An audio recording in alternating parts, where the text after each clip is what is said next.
semi-finals day here in the Pro Padel League, the Cities Cup. We started off with 8 men's teams, 8 women's teams. We're down to 4, and after today we will know who will play who in tomorrow's final and 3rd and 4th place playoffs in podium day. And it'll be myself, Paul Giblin, and Jorge Belmont who will be talking you through it all. Jorge, yesterday was spectacular. Today we're expecting even more. Hello Paul, hello everyone. If yesterday was spectacular, today I'm thinking today morning and today afternoon about which word can help me to know what is possible to happen today. I don't know. Amazing day. Amazing day. It's the culmination nearly of a long season. Let's just tell you how the Pro Padel League works.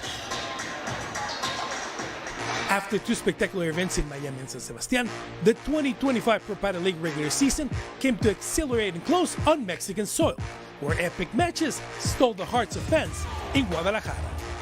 But it doesn't end here. The moment of truth has arrived.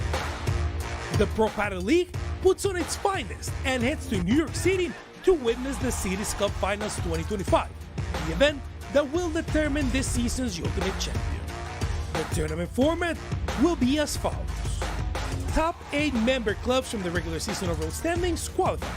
Includes both men's and women's divisions, seated separately based on each division's final standings. Single elimination tournament. Includes a 3rd, 4th place match played immediately before the 1st, 2nd place match. A player must have appeared on the matchday roster in at least 2 of the regular season events to be eligible to play in the Cities Cup. Teams eliminated in the first round, the quarterfinals, are placed 5th to 8th based on the regular season standings in their respective division. Points from the Cities Cup matches are calculated using the regular season point system. The member club with the highest combined points total in men's and women's divisions in the Cities Cup is the champion. Okay, we hope you've got that clear, but the big thing is today we have 4 semi-finals. On the semi-finals, the last 4 semi-finalists were decided on Friday evening here in the Hammerstein Ballroom on some fantastic paddle, wasn't there, Jorge? We started off with our first match, which was the New York Atlantics against the Houston Volts in the women's tournament, and I have to say we're talking about the Atlantics against the Goats later on. Well, next up, they were on top form yesterday. Yes, and yesterday New York Atlantics, they had a great performance. Amazing level, Andrea and Ari. And I think that every one of us, we are waiting what happened now at 4 p.m. because this team that yesterday they saw this great performance, today they play against the #1 of the world. I think everybody in New York is waiting this moment. Yeah, let's be honest, the Houston Volts, they've flown back today. We saw them in the lobby of the hotel as I was coming here, just making a short trip. They've been really good this year in the Pro Padel League. I think they deserve a call out, the 2 Martas, but they just did not have any answer to Ari Sanchez and Andrea Ustero, really. Ari, with her touch play, was outstanding, and Andrea Ustero, just 18 years old. We saw that she can really wind up, hit it, find the kick off this court. And yesterday, Andrea and Ari, remember what happened. Ari, she played yesterday the strategy totally perfect. Andrea, winners, por 3, drop shots, all. I think yesterday they were the perfect combination. Exactly, just a little bit of revision on our on-the-go paddle court. Por 3 is when you send the ball out over the side of the court. There you see it, the glass and the cage. It's 3 meters high. Por 3, they won 6-3, 6-2 against the Houston Volts, who never really got into the match, did they, the Volts? Yes, and remember that when I talk about Por 3 or Chiquita, it's because tomorrow we have an exam, Paul, okay, about the paddle language.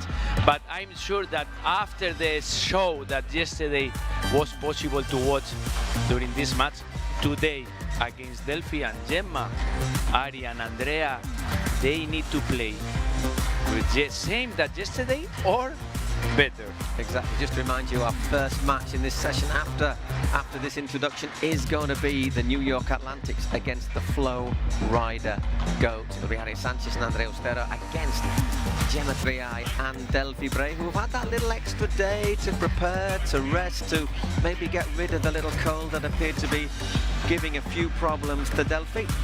Yes, but Delphi, she had 2 days or 1 day and a half to recover this situation. And maybe Ari and Andrea, they can to be more tired, but nobody knows. Exactly, and that opened the door for our second quarter-final, which was the Las Vegas smash of Marta Ortega and Sofia Araujo, taking on Araceli Martinez and Patti Giaguno of the Arkansas Matrix. 6-4, 6-3, and it was quite a strange match, wasn't it? Because in both sets, the Matrix started really well. Yes, I remember that for me yesterday, before the match starts, I had a mystery about maybe Araceli can play good or not good in the right side, and finally Araceli had amazing level, but under my point of view, after 4, 5, 6 game first set and the same scenario in second set, the team from Arkansas was good level, but in go step by step with a little low. And what happened with Marta and Sophie? No amazing match, but this team from the first minute to the last minute, they play with the same intensity, the same focus. Yes, maybe sometimes they had 1, 2 easy mistakes, but no more than this. What happened at final? They won 6-4, 6-3 because they always continue with the same speed, with the same line, with the same idea. And they ended up dominating the second half of both the sets. And I was talking to Patti briefly afterwards, and I said, you played really well at moments. And she said, yeah, we were just too much. Exactly. Just 2 up and 2 down. We were up, down, and then up again. And the others, they just kept that level. Get the feeling that Marta and Sofia have got a little bit more they can find in today's semi-final, and they might probably need it if they are to beat the San Diego Stingrays, who will they be playing in the second match on court here at the Hammerstein Ballroom at the Manhattan Center on this wonderful Adidas court that's been specially laid out with its fluorescent orange lines. Wow. Absolutely amazing. And yesterday, Paul, one of the problems that Araceli and Patti they had is that in Padel, when we talk about Padel, 2 words are very important. Be solid, be consistent.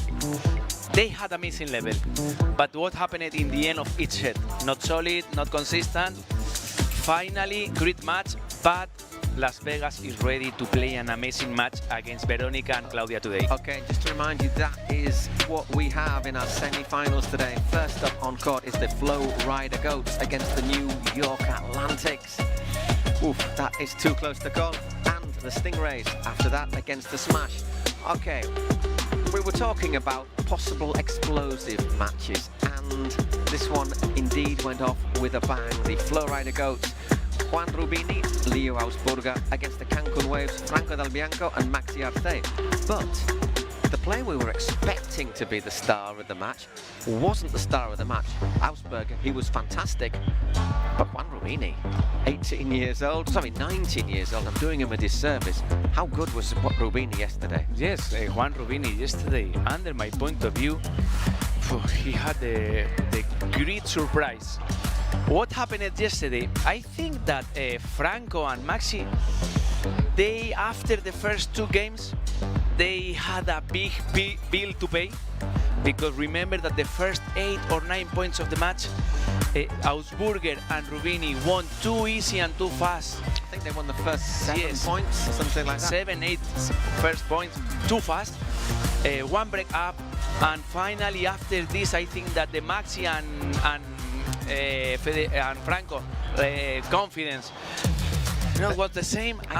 I get the feeling the very first game was Franco who served, and he was starting, sorry, just look at that shot by Ausburger there, and he was starting off looking for the big hits, looking for the smashes that we've seen him do throughout the year in the Pro Padel League, but they got returned, yes, and they got smashed back, and I think they tried to change their game plan quite early on and just lost their rhythm, especially in the first set. Yes. In the second they got into it a lot more. And Paul, when you have front of you Leo in amazing level and Juan Rubini, and maybe your plan B is, okay, if we need to play more balls to Juan, okay, we will do. But if Juan Rubini reply is, okay, today I'm better player, my level today is higher than Leo Ausburger. Yesterday, the show that they showed us was amazing. Yeah, what we were impressed by as well was Juan Rubini's maturity, because sometimes when you're playing in this esteemed company, you might just be a little bit intimidated. Far from it. He saw him raise his game. Okay, talking about raising your game, the last match on Friday, New York Atlantic's men, Lucas Campagnolo and John Sanz against the Las Vegas Smash. Very much a match of two very different sets. 7-6, 6-1 to the Atlantics. Yes, totally different sets, Paul. I remember first set 7-6, break, contra break, always very equal, all that was happening during the set. But after that, John and Lucas won the first set after one tiebreak, after 1 over, I think 58 minutes. The second set, 20 minutes. the first game of the second set, I remember that Chisco and Gonza Alfonso level was amazing. But I think after 1-2 games, Chisco Hill lost a bit his focus. 20-21 minutes, I think, 6-1, too fast. The crazy team, Lucas and John, are ready to play the semifinals. We heard the Atlantics coach telling John Sant and Lucas Campagnolo, don't hit lobs to Gonza Alfonso. Gonza Alfonso won nearly every smash he hit in the first set, and at the start of the second, and the coach Sebat said, hey, your lobs, they go to Chisco. I'll allow you to send one lob to Gonza Alfonso. Exactly. Which they did, and it was battered out of court. And from that moment, they just turned it around, and there was a break, I think, to make it 4-1, a second break, and then Yes. the last two games, they just whipped through them. Yes, I think the last two games of the match, Chisco and Gonza, they were thinking, okay, we need to go to the hotel, today is not our day. But I'm agreed that yesterday Gonza Alfonso, 80% of the time, he had an amazing level. But the problem is that Chisco Hill lost the focus, and I think that after that Gonza Alfonso checked, oh, my partner is now low level, he precipitated more yesterday. I think as well that Gonza made a lot of spins. He hit nearly all the smashes. He was going from side to side, and at the end, I think he just started to feel a little bit tired. So in the end, the Atlantics, they came good, and they've got to play the Stingrays later on. We'll just run through who plays whom in a couple of moments, and that, I think, what might happen in that one, it might depend on how well Lucas Campagnolo plays, because Lucas, he blew a bit hot and cold yesterday. He had moments when he was very good, and Yes. others, and in fact he sat down after the first 3 games of the second set, said, I lost it for a couple of games, Yes. a couple of points. And yesterday John was playing very good full game. It's true that Lucas, maybe he had different moments that was playing with a level lower, but good game. Okay, and this is what we'll have to look forward to no earlier than 7 p.m. First up, it'll be the derby, Miami Paddle Club against the Flow Rider Goats. What a game that is going to be. Tapia against Ausberger and company, and our next match will be the Stingrays against the New York Atlantics, and that will end our paddle for Saturday, all ready to come back on Sunday lunchtime for podium day, 3rd and 4th place, and then our 2 finals. So that is what we have to look forward to. So what do we think our predictions for today? Wow. We're going to try and be diplomatic, but first of all, Flow Rider Goats against New York Atlantics. Wow, Paul, if yesterday we talk about favorites, I think today no match is more than 60-40. If we talk about first match Flow Rider against New York, wow.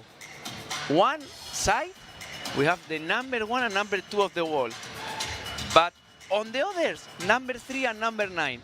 And the number 9, Andrea Ocero, is a young player, full confidence. I think today welcome to the theaters of the wonders. Yeah, Today's amazing. we think we're looking at tie breaks in perhaps both of these sets, and who knows, maybe even a super tie break.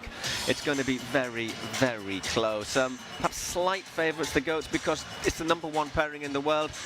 Probably have to go with them. Second one, San Diego, Stingrays, Vero Verceda and Claudia Jensen against Marta Ortega, Sofia Rojo. Wow.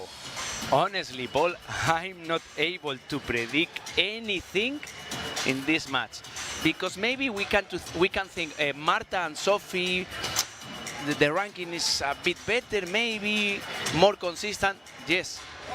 The other side is Claudia Jensen. We know, very good, too smart, consistent, lefty, always one more ball in, and Vero Virceda. Maybe my question today is if Vero Virceda can play full match with the same level that we know that she has. This is my point about question, but today this match for me 50-50. Okay, my thought is maybe we didn't see the very best of Marta and Sofia yesterday when they won. I think they've got a little bit more to give, and that could be a big factor. Okay, now this is another one to decide. Miami Padel Club against the Florida Goats. Chingotto and Gustapia against Ausberger and Rubini. The only thing I'm going to predict here is it's going to be an absolutely unmissable game here in the Hammerstein Ballroom. Any predictions? Yes, Paul. I think 60-40 for Tapia and Chingotto, because I think that maybe in the important moments they are the #1 and #3 of the world. But if yesterday someone showed us that all is possible at this location, in this theater, is Rubini and Leo Ausburger. We have today 4 matches of the day, but the top one, under my point of view, with all my respect, is this one. Okay, my point of view is going to be that Chingotto and Gustapia, they played 4 times together, won 2, lost 2. But we're going to move on to the last one. Stingrays against New York Atlantics. Jairo Bautista and Lucas Bergamini against John Sanz and Lucas Campagnolo. Oh yeah, Brazilians head to head. Yes, and it's going to be a great battle in every moment. Why? I think this match, who serves or who is returning the serve, today is not important, because I think that this match from the first point is a battle, honestly. You see, I think a lot of it might depend on if Lucas Campagnolo has a good day. For me, the Atlantics are the slight favourites, but expect to see some really clever paddles. There'll be some big hitting, but there'll also be some really good wrist play from Bergamini. Yes, and different styles, totally different styles. Lucas Bergamini is more consistent, more strategy. John lefty, more crazy. Jairo, big talent. Lucas Campagnolo, El Torito, the little bull. Today's the day. Okay, well, that is what you have to look forward to here over the next hours in the Hammerstein Ballroom at the Manhattan Center. Remember, the men's semis won't start before 7 p.m. East Coast time. We've got plenty to look forward to. It's going to be long, it's going to be outstanding. But we'll be introducing our teams now. Take it away, Eugenia.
In each division are ready to battle for a place in tomorrow's championship. The energy inside the Hammerstein Ballroom at Manhattan Center is electric, and the stakes couldn't be any higher. So from now on, every every point counts. It's Padel Saturday, New York City, so let's get ready to welcome our first two contenders of the day into the court. Bring it up to the New York Atlantics. Andrea Austero and Ari Sanchez.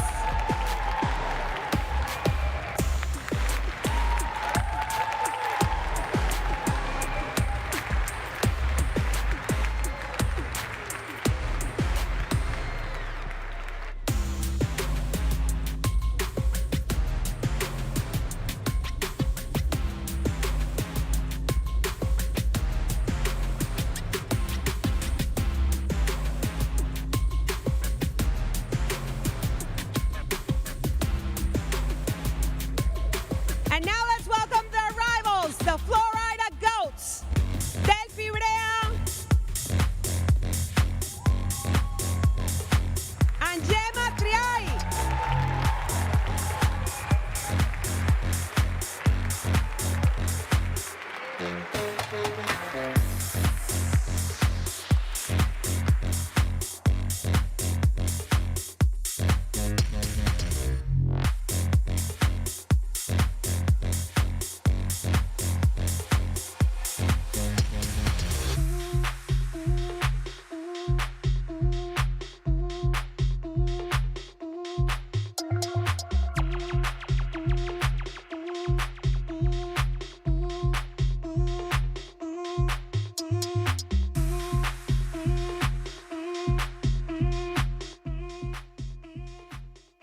Saco las bolas nuevas y empezamos con el partido, ¿vale? 2 sets, super tiebreak en el tercero, punto de oro, ¿vale?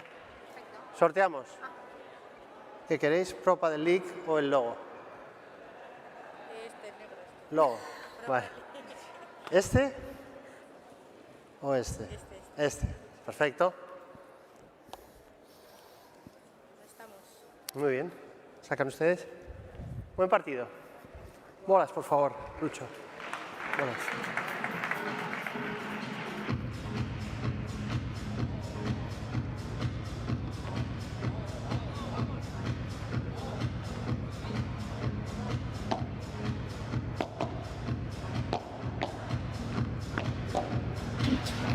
Well, this is what we've been waiting for, the first semi-final in the Cities Cup here in New York.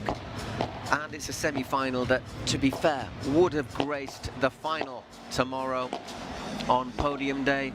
The Flow Rider Goats, Gemma Triay and Delphi Brea against the New York Atlantics, Ari Sanchez and Andrea Austero. Got to say, Delphi and Gemma, #1 pairing in the world. They've had a fantastic season in all competitions. Can they crown it by lifting the Cities Cup as well? Ari, with her other partner, Paula Jose Maria, got back to winning ways a week ago, so she's also on a high. So this promises to be a match between two teams packed full of confidence, but perhaps more importantly, packed full of talent. Okay, Belmont, how do you see this one? Wow, I think that I can see a lot of things about this match, because when we have the good luck to watch one match where 3 of the 4 players are top 3 world ranking, and the last one, the other one, is #1 of the world, #9, sorry, of the world, but it's young. Is, when I say crazy, it's always good crazy. Amazing talent, Andrea Austero, good smash, good game with defense, good wrist, and I think that the most important is that she's brave, and when she's playing an important moment, she wants the ball, and this is very important. We need to check today, and we need to look what happened with Ari and Andrea, because usually they never play together, but when two big talents play together, sometimes don't need a big time to have a good connection. Okay, talking about two big talents. There are Spanish compatriots, Javi on the left and Peter on the right. They're on the other side of the stalls from us. They get a camera to sort of to get their opinions. I'm quite happy just to stay a little bit more anonymous here. So anyhow, we have quite slightly longer warm-up times than in other competitions, basically because we don't have a practice court here. We've got obviously the Hammerstein Ballroom, which is historic venue here in New York on the corner of 34th and 8th Avenue. Miracle on 34th Street. Could have been written about this place, couldn't it?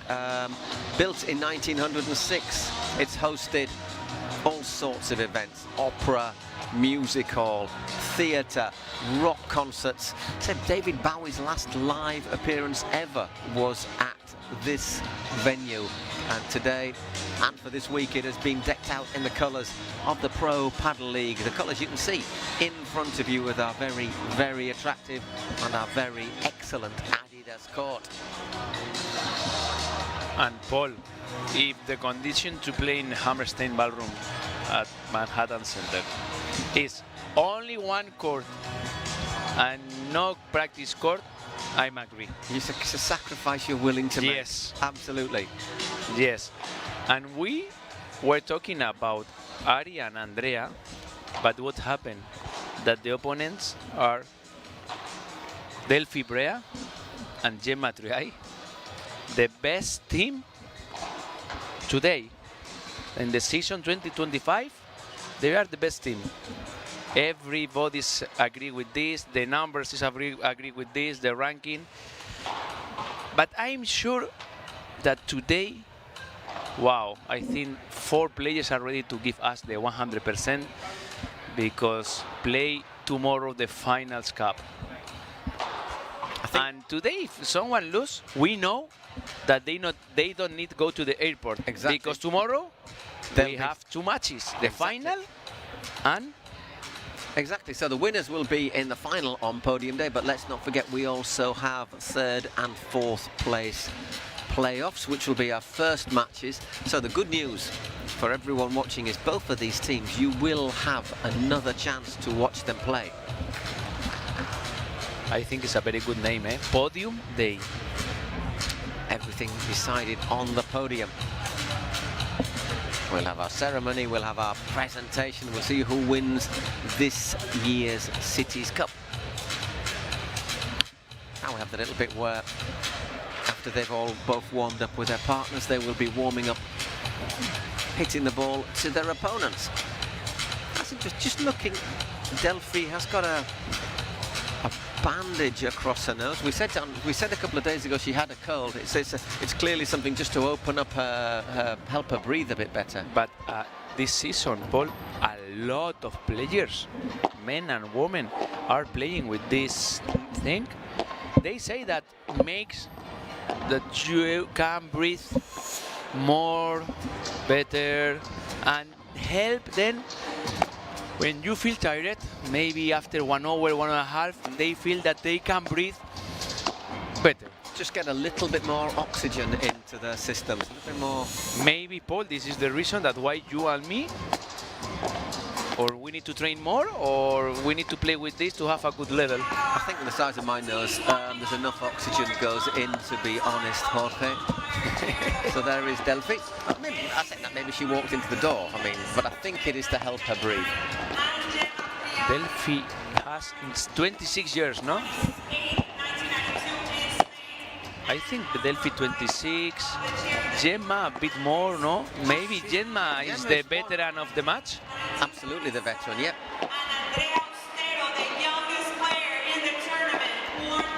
Whereas Andrea is the youngest in the tournament, so Gemma is... A gentleman should never really talk about somebody's age. Sorry. But she's 33. And Andrea Ustero is just 18 years old. And yes, and now Eugenia said is the youngest player in these Finals Cups. He's 18, eh? I say just, but I mean, but she's somebody who's been around already on the paddle tour for 2 or 3 years at a good level. Yes, and I have the feeling, I follow all the tournaments, and I have the feeling that Andrea Austero is playing the professional tournaments from 10 years ago, and she only has 18. Amazing. Same as in the San Diego Stingrays, Claudia Jensen is 20, just 20 years old, but she's been once again in the top 20, top 25 since she was 16. Yes, and Ari Sanchez is 28. But we know that Ari Sanchez, I think that now she's leaving the best level, or she's having the best level from January. I think that now she's playing with the higher level on this season. She was very good. She was very, very good yesterday. Yes, and yesterday I like it a lot. The performance, the combination that Andrea and Ari had about Andrea more aggressive, better in attack. Ari, amazing level behind the line, being consistent, solid, always with a good decisions to choose. Very, very, very good level yesterday. But do you know what happened, with all my respects to Marta Barrera, Marta Caparrós? That yesterday Ari and Andrea had a good level, but they need to show today against the #1, because maybe the balls or the points have more spicy, are more difficult, their lobs are a bit better. Just that little percentage more, isn't it? Yes, yes. Yeah, I remember yesterday Andrea Austero had an amazing percentage with the smash. Today, maybe same, but I need to check if today with the Gemma and Delphi game, with the Gemma Delphi lobs, Andrea has the same chance to play these smashes. We'll have to see. And can you see that Gemma always she plays with the same. The strapping on her arm. You Yes. always think, has she got an injury? Has she got a problem? No, it's not an injury. No, it's she has a small problem that she need to put something that put a limit. Okay. Onto the flexibility of her elbow. Yes, exactly. But she needs to play always with this. But not. It's a problem now. No, she's playing with this. I think from 3-4 years ago, and she's the #1 of the world. So, okay, anyhow, there you go. We are all ready to start in our opening match here in the first semi-final in the women's tournament in the Pro Padel League Cities Cup here in New York City. Match which could so easily be the final. I think we're not being unfair when we say whoever wins this will be favourites to win on Sunday. Today, I think that, under my point of view, Paul, if I need to talk about who is favorite, I give my 55 to Gemma and Delphi and 45 to Andrea and Ari. But I have an easy question for you, because every day, and you have a very good numbers with this, is about the first serve, the first game, the break. Because yesterday and before yesterday, your numbers about this, wow, amazing. But now I want to listen now. Delphi and Gemma against Andrea and Ari. What happened the first game? Who's going to serve? I don't know who's serving, you see. There's the problem. I can't answer. But yeah, yesterday actually it let us down. There were 2 opening serves in the 4 matches that were held and 2 that were broken. So let's see how it goes. And I think Seba today, the Atlantics coach, is going to be earning his wages. He was very, very important, I thought, yesterday with the men's team, with John Sanz and Lucas Campagnolo. And listen, Okay, it's going to be Delphi to get us underway. and what a match outside the court.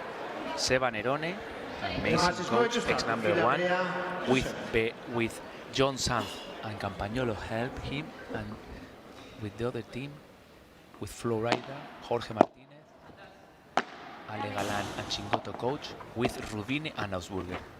Good. Okay, first point goes to the Atlantics as Delphi just stretches forward and puts that ball into the net.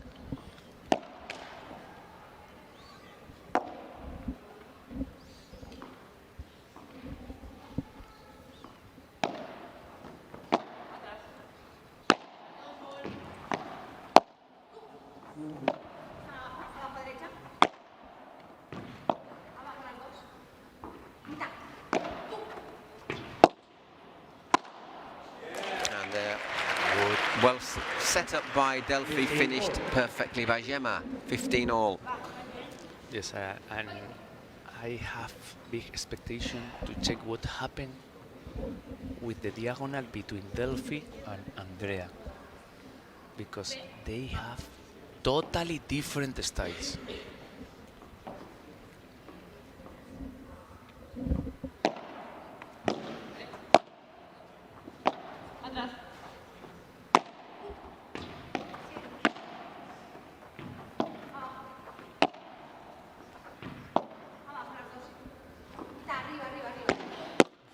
Backhand. Wow, Volley on the backhand there from Delphi. And Gemma looking to hold the net, and in the end Andrea just stretching for that 30-15.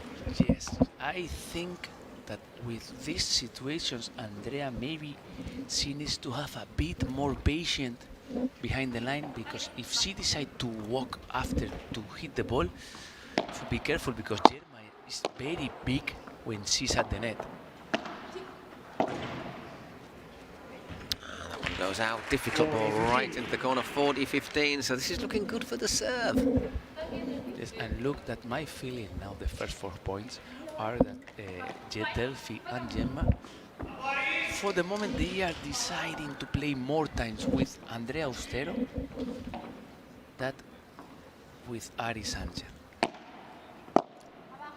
Good deep serve. Once again, looking to get to the net very quickly, Delphi and Gemma. And well played there, Ari. Choosing a moment to step forward. And look, after 4 points, Delphi decide to play down the line, maybe to surprise Ari Sanchez. But Ari Sanchez, I think that she's playing amazing level from the first second.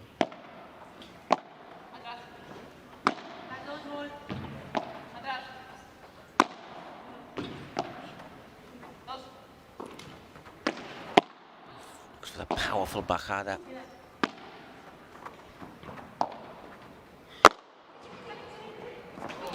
Wow! Gets a little bit lucky, Delphi, and look at a very unlucky Exactly. Ari Sanchez, who Lucky and unlucky. unleashed a good smash there. So the first game does go to the Goats, but an indication that this is going to be very, very close. And good athletic ability there from Ari. Hits that really well.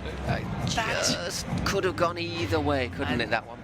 And she finally, I don't know if she hit or she touched finally the ball. Look, But wow. just gets enough with, on it. with the last part of the racket face. Oof.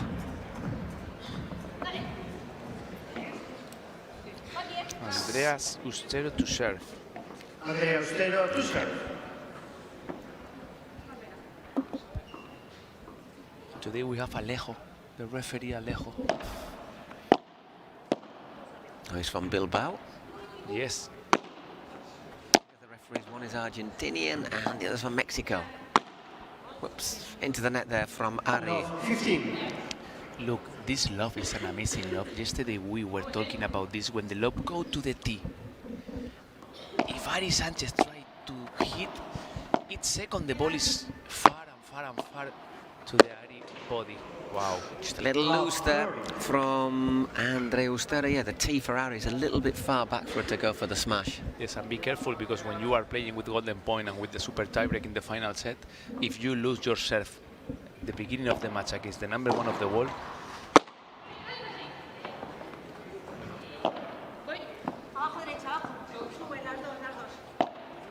for the lob. Once again, pushing Ari back into the corner. And allows Delphi to attack. Lovely lob.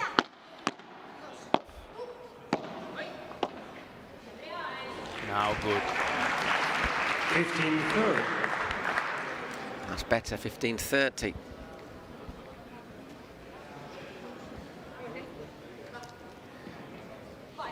Amazing forehand volley.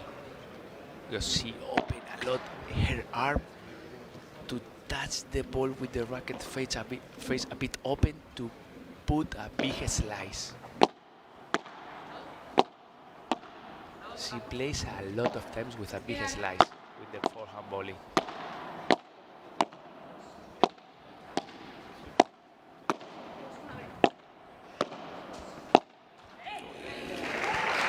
Loose there, Delphi, and all of a sudden it's 30 all. Once again, another intense rally though. Yes, and check, Paul, that there are players, different profiles of players, that when they play the volley, there are two different players. One of them that touch the ball always with one step, and others that don't move the steps, but rotate a lot the hip. Andrea Auster is one of the players that try to play a lot with a big hit rotation. One easy mistake now. So 2 break points. Chance for the goats to get ahead. Good serve. Nice lob from Delphi there. Oof. Powerful bajada there, Delphi. Looks to go down the middle. Wow, Recovers well there, Addy. It's never easy. very good, Ari. And she's always chasing the ball there. Yes. I think, Paul, that Gemma Triay, look, she had an amazing moment to finish with a good smash, but she had the feeling that the ball is easy, very easy, and she stopped too early. And finally, when she hit the smash, the ball is a bit far. Never quite got the power that she needed. Exactly. So golden point. Next point wins the game.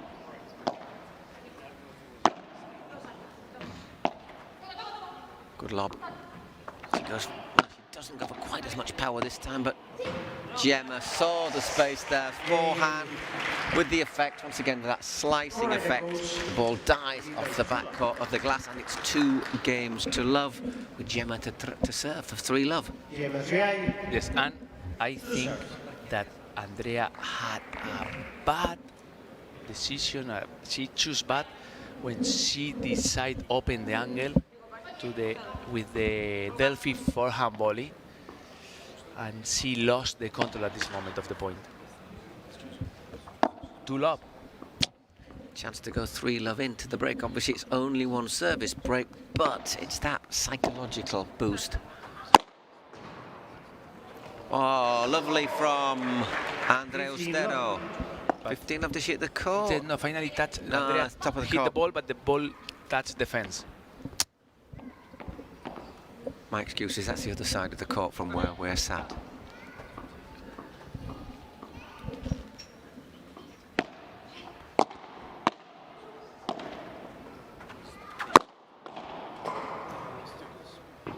Whoa, couldn't do anything with that one. Having a very powerful start here, the Flow Rider Goats. When Gemma Triay is playing at the net at the volley position and hit a lot of balls with the forehand volley or with the smash or with the bandeja, because she's very close to the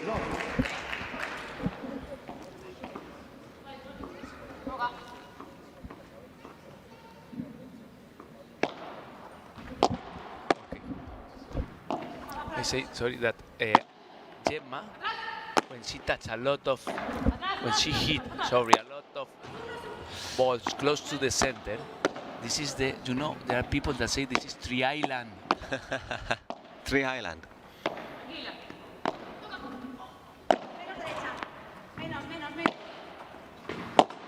That's well played by Ari and Delphi. Oh, that is a winner and and a half from Ari Sanchez, 40-15. Look at this again. Look. Tack. Oh, the angle, where she just angles her wrist. And look, please, the swing. Tack, short swing. I know a lot of amateur players that they think that they need to do a long swing too hard. And finally, in paddle, all is short and a lot of times soft. These are a picture that it showed it was in. Three Island. Three Island and Game. Fantasy Island. By Three Love. Three love to the goats.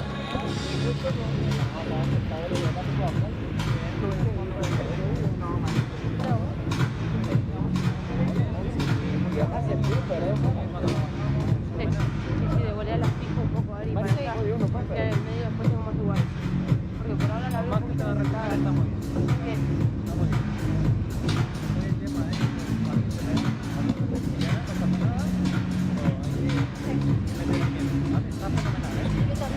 Dejarla de resto a... Sí, bueno, sobre todo que le tiraste más. Sí, para ir... Porque así después tengo que tener espacio como por el logo. Y por abajo. Por abajo. Venga, vamos a por eso también, ¿eh? Venga, estamos jugando bien, ¿eh? Vamos a buscar.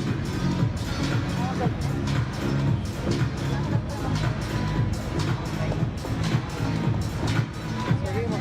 La pista vuelve como quiere. Time. Sí, es que la de derecha. Un pelín más arriba de la cuenta y... Vamos a seguir. Detrás al otro.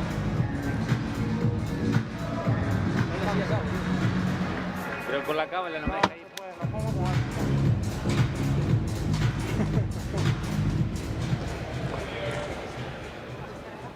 Okay, well, you were listening to the coaches during that little break. Jorge, Ariana did you hear Sanchez, anything? Tusha. Yes, Jorge Martinez, I think that after that your team is win 3-0, say, hey, we are playing good.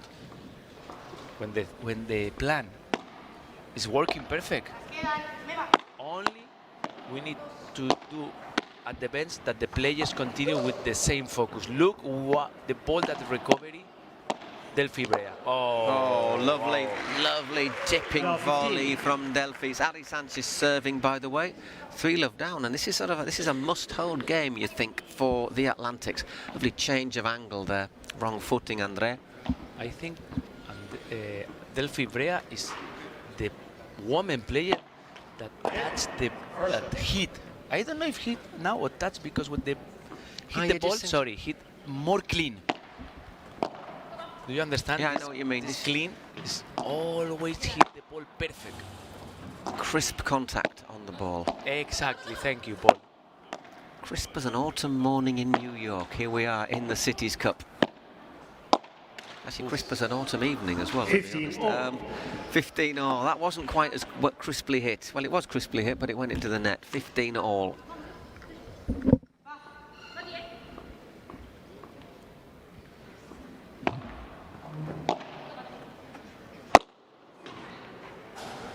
Oi, just ran away from. I thought she was going to get to that one actually. 30-15. But it's good that Andrea Austero tried to play some smashes because if finally Delphi is always behind the line, she's very comfortable.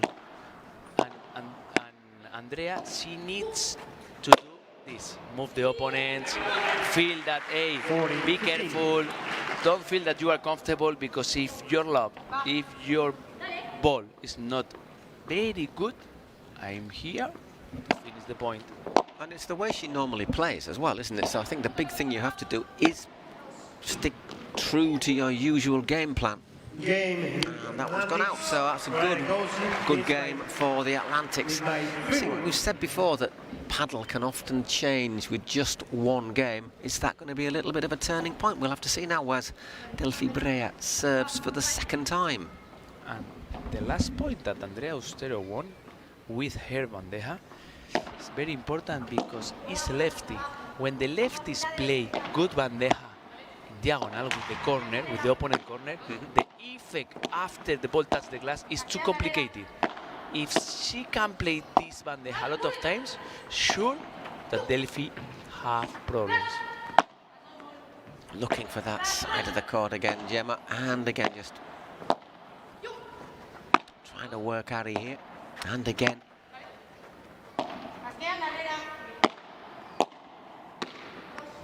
Change of angle there for Mari Sanchez. This one.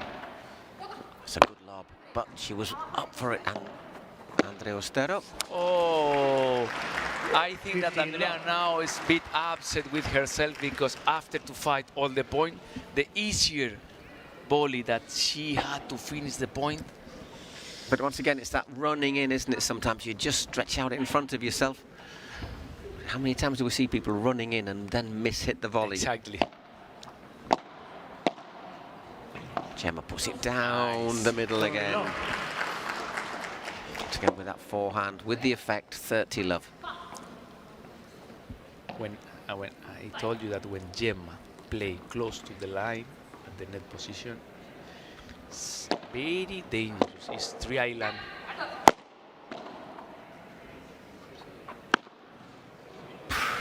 Just no power. And it goes way over the 4-meter back. And you know, from that long opening point, it's been, that was one, and the other two have just followed 1, 2, very, very quickly. 40 love for the Goats. Game to the Goats. Yes. 4 games to 1.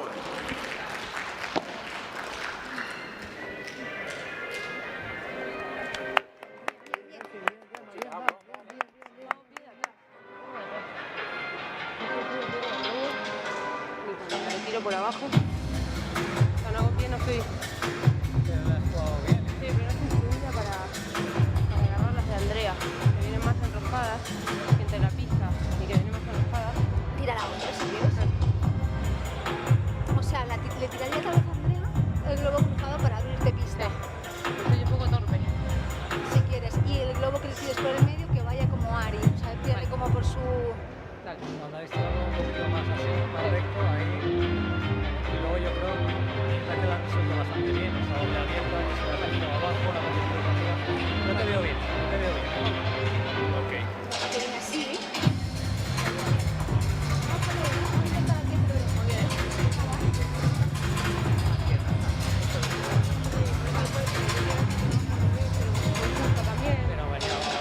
Está muy bien, está muy bien. La verdad que está bien. Venga. Y si voy a tirar por abajo porque viene rápida, más abajo. Más un poco arriba.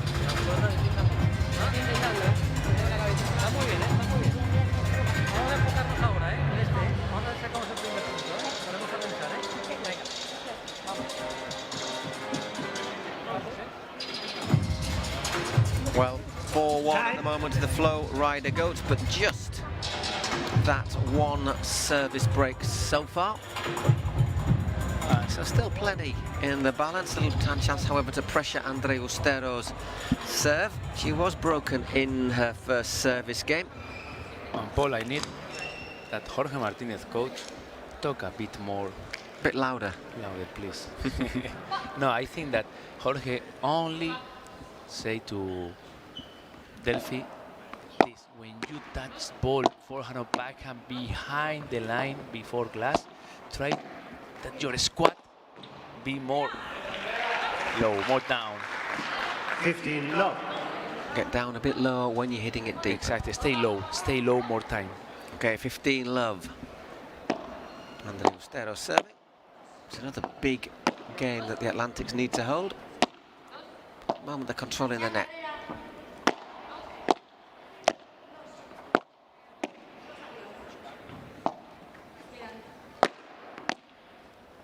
That's well controlled by Gemma there.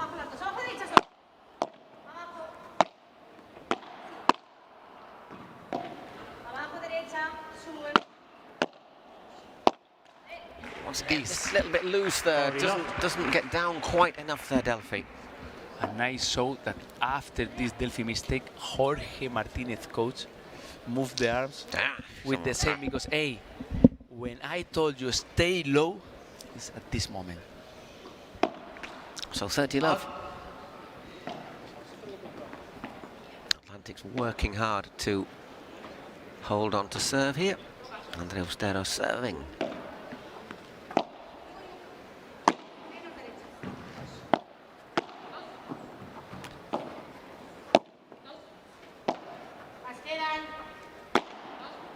Again, Ari looking for that bandeja into the corner. Yes. And another from Delphi. Pretty much a repeat of the last one, 40 love. And I'm waiting Delphi Brea play again one down the line lob, because when she plays this lob, Gemma try, I think, that go directly close to the fence, waiting that Ari plays this rulo. Rulo is when she plays with the fence, and try to anticipate this action. This is the moment that I think that that Delphi and Gemma, they play very automatic. Amazing now. Well played again from Ari. So 4-2, Gemma Triay to serve. Opening set, taking 20 minutes so far for these first 6 games. Yes. And last time that Gemma Triay was serving, they won the serve 40-15. We need to check if now Ari and Andrea can be more fighters, more brave, or more consistent, and try to have chance to win the game.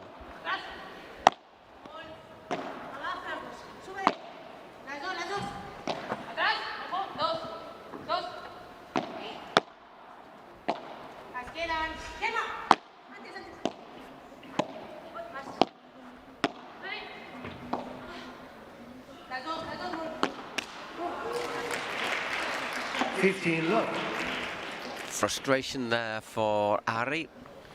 She hit that backhand into the net. You could see her gesture afterwards, the frustration. 15 love after that long game.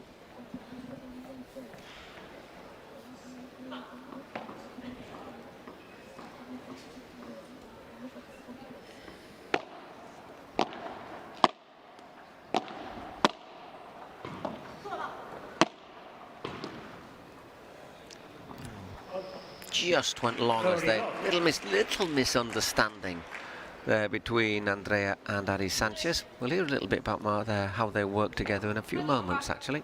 Exactly. And Delphi and Gemma, they play so good. Volleys with the middle and with a big slice. Very, very good. Because a lot of people play corner, middle, thinking that they need to move the opponent. But when you need to play with the middle of the court, you need to play with a ball that have a spicy, not a icy ball. Bit of movement on it. And once again, that is the rulo into the side of the court. The ball dies a death there, 40 love. And the problem is that service break is looking as if it might be decisive, because so far they've not really got close, Ari Sanchez and Andrea Austero, to threatening the serve of the Flowrider Goats.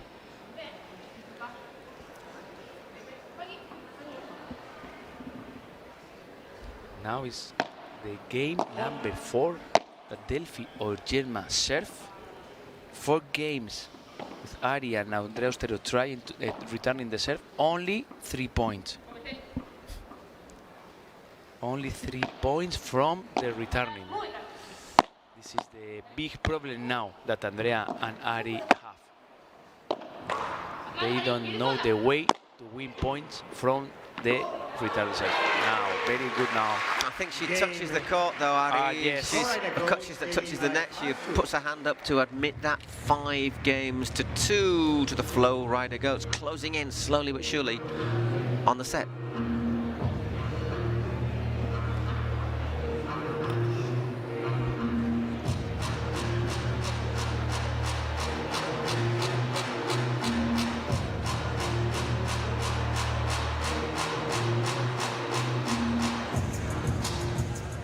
Bueno, yo creo que al final es una jugadora joven, me aporta esa juventud, ilusión renovada, y también es una jugadora muy agresiva, con mucha pegada, que creo que eso es lo que me aporta, esa agresividad, ese acabar puntos cuando nos tiran el globo, y lo que al final es una niña que está subiendo muy rápido, y también noto que escucha mucho, que me escucha mucho y que tiene muchas ganas de de aprender. Altas pulsaciones. Pues nerviosa no estás, qué bárbaro. Muy bien, compa. Bien Bien, entretenido. Bien, bicampeona, vamos. Venga, lo que te dice ella es positiva. Vamos. Sí, vamos. En los 2 últimos puntos lo has hecho perfecto ya. Yo creo que cuando... La limpieza. Eso es, terminar o terminar. Y creo que cuando de repente nos apretan ambas, tal vez podemos salir con el globo medio así, muy paralela. Tenemos que cogerlo porque claro, si yo me quedo corta, evidentemente me va a zurrar. Hay que pegar un golpe sobre la mesa y se Time. el globo me Hay sale. que pensar que va a salir. ¿Entendés? Que va a salir, va a salir. Va a salir. A medida que vaya pasando el partido y tengas más feeling con la pelota, te va a salir. Yo creo que te va a salir. ¿Entendés? Ahora nuestro saque. Y mandate ese mensaje, dale. Sigue haciendo el mismo esfuerzo para mantener la red. Vamos. El mismo esfuerzo te paga, ¿eh? Venga. Hormiga, hormiga.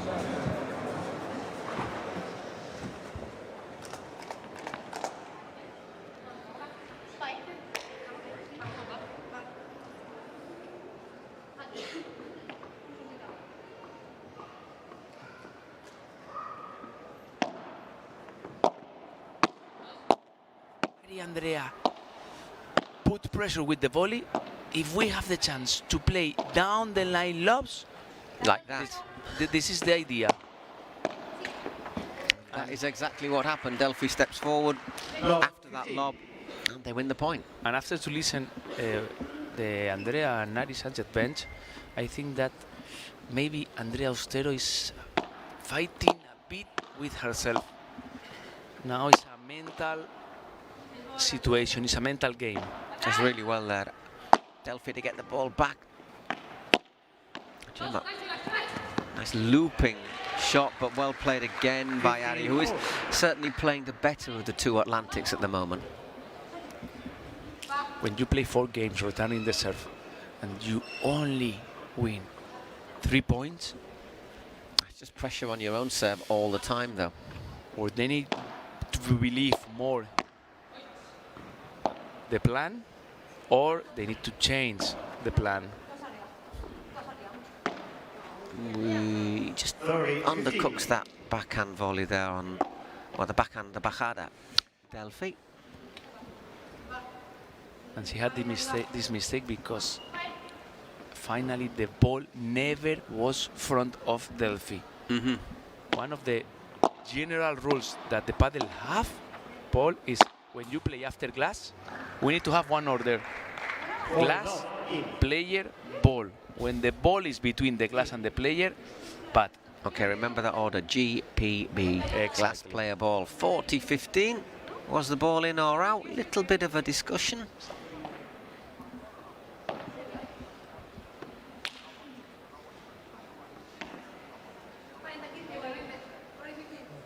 Yeah, and he's in. So, although the umpire doesn't actually, this isn't official, it's just our own camera for personal use. Well, once again, the ruler there for Manny Sanchez, really well played. But they have to do something a bit special now because it's Last chance to recover the score, no now, this first set. it's now or never. Now or never. 5-3, Delphi Brea serving for the first set. It's very important, the 2 first points of the game. And there goes one of them, just a little bit loose. 15 love. 15 love.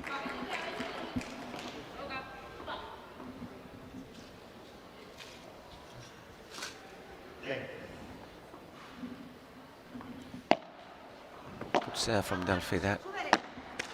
Not such a good 15 all. second shot, however, 15 all. I have the feeling, only is my feeling, that in the last game and these first 2 points of this game, Delphi Brea needs to to have a bit more activation with her footwork.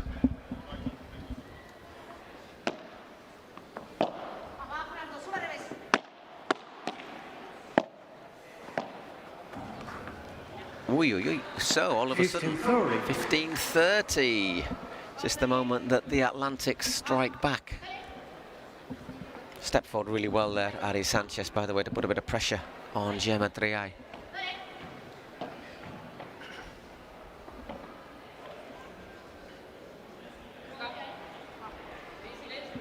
Just a little bit of Silence, please. Thank you.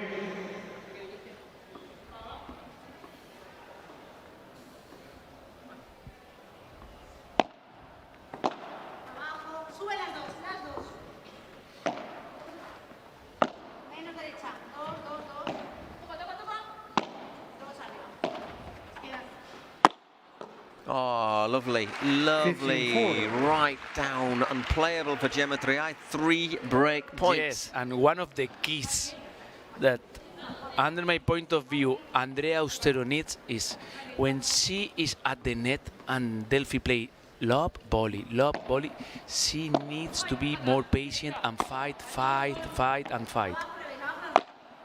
Stretching for that one, Delphi.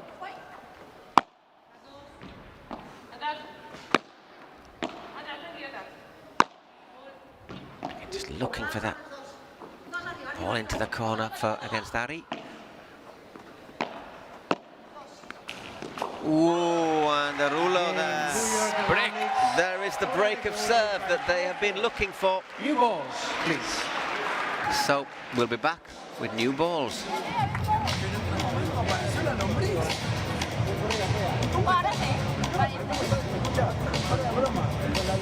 Dos cosas. Con la lombriz, que hace el esfuerzo de correr, pero no da resultado. Otra cosa, chicas.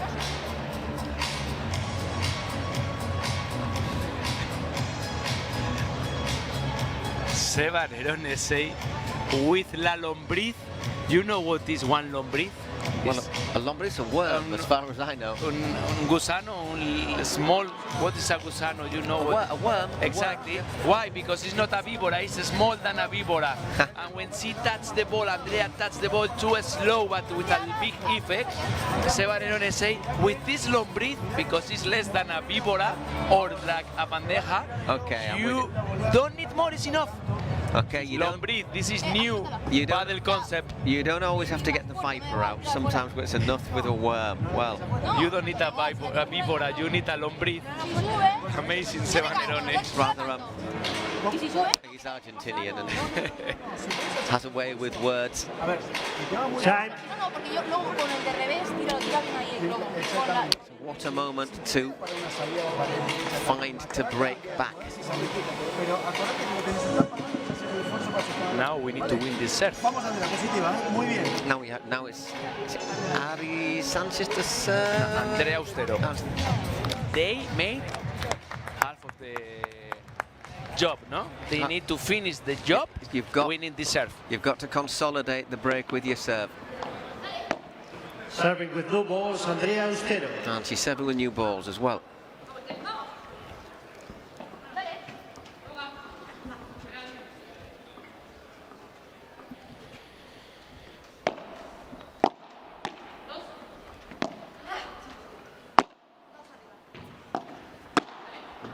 Oh, just a fraction loose there No, 15. from Ari. And Ari opened her arms because I think she's thinking, Ari, please, you less is more. You don't need to 15 play all. with more spicy. How did with I more miss power. I think she's thinking, how did I miss that? 15 all. Yes. Anyhow. Silence, please. Thank you. I told you that I think Delphi Brea is with less intensity now, and I think that Gemma Triay needs to recover the focus.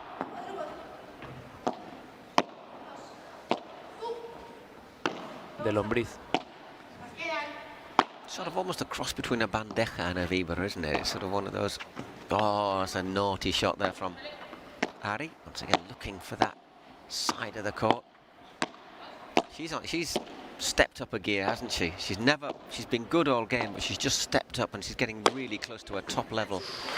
Whoa, Andrea unleashes one. And Ari says, look at my Sorry, partner.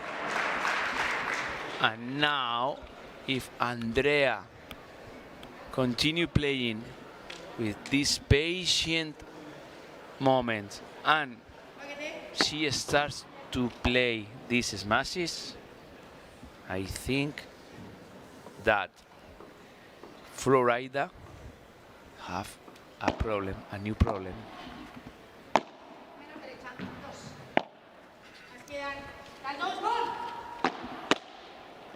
Went for the bajada there, Ari, but they were Delphi and Gemma at the net.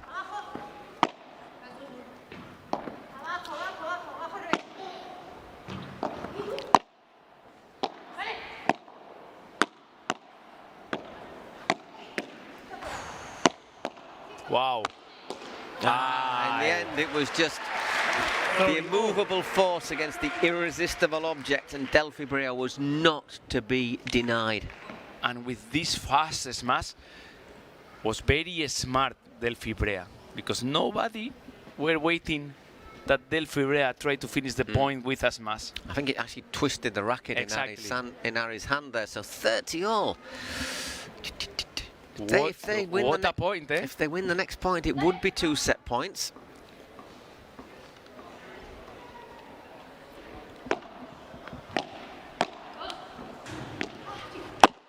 Wow, Andrea.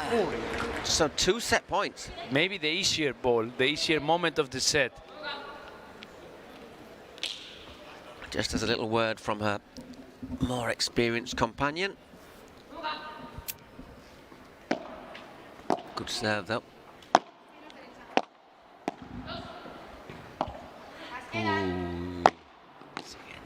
That's short, and that is finished by Ari Sanchez. Another golden point, still a set point.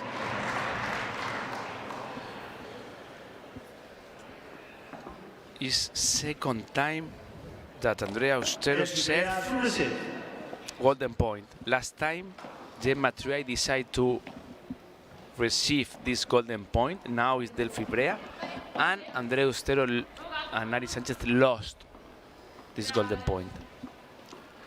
Delphi just wants someone to sit down. Thank you.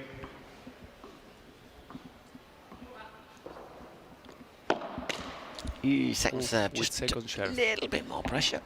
Now Delphi talk with Gemma about the strategy. Up, down, maybe lob, yes.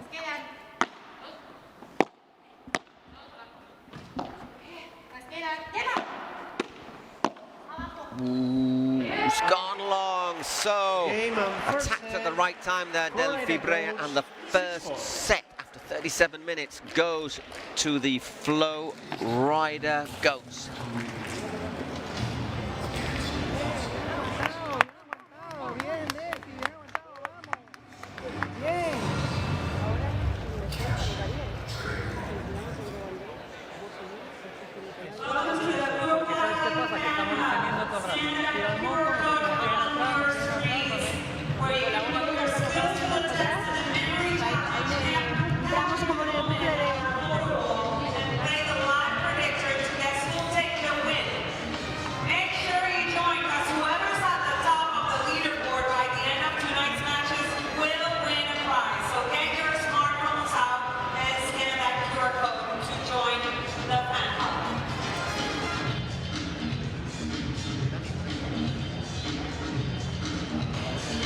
Okay, so there, the first set to the Flow Rider Goats, 37 minutes. They were pretty close to doing it the hard way.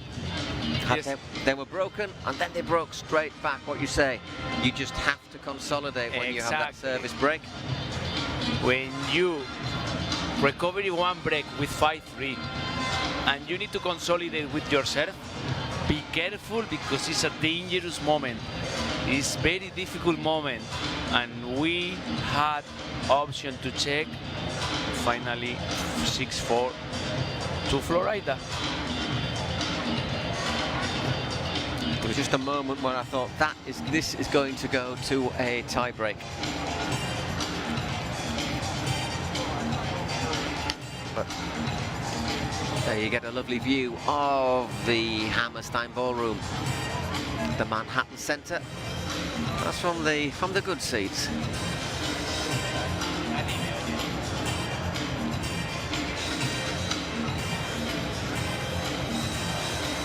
Spectacular arena, to say, built in 1906. We'll see 1,200 people. Time.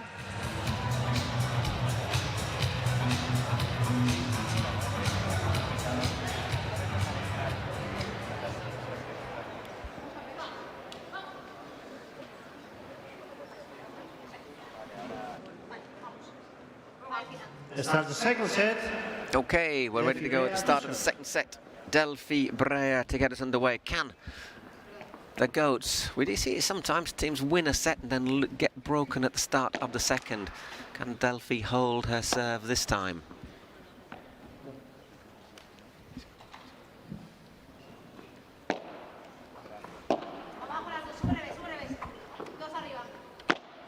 Gineva talking there to her partner. Lovely play once again from Ari Sanchez. Love 15. Love 15.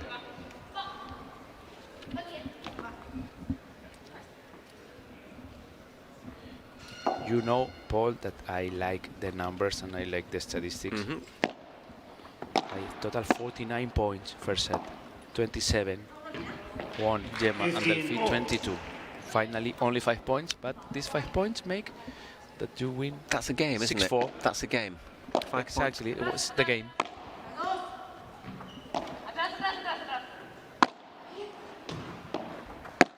Rare mistake there from Gemma.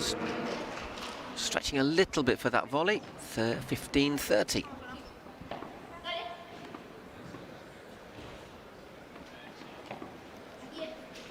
But one thing I think we've got to say is that the Flow Rider Goats serve, which at the beginning was completely trustworthy, and they were winning their service games to love or to 15. It's been under a lot more pressure in the last 2 or 3 service games.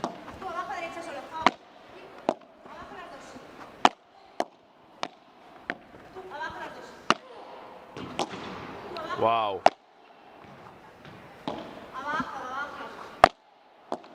Oof. Oh, unlucky, Andrea. Well played, though, Delphi. Aggressive, direct, powerful. Yes, and if Seba Nerones teach us about what is lombriz, that wasn't a lombriz. That was. This Delphi Brea víbora is not a víbora. It's more than a víbora. It's a king cobra. It's a king cobra, exactly. And now we need to check what happened with New York Atlantics, because if they trust on them, if they believe the plan that Seba Nerone have, they finished it very good the first set. I said the serve of the Goats, as we just said, is they're not holding it as easily. They're having to work a lot harder.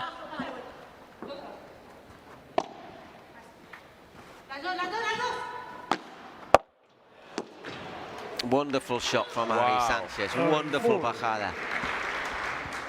I think that New York have a big chance if they continue with the same level that they had with during the last 3 games at the first set. I'm not ruling out a super tiebreak.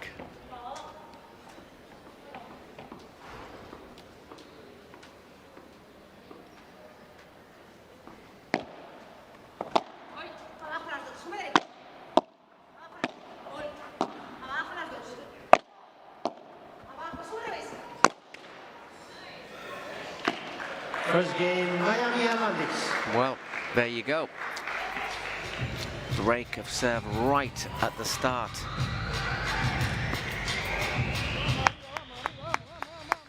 Of the second set. It happens so often, doesn't it? A pair really have to fight hard to win a set. Serve first in the next set and see their service broken. I think, and I continue thinking this idea about, yes, Delphi and Gemma have now 1 set. This is very, very important. But the feeling that I'm having from 15-20 minutes ago is that the focus level, the intensity level, just dropped a wee bit. Yes. I think it's Delphi who's maybe not at her best at the moment. She's hit some great games, but just a little bit in and out. Yes. Now you see where they've been on the court in that opening set. Not a great deal at the net. Andrea Ustero to serve.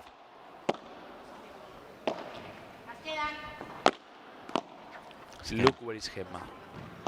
When Delphi play, look Gemma. Boom, ready, waiting the diagonal Ari Sanchez shot. Oof. 15 love. Gets a bit lucky there, the Atlantics, but they'll take it. 15 love. There are teams, Paul, that sometimes when they lost 1 set, with the second set they decide to change the order to serve. But Andrea and Ari, they continue with the same plan. Always the first player to serve is Andrea Ustero.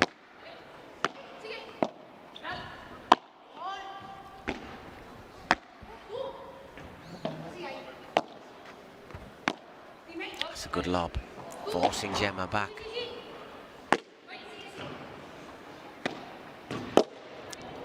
Good trick.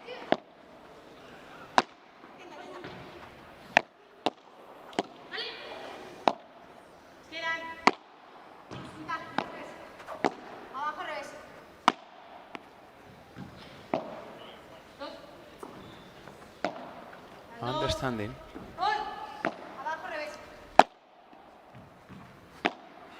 I think it's the number 3 or 4 that Delphi is playing from the left side. Yeah, This PPL. she doesn't enjoy playing at the left side No, as much, I don't think.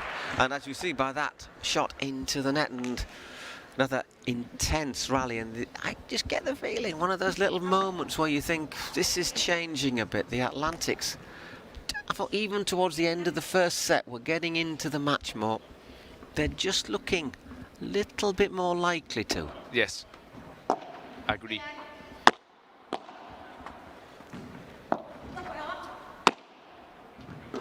This is the King Cobra.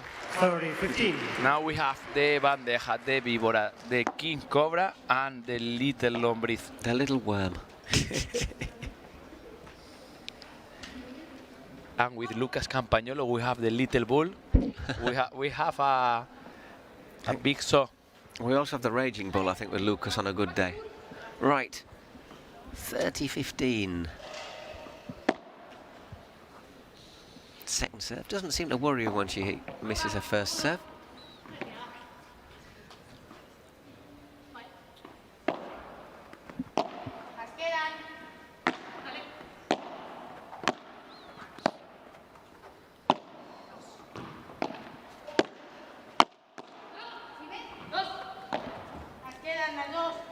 Good lob there from Gemma over the top.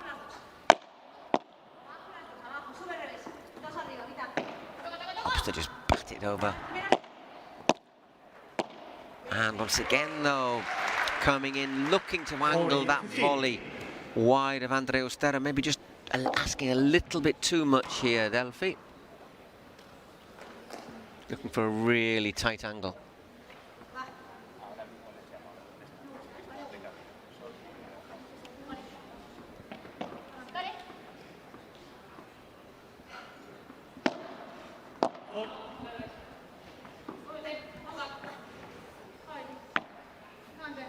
Okay, it's 40-15 to the Atlantics.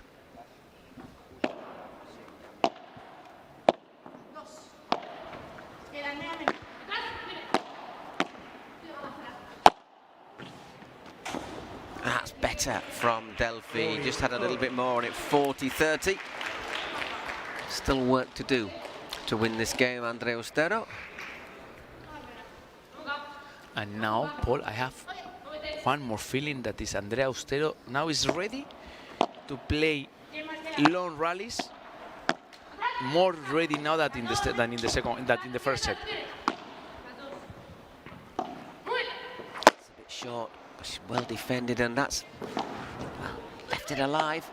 Just working Andrea Ustero there, and all of a sudden, from nowhere, we have a golden point chance to break straight back for the Flow Rider Goats, who look to be struggling for most of that game.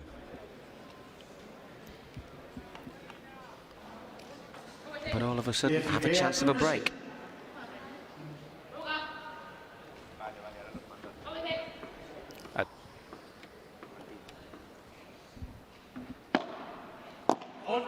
Just a bit long, that first serve.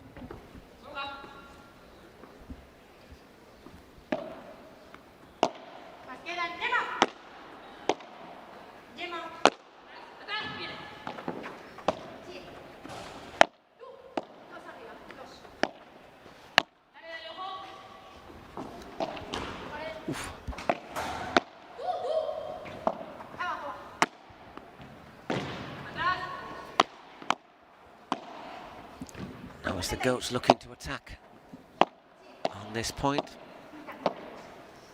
Chiquita's game. Question of patience. Yes. Both pairs are showing it. No, but no one want to make a mistake. Oh, and you know, the frustrating thing about that for the Atlantics is really she kept her patience. She worked for the chance. She Earned it and then wasted it. And look, Paul, 3 golden points. 3 golden points with Andrea Austero's serve. And the second golden point that was with the 5-4, with 40-30 or with 30 all, sorry, do you remember that Andrea Austero has as easy as smash and had the same problem than now? Yep. I think she just tried to give it everything. Just called out from Gemma. Love 15. Love 15.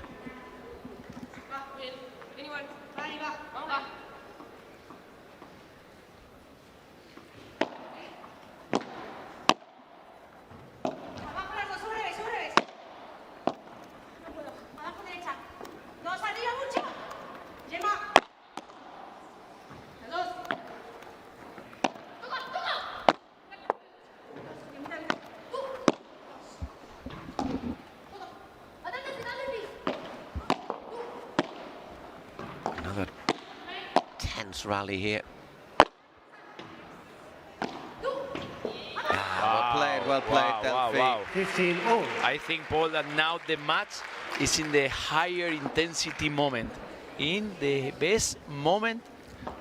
It looks as if from 1 hour ago. Looks as if the players are just all playing their best paddle now. It's always been 1, maybe 2, not quite at the top level, but at the moment, each player is at her prime moment.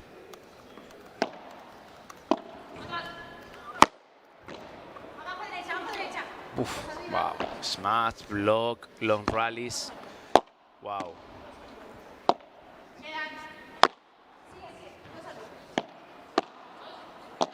We said it was going to be top level, and it is.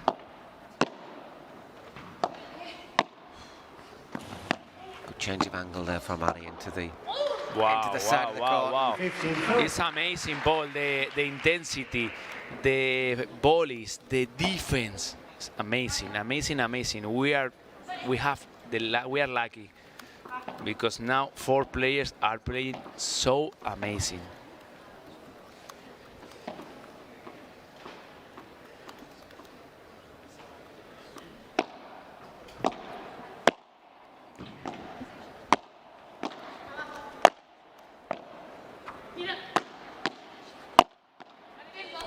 Don't know how she got that back.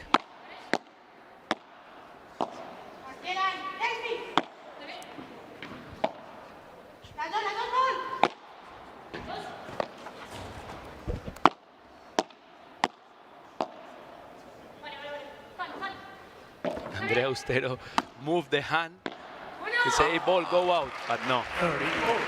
And in the end, it's Ari who, it's an uncharacteristic mistake there. Now the small difference, Paul, is that yes, amazing long rallies, amazing volleys, amazing defense. But I have the feeling that more times finish the point with Andrea or Ari mistake than with Gemma or Delphi mistake. Gemma's made very few mistakes, has she? Really has been very consistent. That's basically unplayable, Larulo, into the side of the court again with the angled volley. 40-30.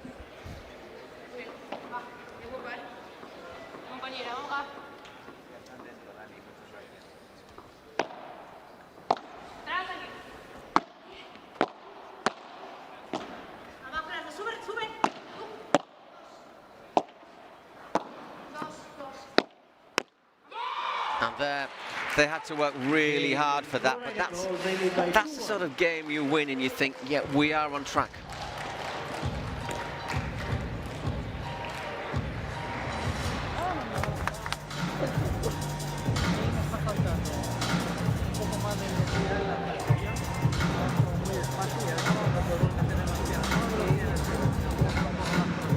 Okay, so 2-1 to the flow rider goes at the start of the second serve, 1 break each, so it's all level in terms of service breaks. And of course the goats taking the first set 6 games to 4. I think, Paul, that the small difference now is that Florida is texting one WhatsApp to New York and say, hey, if you want to have chance to win this match, you only need to play more perfect than me. Both teams, as you say, both pairs at a really high level, and probably both at their best moments in the entire match. Everyone hitting a level of consistency. Un poco de toqueteo también, tenemos espacio. That is very, very enviable. And it's not being a game at all, is it, of globos, of lobs, of lob. It's being aggressive, direct, volleys, víboras, all hard bandejas. If you open the Padel book, we can to check today that all the concepts we can to watch today during this match. But the problem is that Gemma and Delphi now are playing again so good. Yeah, Delphi had a little dip in performance at the end of the first set. Looks as if she's back to her best again. You know, Ari Sanchez serving. Why do you think Ari opts to serve second in the sets? But maybe she needs to serve before Andrea, no? Because with Ari Sanchez, no breaks, I think. Ari Sanchez first time at the first set she won 40-15. Second time 40-15. Now is the third time that she served. She's serving now, third time at this match. Is 30 lob. 40-15, 40-15, 30 lob. That was a great serve as well. That's about as close as you're going to get to an ace in paddle. Once again with the phrase "at this level, decisive."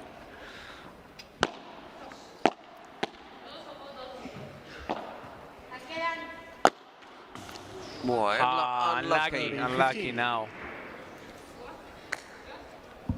40-15, just clipping the net cord and into the side of the court directly.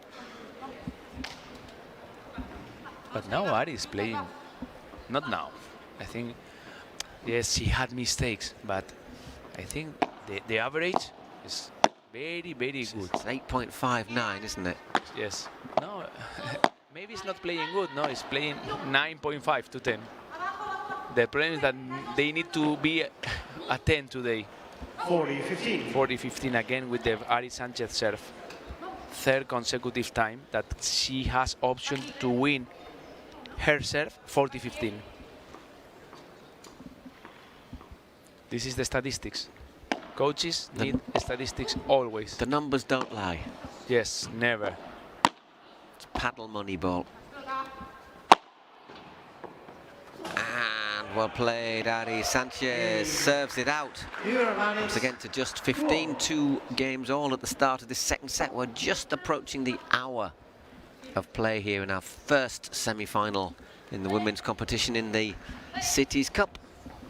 After this, last Delphi Brea serve. Do you remember what happened? She struggled a little bit on her serve, has Delphi. Break.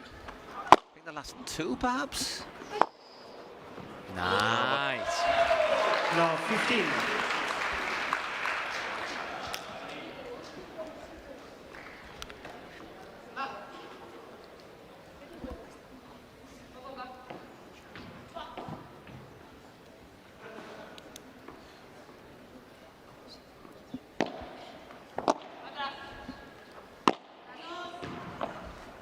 Doesn't have a lot of space there, but still managed to put in a reasonable lob, but that's a good shot.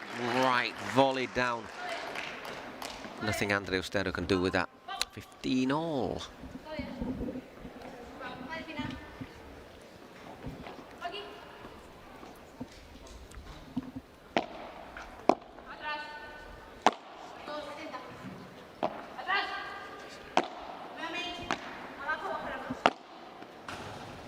Oof, reacts well. Wow. Hey, it's a rare. You should put that in a frame. You should put that in a wall on your frame. It's a Gemma Triay unforced error in this match. Yes, because with this Ari Sanchez movement that she decided go close to the net to block, Gemma know that or I play perfect, or Ari Sanchez is ready to block my bandeja, and this is dangerous for me.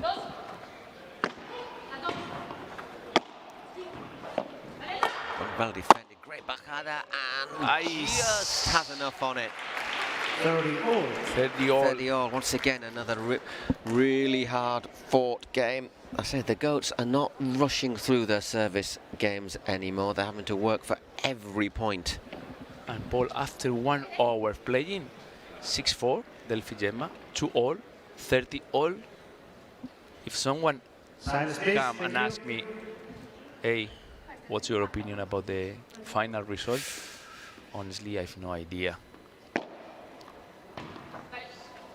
Amazing first serve. 30. After this, Delphi and Gemma make. Haven't finished, haven't won it yet though.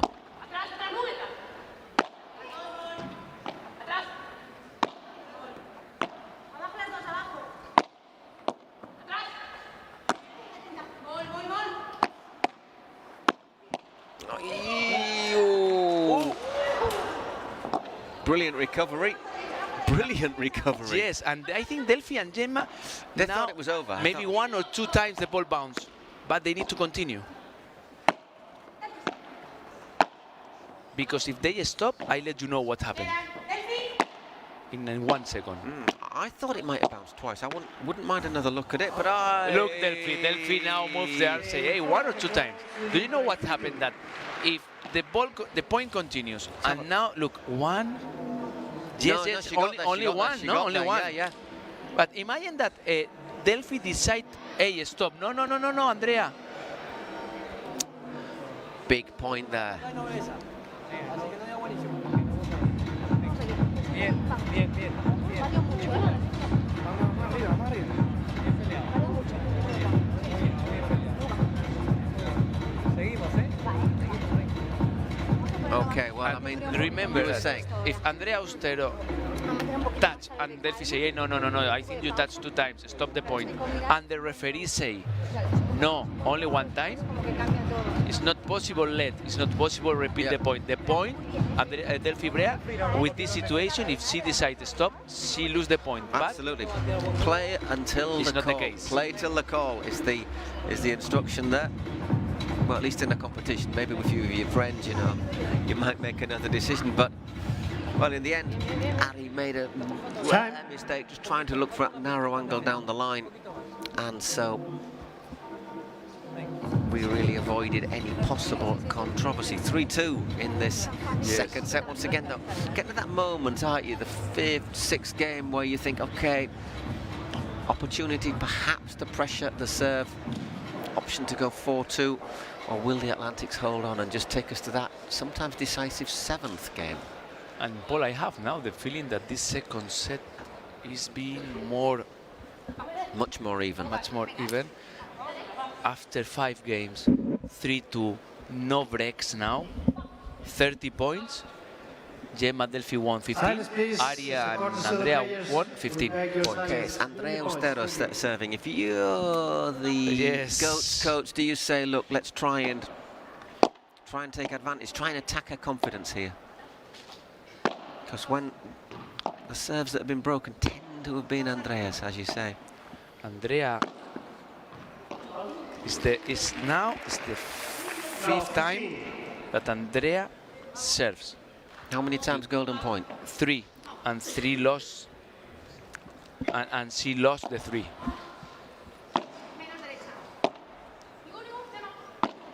The serve that she wants was with 40 love. It's 15 all now. Always 75% of the times that Andrea is serving today, problems.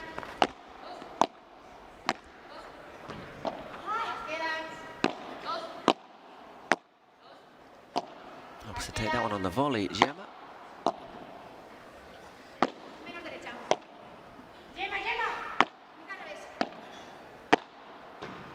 That's well played by Ari Sanchez. They picked a moment and hit it perfectly. Yes, and Ari Sanchez, after to win the point, up her hand and say, sorry, Gemma, why? Because look, she tried hit Gemma legs with the ball, but no, this is fair play, because it's usually Padel do this. If you hit the legs. Nowhere else. It's okay to hit your legs. Okay. 30 all. Again.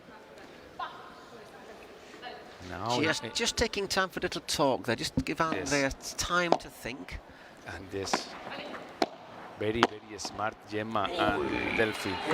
Well played again though, Ari Sanchez. But Ari Sanchez, she wants to help a lot Andrea. She's playing perfect.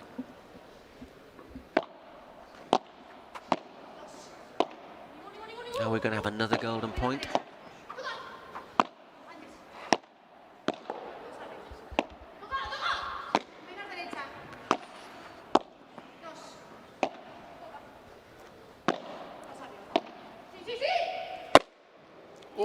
And well played. Catches Delphi in the midriff, but apologises. 3 games all. Second time that Andrea Ustero wins her serve. 3 all. We will continue with this expectation. So Gemma serving.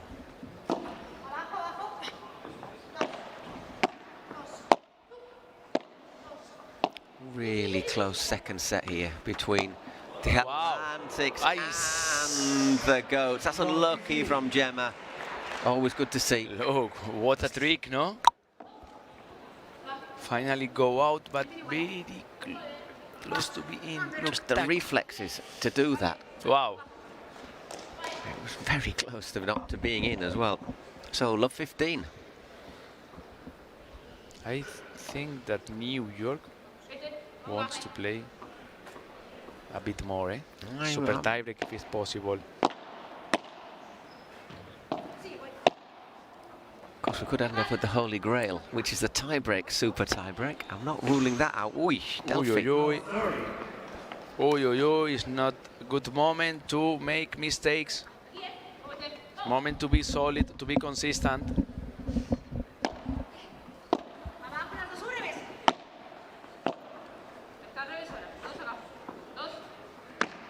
Wow, great bajada. Fantastic shot there from Gemma Triay.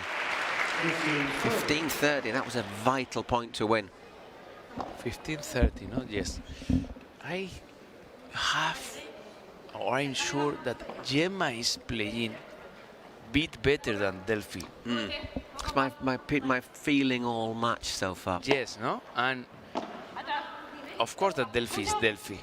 But if I am Andrea and Ari, maybe it's moment to put or to play more balls with Delphi. But look what happened with the commentators. The commentator's curse. The commentator's curse. 15-40. So 3 break points for the Atlantics. Wow, with 3 all, eh? It's the 7th game. Do you remember, 7th game? Very often a key moment. Very good now, Gemma. With this Víbora forehand volley. I don't know exactly what, but very brave and very good moment to finish in 2 shots. Finish fast. This moment is it's good. Ooh. Because the feeling was understanding between them, and finally look. And another golden point. Golden point. Goodness gracious! I don't think that was a deliberate leave somehow. First time that one golden point is with Gemma or Delphi serve.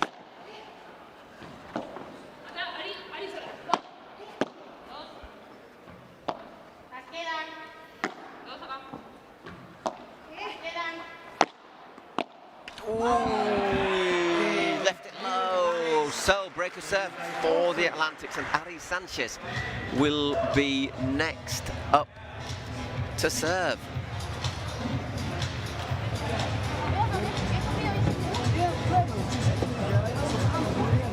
Muy bien el globo de volea de revés ese que tiraste acá, que te encantó, ¿eh? Well, little, Sorry. sorry, a little chink of hope here now for the Atlantics. A break up in the second set. 4-3, chance to make it 5-3 if Ari can hold the serve, which she has been doing. Paul, now that you know that I am a statistics lover, 4 golden points. And always the team that was serving the golden point Has lost. yes.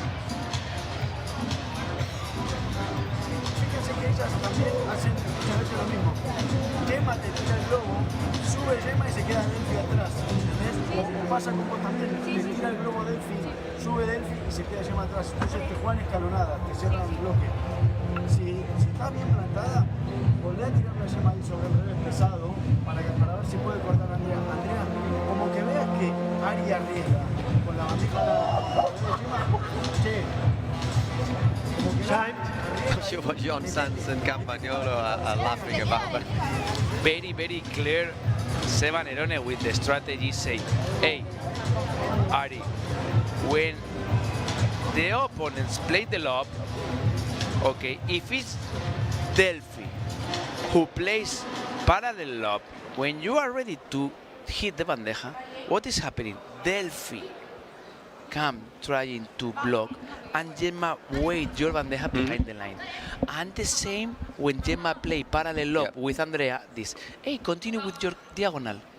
And say, hey, and Andrea Austero, if Ari plays a very good bandeja, try to be closer to the net to try to help your partner with your volleys.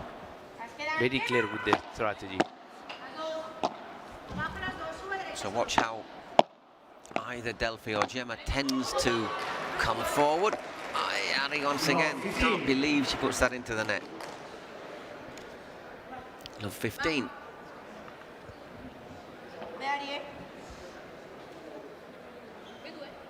Silence, please. Thank you. Well, this game is living up to the expectations. We thought it was going to be close, and it is proving to be that way.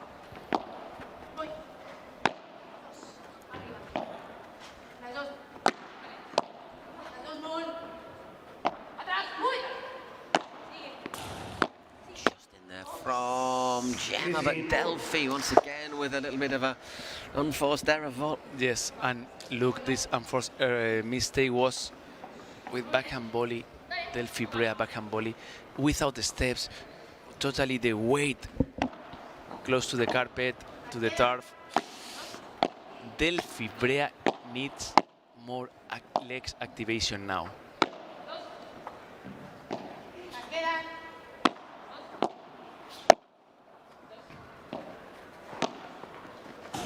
Wow. Very Brilliant shot. Didn't have much of an brilliant. angle there, did she? Plays Brilliant. it over, drops it down.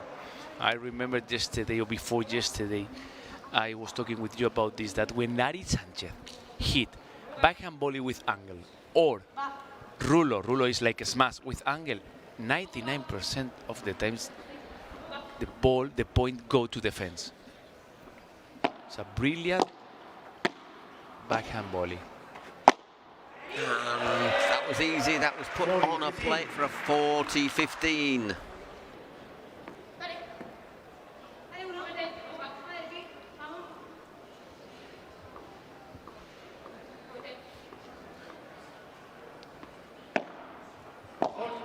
Just a bit long on the serve, but once again, she was looking to angle that one across.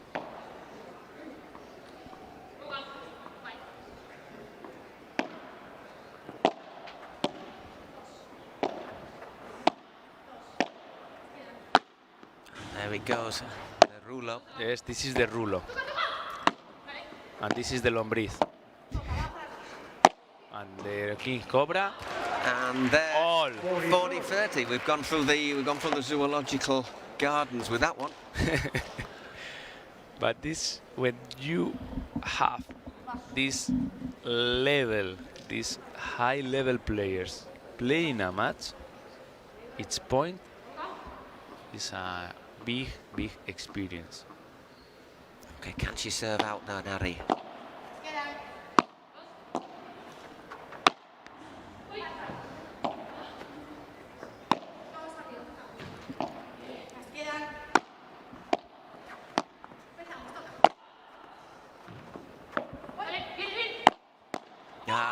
play Very from Gemma, brilliant, yes. anticipating that Golden point. and forcing another golden point. And now we need to check what happened, Paul, because I told you 5 minutes ago that always that the one team serve with golden point, break. Yeah, no serving pair has ever held a golden point. That's a heck of a statistic. Can Ari buck the trend? First time that Ari Sanchez serve to defense one golden point at this match.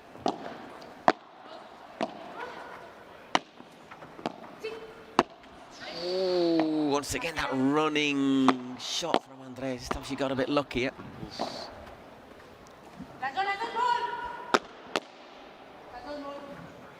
Wow, what a bajada, what a block. All is brilliant. Wow, Ari Sanchez. Bucks the trend. No with my serve. Hey, Paul, no with my serve. Not from me, you don't. But Yes. she dominated that point, didn't she? Look where she finished. In Andrea Austero's side. Oh, she 5-3. So Delphi Brea, who struggled on her serve, serving to stay in the second set.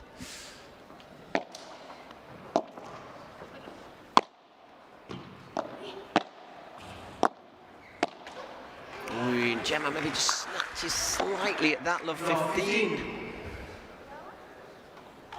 Once again, as you say, the first 2 points in these sort of situations always vital. I think that Ari and Andrea, they want win this set as soon as possible, Paul.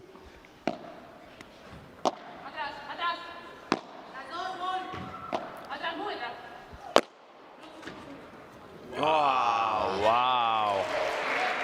Not been the most effective on the smash today, Gemma Triay, but that just got the kick at exactly the right moment. Perfect kick. Look, and the ball go. Tac. Perfect. Just for a fraction, it looked as if it was going to go along the glass. This is 3 meters, 1 centimeter.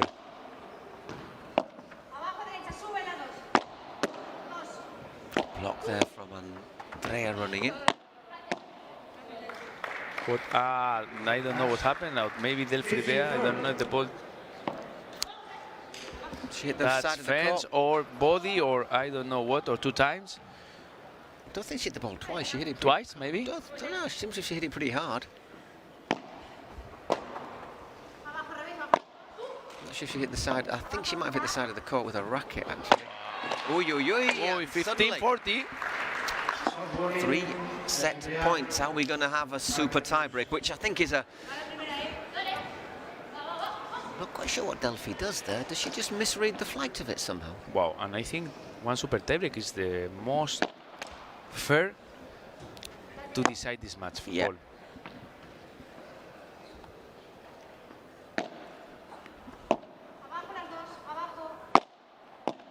Three set points. Oh, and And there set. it is. So, Game in second set. the New York Atlantic square this match up. 6-4, 3-6. Got a super tiebreak coming up. Ari, son la misma ambición que tenés hasta ahora es para jugar 10 puntos más. Son 10 minutos de concentración, ahí a fuego, ¿entendés? Indicándote que cuando ya llegamos a este momento, ya ellos están colocando los tiros.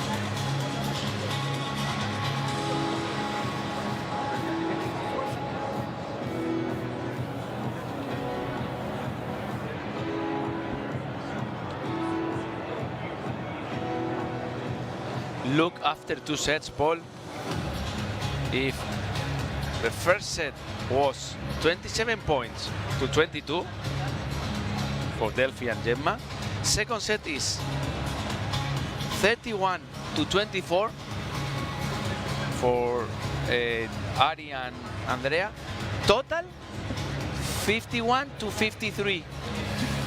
So close. Wow. We just had Seba saying to Andrea Austero, 10 minutes. 10 minutes, it's going to decide it now. And how is the super tiebreak going to go? Remember, it's the first to 10 points 2 points clear of your rivals. You're seeing what it's like behind the scenes here at the Pro Padel League Cities Cup.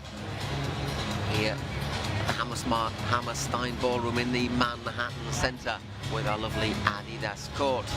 And today, today the atmosphere is amazing, eh? It is indeed. And tomorrow it's completely sold out. I think might well be sold out a bit later on today. There you go. The percentages. Always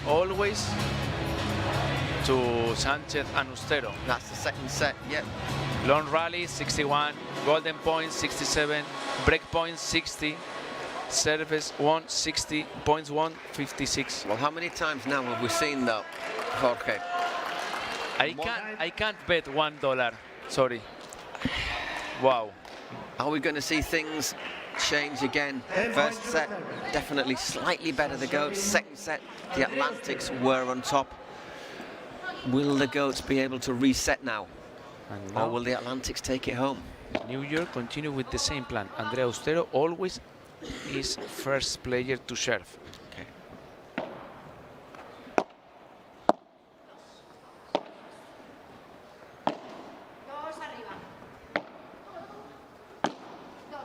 The Lombriz. Giving it plenty of air. It's out from Delphi. But look, it's impossible to know the final of this match, but for the moment, Seba Nerone, with this strategy about the Lombriz, that is Lesa Vibora, is having success, because Delphi Brea feels not very comfortable. She's not quite, because she's not quite sure how to get the power back in her reply, which is what she really likes to do. And when the ball, Andrea Ustero Lombriz, hit or touch Delphi racket, have a big effect, and Delphi has problems with this.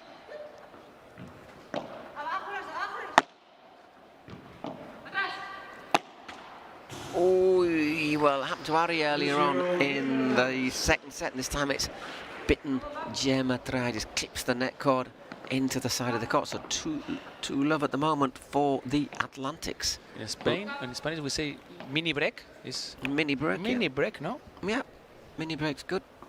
Still very early days in this super tie break.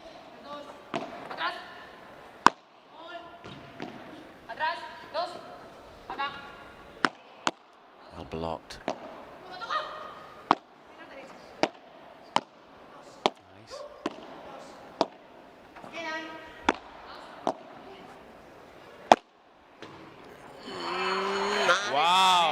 Got enough of a kick. That was 3 meters and maybe 2 centimeters there from Andrea Ustero. Unleashes the smash.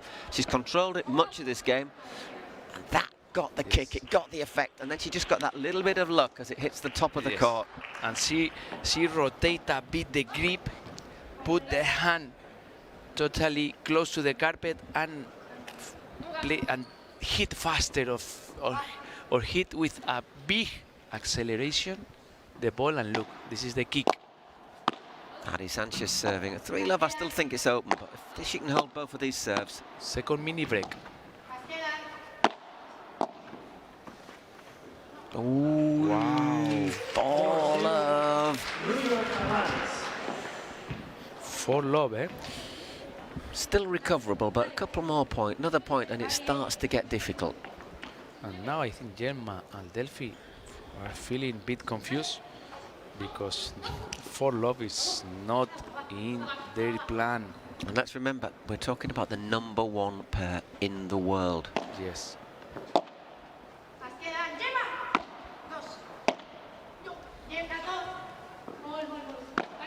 Oh, looks for that really difficult shot there. Yes. Nadia. Maybe, if it had gone in, it would have been spectacular, but maybe just gifted a point there. Gemma Trai to serve. 4-1 down in this super tiebreak. Remember, first to 10, 2 points clear. And yes, that Ari has margin to play this difficult shot, but hey, one super tiebreak is very long. Please stay on the careful script. with these mistakes. Stay on the script. Yes.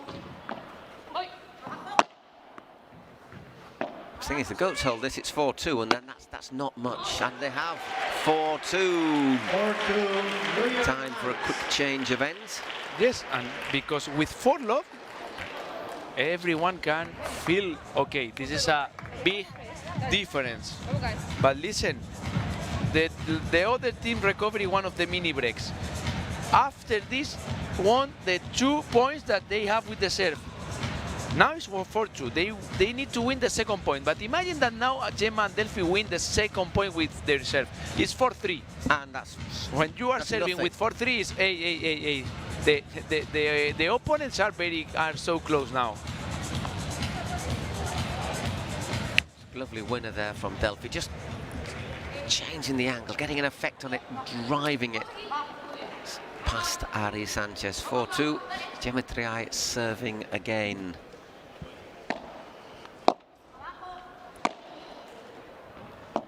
1 hour 26 so far in this match. I think it's the longest match of the tournament. Yes. And that's no surprise, to be honest. Exactly. No, totally. Totally agree. It's not surprise because we know the level of the semifinals. And when you have the best players of the world, you have the best world Padel players here. Wow. Happens this. 5-2. 5-2. 2 mini breaks again. Let's have a look here. For New York. Just down that area, right down the line, where neither was quite sure who should have gone for it. But I think Gemma might have been the best player to go for it, but maybe it was closer to Delphi on her backhand. I think that Andrea Austero level from the first game to now is higher. No, it's highest. It's at the highest level in the Yes. match. What's Delphi going to do here? She's going to hit it hard, and she's going to hit it into the net. 6-2. Yes, and now Delphi and Gemma, and I think more Delphi than Gemma, the feeling that she's fighting against herself about, okay, it's not possible that I lose this game. I need to try more. I take more risky, and mistake. Careful.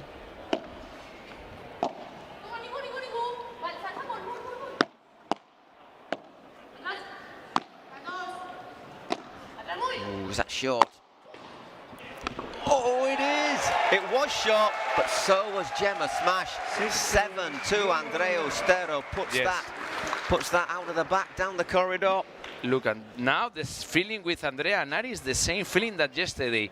Ari, very consistent, very solid, the leader of the team, the captain, behind the line, taking the control, and Andrea Austero winning the points. 7-2, 5 points up in this super tiebreak. Your silence, please. One player cooks the point, Please, thank you. the partner finishes the point.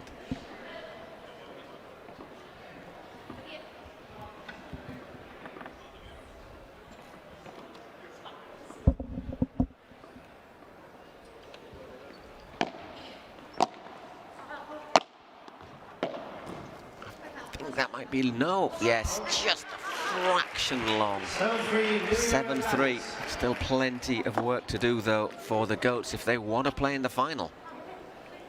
And if Delphi and Gemma, if they want to have more chances to win this match, they need to continue fighting. Now, of course, that is 3-7 down, but Padel is Padel. One super tiebreak is too long. Please, thank you, please. Feel the tension in here.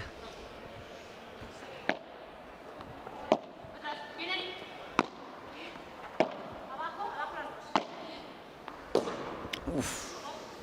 Oh, 7-4. That was not a great deal Andrea could do with that one right close to the glass like that. Now it's moment to be focused, to be patient, to work, to be consistent. If Ari and Andrea finally they won't win this match, they need to win minimum one of these next 2 points.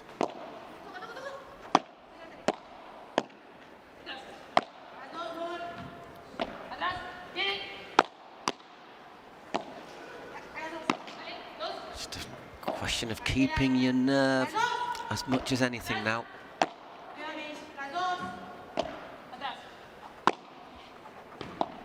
Oof, just skipped off the court there.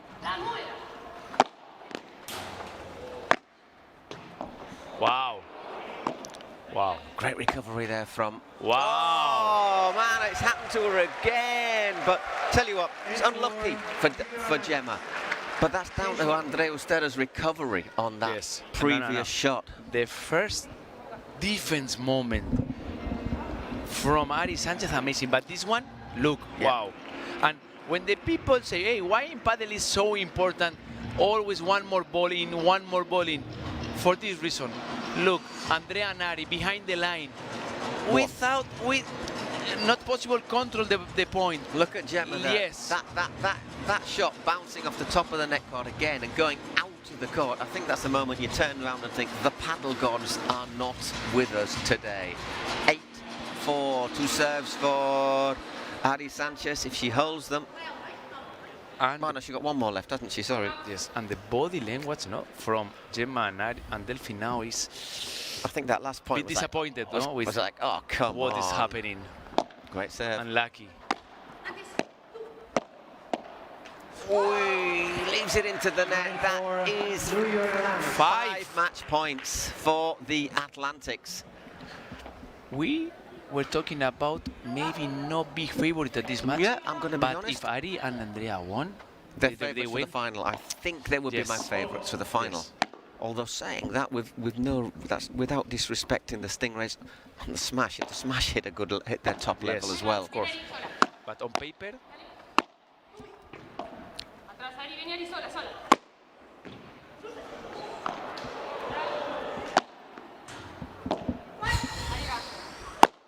Wow!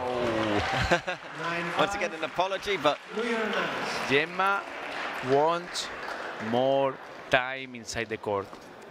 Gemma wants to be part of the podium day. Well, she is going to be part of the podium day, but will it be sorry, the fighting final? for the first and second place. Totally agree. Sorry. Yeah. She's serving 5-9 down.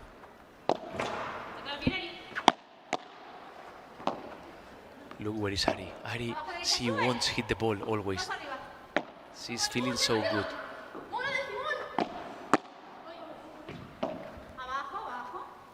Staying deep. How well played, Gemma. 9-6. Yes, I think that with this, that Andrea Austero played down the line, Gemma say, no, I'm here. I'm here, and the ball is not possible that pass. Still 3 match points. Now, and there it is, well played. Ari Sanchez and Andrea Austero, the New York Atlantics, take the first place in the women's final here at the Cities Cup. And I want to say as well, congratulations to the Flow Rider Goats. They've been outstanding all year, but they're going to have to settle for playing for 3rd and 4th place. But tremendous fight back from Andrea Austero and Ari Sanchez. 4-6, 6-3, 10-6 after a super tiebreak. And Paul, this is only the first match of the day. And look the level. Absolutely, that is a heck of a start. There's John Sanz and Campagnolo. They hope that they're going to be in the final as well later on. But that's what I like about it, the team celebration. That's what, for me, makes the PPL special. Hey, congratulations, New York Atlantics. Congratulations, Andrea and Ari. And Andrea start to play good, but not amazing. But finally, she played amazing. And congratulations, Seba Nerone, the coach, because from the bench, with this strategy, with this long breath, had a very important job during this match. Congratulations, New York Atlantics. Called it all well. They're just going to have a word with Ari and Andrea, who are in the finals of the Cities Cup in New York. They will be back tomorrow. Well, they'll all be back tomorrow, but they will be playing the final. Will they be facing the San Diego Stingrays or the Las Vegas Smash? Well, we'll find out. First of all, though, we're going to leave you with Eugenia to have a word with our winners.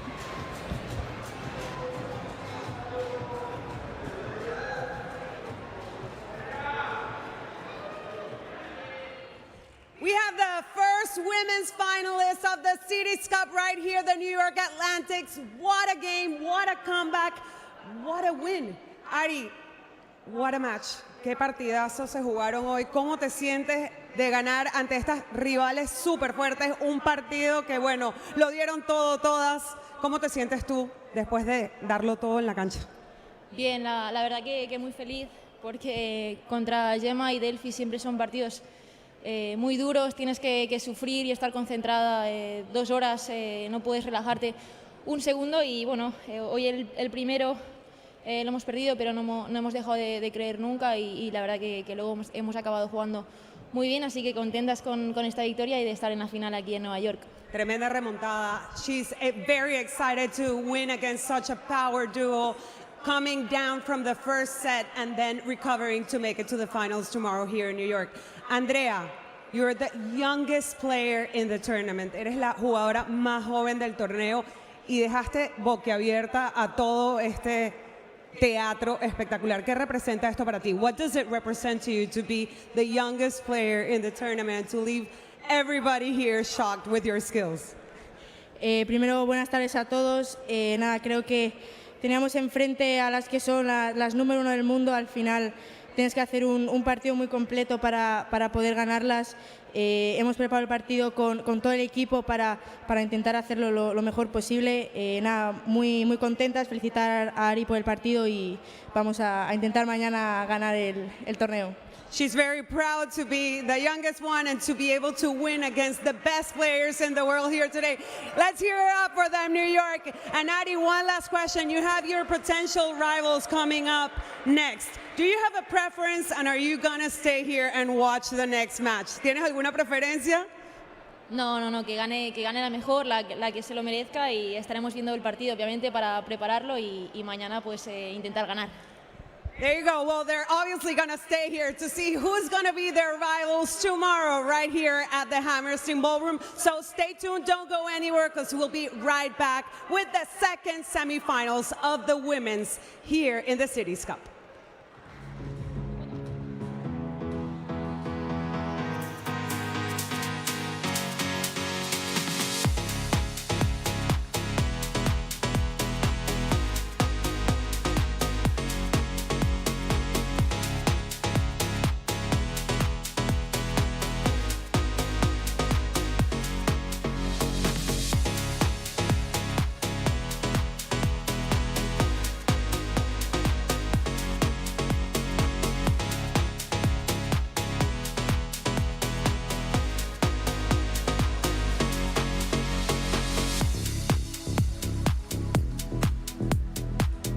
If history has taught us anything, it's not to root against the underdog, against impossible odds.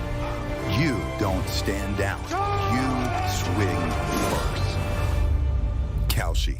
Trade on anything. Through ideas, imagination, effort, and enthusiasm, dreams are built. We are making Padel the sportive choice for thousands of people around the world. Each court built is a match won.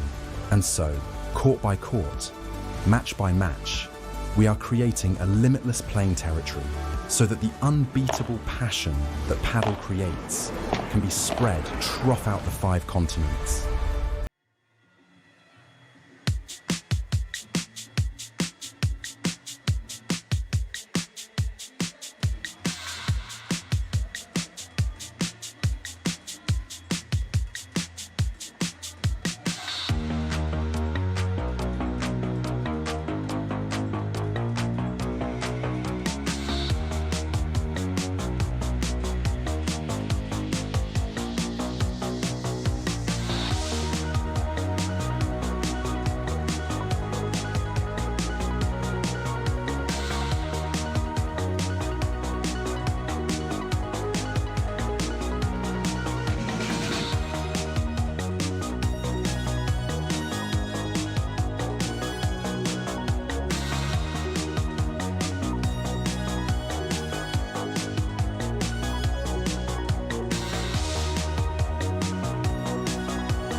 get enough of this world-class battle. Let's welcome our next two teams for the second women's semifinal. Our first team of the second women's semifinals, the Las Vegas Smash. Marta Ortega and Sofia Araujo.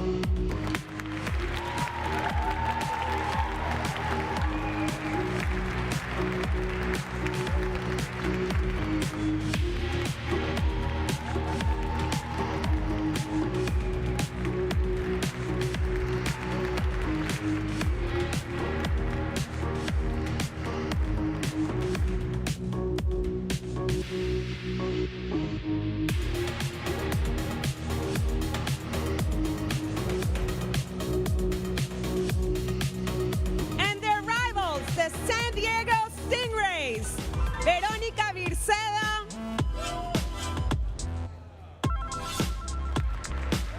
and Claudia Jensen.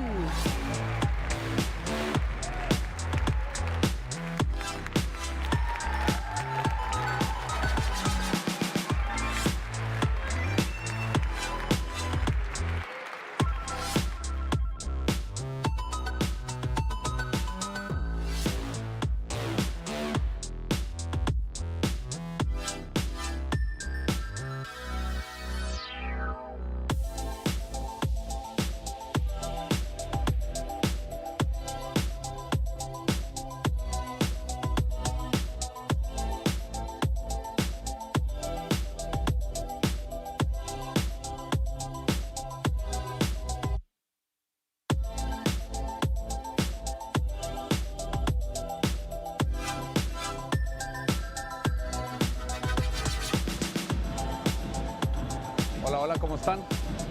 Vamos a seguir el mismo protocolo de los 10 minutos, 5 minutos peloteo entre ustedes dos, 5 ya sabemos, ¿correcto? Vamos a iniciar el sorteo, PPL o Pro Padel League. PPL. Restan, ¿correcto?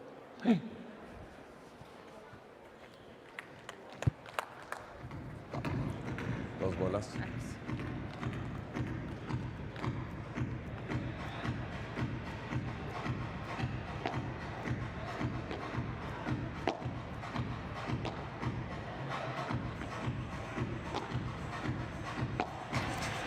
Well, we've already seen who the first finalists in tomorrow's podium day will be. It'll be the New York Atlantics. So now we have to find out who will face Andre Ustero and Ari Sanchez.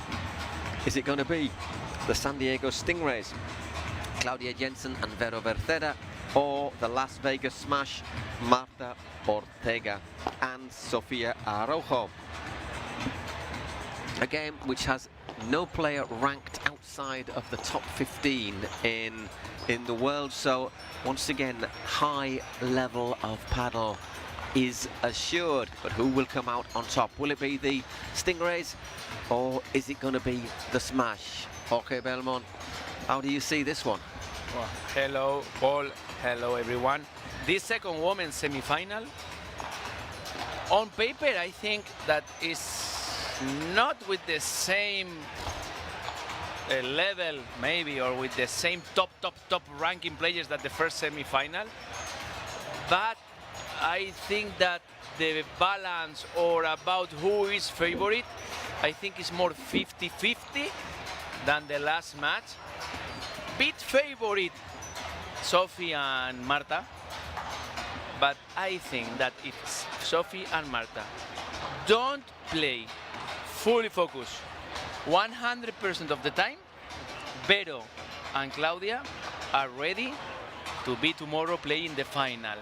Yeah, let's be honest, there are very few players as good as Claudia Jensen from the San Diego Stingrays, as keeping the ball alive, as getting those returns in, as putting in the lobs and just frustrating their rivals. Now we know that Marta Ortega and Sofia Araujo, they're probably the more explosive, the more powerful of the two pairs. Yesterday in their match against they played the Matrix. they blew a little bit hot and cold. They weren't at their top level. The big question for me is if they can play their very best paddle. Exactly. And we know that Marta Ortega is very, very, very solid, with high intensity. Claudia Jensen, maybe the feeling is that don't play with the same footwork intensity that Marta Ortega, but finally the result, the level of her game is the same. Where is the difference today? Maybe where is the difference, I think, before to start the match? What happened between Sophie and Vero? The player between Sophie and Vero that win this match face to face with less mistakes, but the most important, with more winners, maybe make that this small difference give the victory to their team. Okay, another thing, Jorge, you're a coach. You've coached players such as Alex Arroyo. Yes. You've coached at an international level for Qatar and Saudi Arabia. I forgot what I was going to say now, believe it or not. Me? From a coach, do you think that this match is, if you're a beginner or an intermediate paddle player, this is the one you watch and you learn a lot from?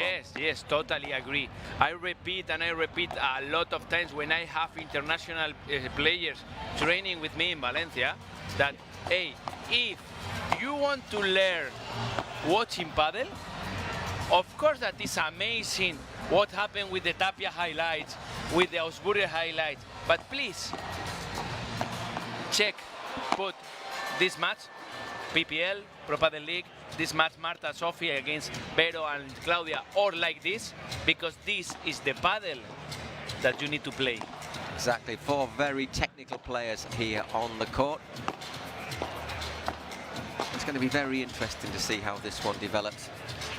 And Paul, we are now with the first part of the warm-up.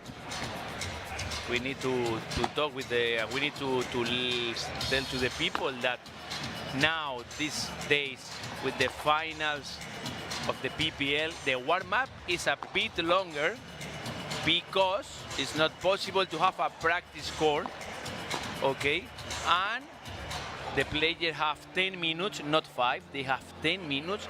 The first 5 minutes is between the players of the same team. Now we can watch Claudia Jensen with Vero Virceda in parallel straight, and Marta with Sophie, okay? And when finish these first 5 minutes, we have chance to watch the official warm-up, that is 5 minutes, one team against the other team. It's not against, it's gentlewoman, 5 minutes to warm up. You can't say gentlewoman, it seems very... Gentleman, gentlewoman, seems very Victorian age to me. Okay. Like have you ever watched Downton Abbey? Listen, you are my master, you are my teacher in English, you need to teach me. Gentlewoman makes me think of Downton Abbey, not the program, not that I watch it, not that I watch it very much, but.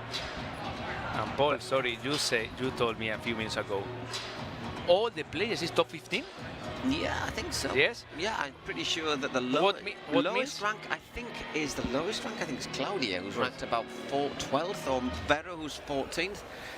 So everybody ranked really, really highly.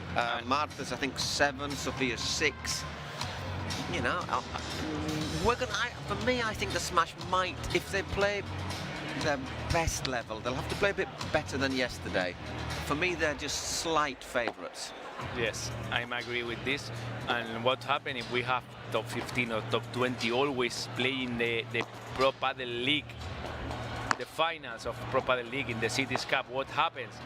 But finally, the best paddle in the world is here with us in New York. Where is in Hammerstein? Ballroom in the Manhattan Center. The Manhattan Center. Now we have the chance to watch the official warm-up. Which means we have 5 minutes left. In 5 minutes we can enjoy this match. We can enjoy this match.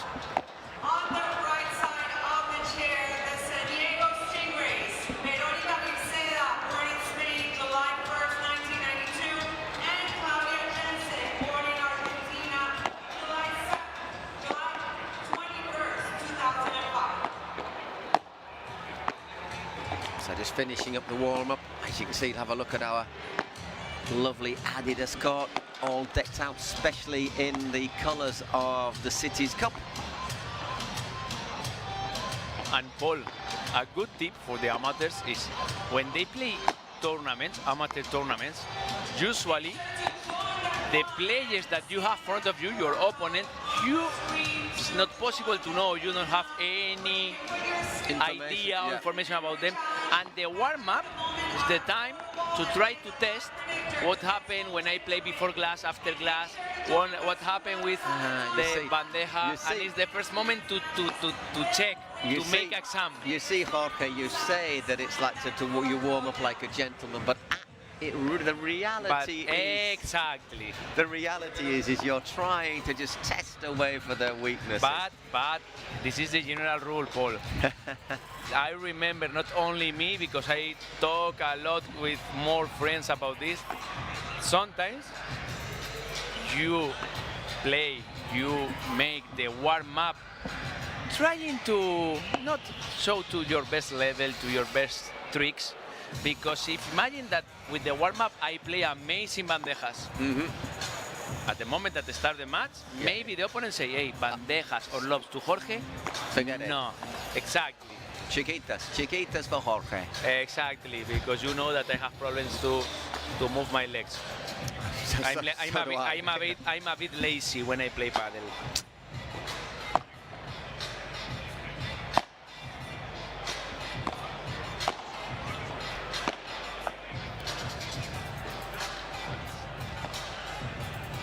There's Sofia and Claudia.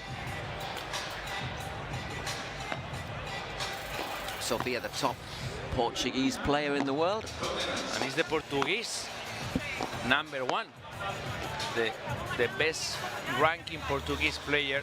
And I think after Ana Catarina Nogueira, everyone knows her with the name La Portu. After this player, now Sophie is the best Portuguese player. If you look at the world padel in general, there's Italian players and a couple of French in the top 50 now. Or in the top 60 at least. Now the padel is living amazing moment around the world. Every year more and more countries playing this sport, and now at this moment in Doha the countries are playing the Asian Cup. It's amazing, isn't it? Asian Cup, what countries are they? Qatar, Saudi Arabia, and Indonesia. China, Japan, all these countries are playing this Asian Cup tournament in Doha, and it's amazing because it's like a World Cup, but only Asian countries. It's amazing. They have the Asia Padel Federation or Asia Padel Association, and they have ranking. They have tournaments scheduled.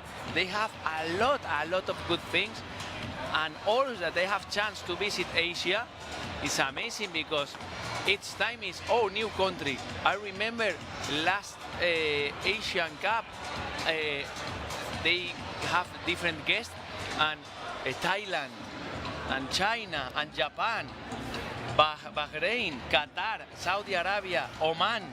See, all these countries all have not only 20 courts maybe, no, they have thousands courts, amazing, 100 and 1,000 courts, a lot. It's amazing how the padel moment. It's expanding all over the world. It's in the UK as well. I know they opened up some courts in my hometown. Yes. They did indeed. 10,000 courts at least in Italy, I've read. Amazing, as you say. So, let's get some more here. But at the moment, we've got a court here in the Hammerstein Ballroom at the Manhattan Center. And we're all ready to go with our second women's semi-final. San Diego Stingrays against the Las Vegas Smash. And sorry, Paul, to finish with this speech about the expansion of the padel. 1 year and a half ago, I remember that I had in my city one meeting with the president of the Congo Padel Federation. Honestly. Say, why? What? Yes, Congo, Senegal. And in 10 days, I will be in Egypt, in El Cairo. Okay, for Padel project. Amazing, amazing. Putting a couple of courts next to the, well, you got the sand put under the court there, haven't you? You just build them next to the pyramids. Exactly. Couple of courts next. I can see that next to the pyramids. Be a good backdrop for a tournament. Anyhow, let's focus.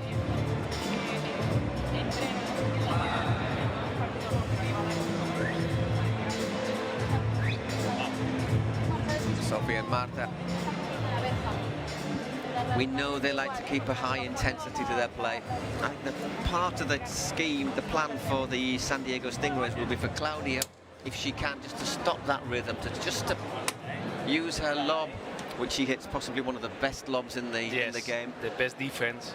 Just to try and frustrate Marta and Sofia. The match is ready to start, Paul.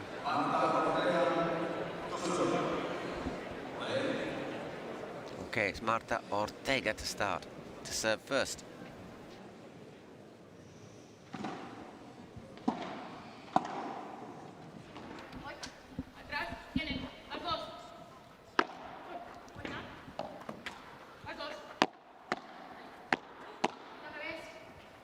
Good block there from Vero Verceda.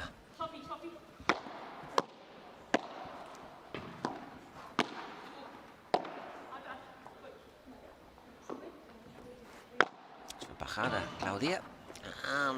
Gets a bit of an effect on it. Marta frustrated that it didn't bounce, so love 15.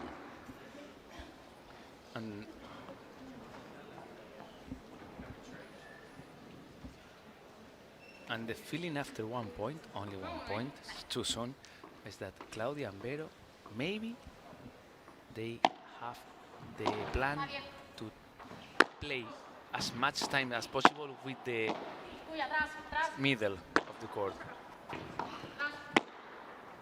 Why? Because they want that Sofia and Marta don't have chance to play with angle.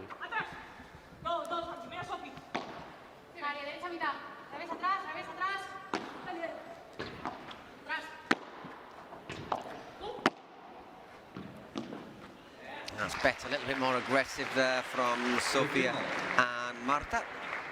And look that Sofia had the option to attack the Vero Virceda corner, and after this, Marta was ready to be very close to the net, waiting that if the ball pass, she wins it. Yes.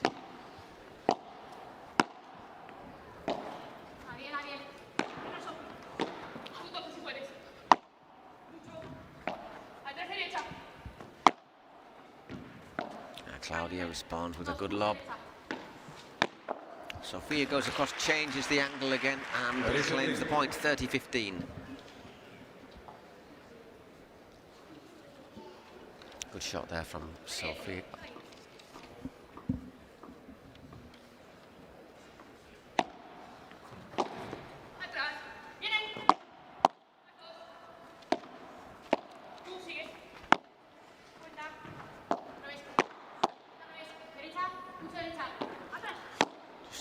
If you didn't know before, Marta Ortega was the world's youngest #1. Yes. In 2019. She's also a qualified doctor. Not the only qualified doctor in women's paddle, it has to be said. And maybe I think there was another one with Ari Sanchez, I think. Possibly. Wow. Only 3 points, eh, Paul? Mm-hmm.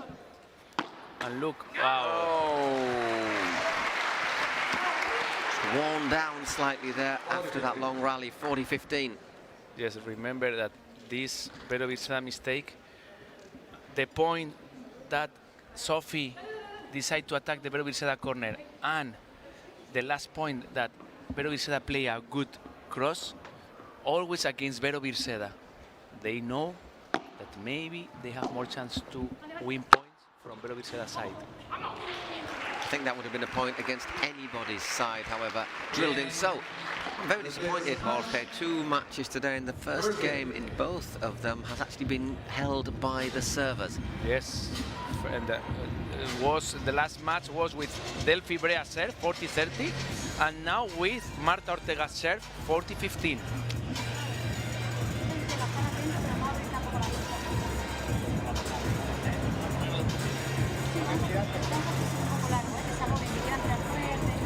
There you see Chisco and Gonzalo Alfonso stayed to lend their support to their teammates, even though this is they lost a committee, eh? Yeah, another committee. Oh, another committee. Every one of the Las Vegas Smash players and coaches around Sofia and Marta trying to help them with the tips. Now, I think that Claudia Jensen is the first San Diego State player to serve.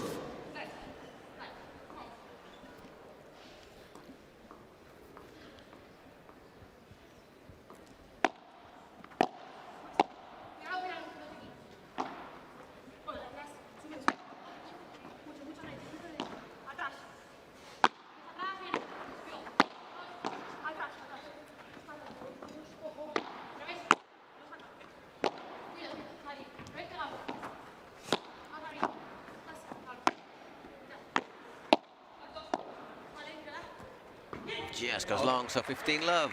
Yes. And this is one of the characteristics that Vero and Claudia have, that if they need to play 1 million transitions each point, they will do. Yes.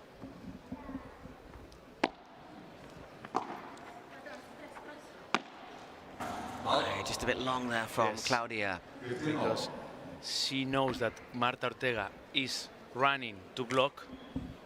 You know that if the opponent is coming to block, or you play so perfect, or they take advantage. Why, what a lob. Doesn't get the effect, but it just wrong foot, Vero, so 15-30.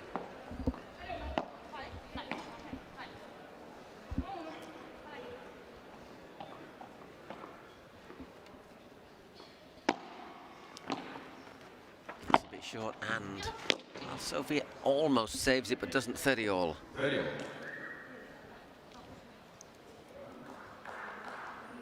After very good beginning of the match, the first 3 points, now the feeling is that it's normal, that the match is starting, no?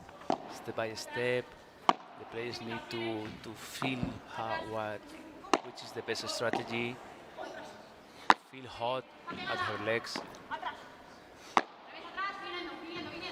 Just getting the rhythm, getting into the pace, Exactly. feeling the movement of the court. That's well recovered by Vero. And Sophie, well played, Vero. Powers that one off the back of the court. So 40-30. Very, very important now at this match. Have a good timing between points, recovery. Use these 20 seconds to you need to breathe, that your heart recovery, the intensity, the good intensity, the good rhythm.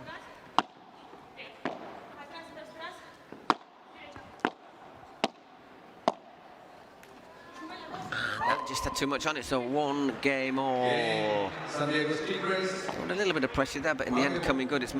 It's going to be Sophie to serve. Now Sofia Araujo.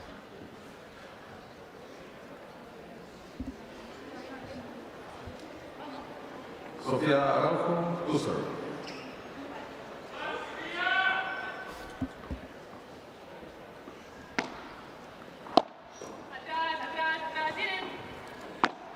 The Claudia Jensen lobs have a very high quality, eh? Oh, they're excellent, they're excellent. Does really well there. Vero went high that lob, but took it on, won the point.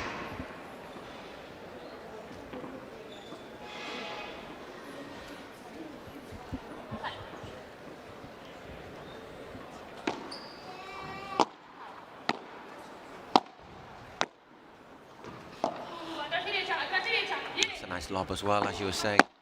That's a very good lob. Long diagonal.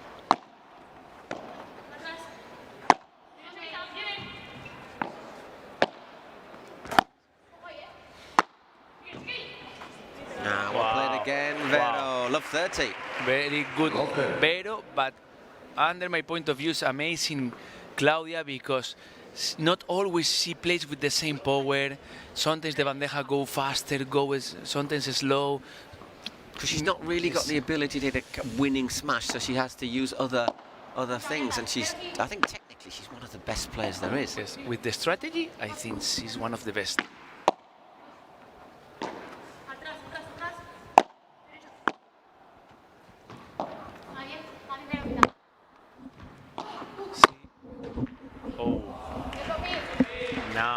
Now, very good. But Claudia, to finish with about Claudia, and she has amazing glass game. If she needs to play 1 million times with glass, she's ready to do it because the glass helps her a lot of times. Very, very good player. She's incredibly calm, never seems to lose her composure. Exactly.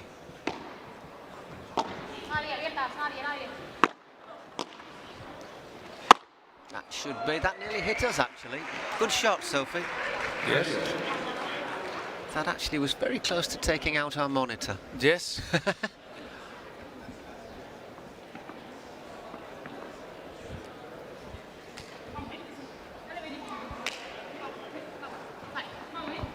So, 30 all.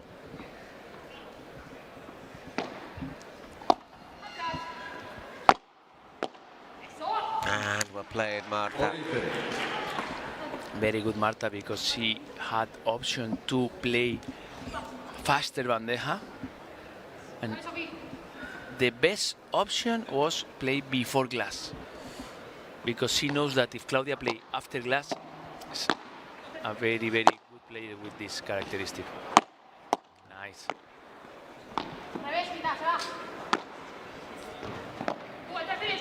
Look the lob. Thing is, she does that time and again, and it just, after the moments when they've been under pressure, just allows that reset, allows them to get into position. Oh, good lob from Sophie this time.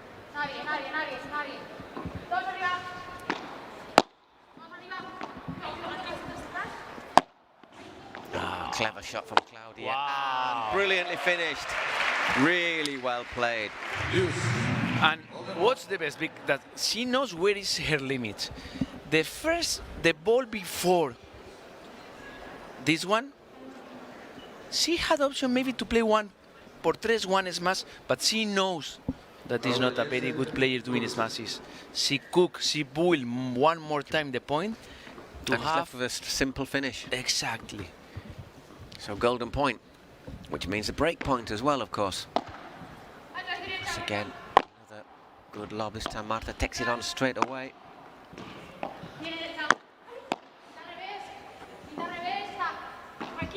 It's a bit short from Sophie, and a very, very, good very fake clever smash. Left it very short though, Sofia Araujo there. So we have a break of serve. Vero Verceda and Claudia Jensen, the Stingrays. 2 games to 1 to the good. And it'll be Vero Verceda to serve when we get back on court. Tiene que defender la Verceda. Ya, pero para mí, si ella quiere tirar cruzado, que tire cruzado, tampoco parece. No. Lo único es, o para mí va de bote pronto, o que no des tanto rebote ahí, porque ahí sí que me entra como chiquita. Que son sin pared, las dos fueron peor. Listen, Paul, 3 games. And you know that I was talking a lot about Claudia Jensen, her level of defense. Now, Las Vegas match, Marta and Sophie, they are now talking with the coaches and with the partners. And the coach say, hey, we need one thing, that Vero Verceda hit more balls at defense, not Claudia Jensen. Yeah. Claudia Jensen is playing a big time a defense we need, put on the freeze. So the thing about the Stingrays, isn't it? Claudio's got that ability to hit the winners. Sorry, Vero's got the ability to really hit the winners. Claudia will keep the ball alive. So what they want to try and do, as you say, is mix the person who tries to hit the winners is the one who is looking to keep the ball alive. Yes, and I think Claudia Jensen is like what's saying in English a spider that prepares her web, sets the trap. Exactly. And you think, no, if I play a lot of times against Claudia, a lot of points, a long rallies, I can play a lot of times because her ball is not very dangerous. No, her ball is not going very, very fast, but it's very dangerous. Because it puts you in a situation where it's impossible to hit a winner, where the only thing you really can do is keep the ball alive yourself. Okay, it's Vero Verceda to serve.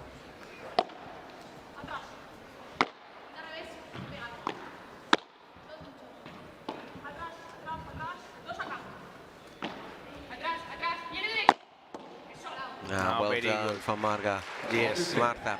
Very Fibra good, Marta. right down to feet. There's not a lot you can do with that, even if you're Claudia.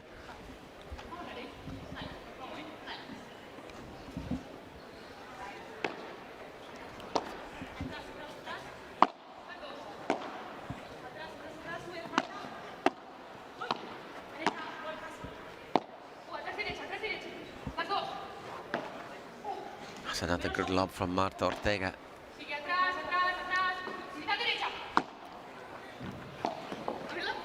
Wow. That shot from Claudia, I mean, it's a lob, but it's a looks easy, eh? Flattish lob, isn't it? With a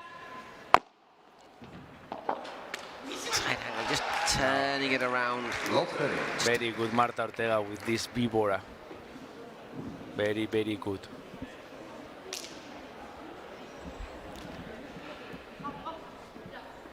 I think the Marta Ortega, she's feeling that today she needs to be more captain, more leader than other days. Very good. But once again, 15-30. You can do when it hits that area of the court. I think that if Claudia Jensen continue playing with this level, in a few minutes we will see Vero Verceda hitting more and more and more balls. That goes down the middle again. Wow. Just keeps it in there. Sophia was looking to be aggressive.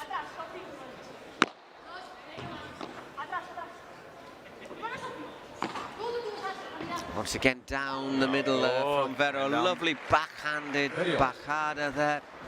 30 all.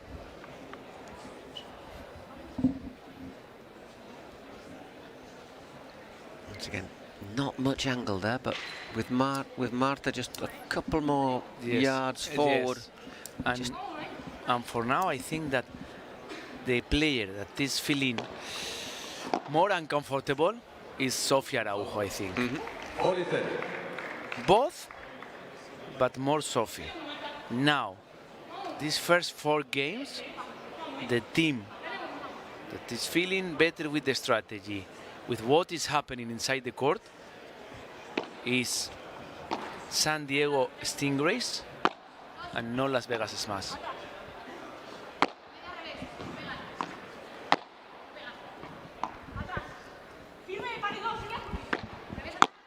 Yes, what you were saying, the loose shot there from Sofia, a bit of an unforced error. 3-1 to the Stingrays, who are a break to the good. Just because I told you, I feel that Sofia Araujo is the player feeling more uncomfortable inside the court. And look, this easy mistake with the volley, I think that is a very big, easy mistake.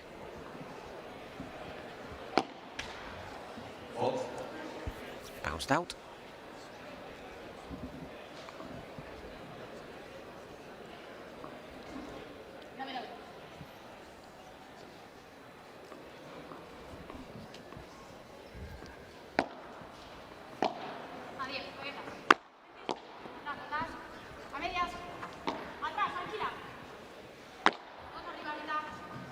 Allows it to go around her body.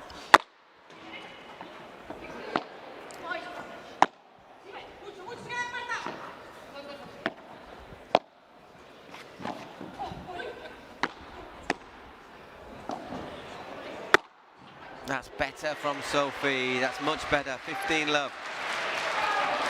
15 love. San Diego had a small understanding moment when this after just before this, that Claudia and Vero both went to try to return the same ball, and for this reason Claudia Jensen was out of her position. Second serve here.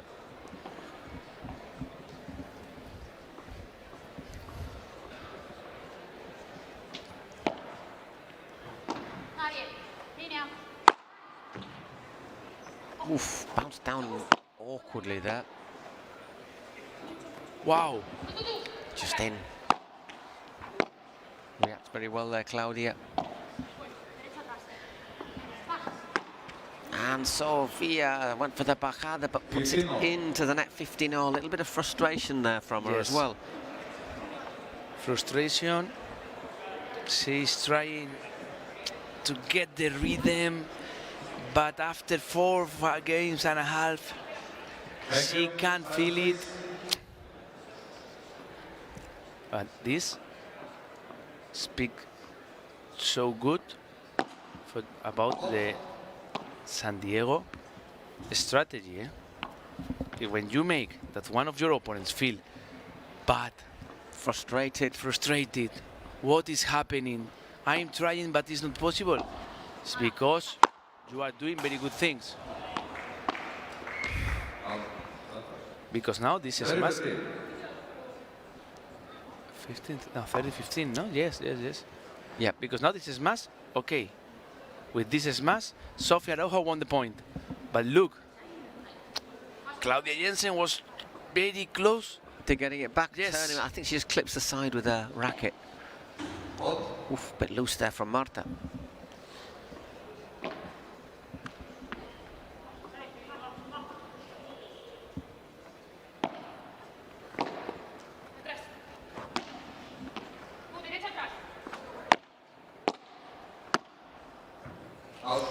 We just out 30-all. Still a lot of work to do in this game, Marta. Yes, and both Sofia and Marta, they are fighting against the frustration that they are feeling now, because both are trying, good point, 2 bad points, 1 good point, 1 bad point. They need to be more consistent. Look, wow, brilliant. Wait, careful, wow. What a shot there from Claudia Jensen to save that and to end 2 more break points. Let's have a look at this again. Look, boom, tack, and look this. Oh. Wow. And this is the point that go direct against your head. You are Sophie and Marta, you are trying, but never is possible to win the point. Wow. Still alive, the point. I'm surprised it's 2 that Vero break didn't point, kill it. eh? Yeah. And there is a second service break for the Stingrays. Yes. 4 games to 1. 4 games to 1.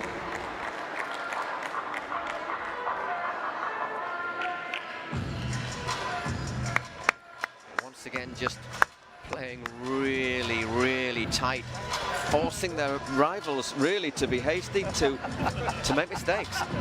Yes, and Marta Ortega and Sofia Araujo, they had first game with 40-15, no? Maybe with a good feeling, okay, we are happy with the beginning of the match, but after 5 games, or after 5 games, you only won the first one. It's the Stingrays who have settled much better, winning 4 consecutive games. Yes, with a good feeling that they can be more consistent, that when they have chance to finish the point, they are doing, but the opponents are feeling the opposite.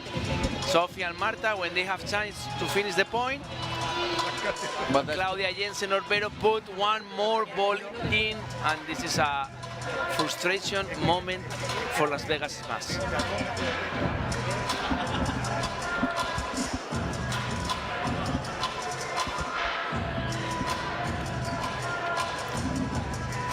So a bit of work to do in the Las Vegas, or on the Las Vegas bench. At the moment though, the Stingrays. So just remember the Stingrays didn't qualify for last year's Cities Cup, but they are back very much with a bang, both the men and the women in the semi-finals. At the moment it's going, dare I say, it's going very swimmingly for the Stingrays. And Paul, we could say that the stands are full or pretty close to be full, eh? Pretty close to full. Yes, very close to full.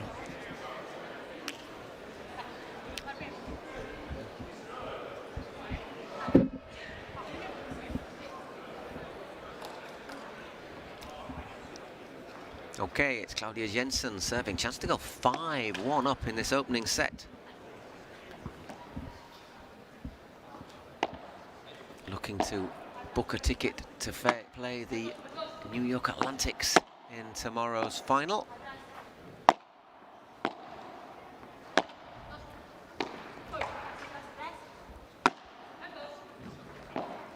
Oh, a bit special there from Marta.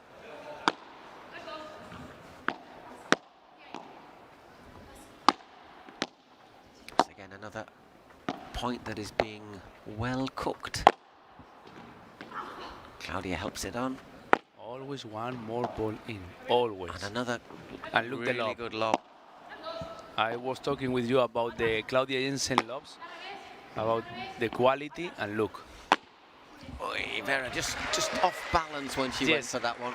And this, okay, that is only one mistake, but look now, Marta and Sophie, they are talking, okay. I think this is the strategy that they need to start to play to recover the score, is make that the ball travel more times to Vero Virceda side. Sorry, I want to see the replay of that already, what Claudia just did there. Because now Claudia, she's feeling that. All that she hit going. Vero is playing so good, but Claudia is, wow. Well played Vera there to defend. Angles it across to Sophie. And Wow. Sophie was a bit deep. She saw the angle. It was there for the ruler into the side of the court, and then the bounce favoured her, 15-all. But do you know what happened? That Sophie and Marta, I think they are trying play more and more times with Vero, but with diagonal lobs. Because if they play with the center, with the T-lob, Claudia Jensen is going to get that. Yes. But what happened? You give the chance to Vero Virceda with play with angle, and she feels so good with this because she's a good player doing this. Very good player doing this.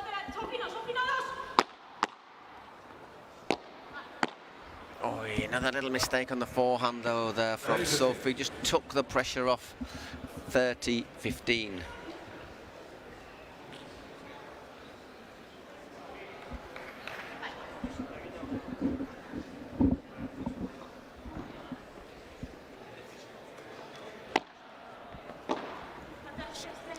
Deep lob.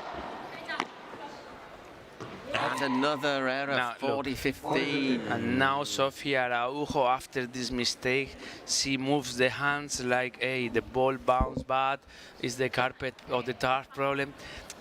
Not that this is excuses and excuses, no, but the body language that now Sofia and Marta are showing us is, wow. I'm just applauding because that was brilliant.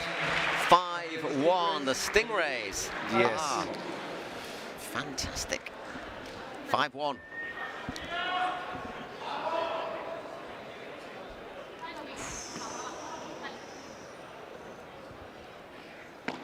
Sofia Araujo serving as well.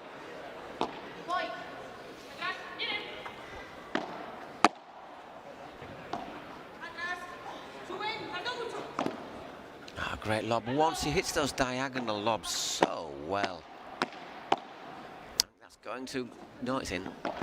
Good job I don't play because I'd leave so many balls. Yes. I have one question, Paul. Yeah. How many Claudia Jensen? Yeah, you said that yesterday. It's like they're cloning her. She's all over the court. Yes, I think it's cloning. All over the court in a good way. Love 15. Once again, just... I was going to say it's attrition, but it's more than that. It's just forcing the mistakes from their rivals again and again, just not giving anything away. And not only Claudia Jensen, Vero Virceda is playing an amazing match. Love 30. Is there a moment when you're in this situation, 5-1, love 30, when you think, look, let's just get this set over with and reset? And the next, after this game, what happened at twice bench? We need to know. We need two microphone, Paul. Listen. No, out. She got to it. She put it the wrong side of the net. Yes. Unlucky, Sofia, I have to say. Oh, that is really unlucky, actually, because if that hits the net, it drops down and it's dead. She was trying that touch the net with the ball, but not. So, 4 set balls after 29 minutes.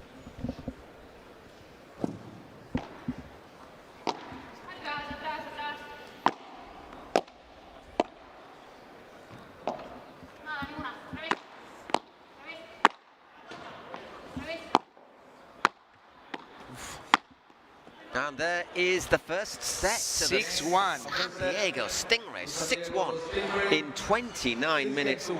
Must confess, that wasn't on the script I wrote. Not that they couldn't win the first set, but that they wouldn't win it 6-1 in that quickly. That is amazing. Tremendous first set from the Stingrays. The question is, can they keep it going? But let's just look at this again. Nothing Marta can do about that one.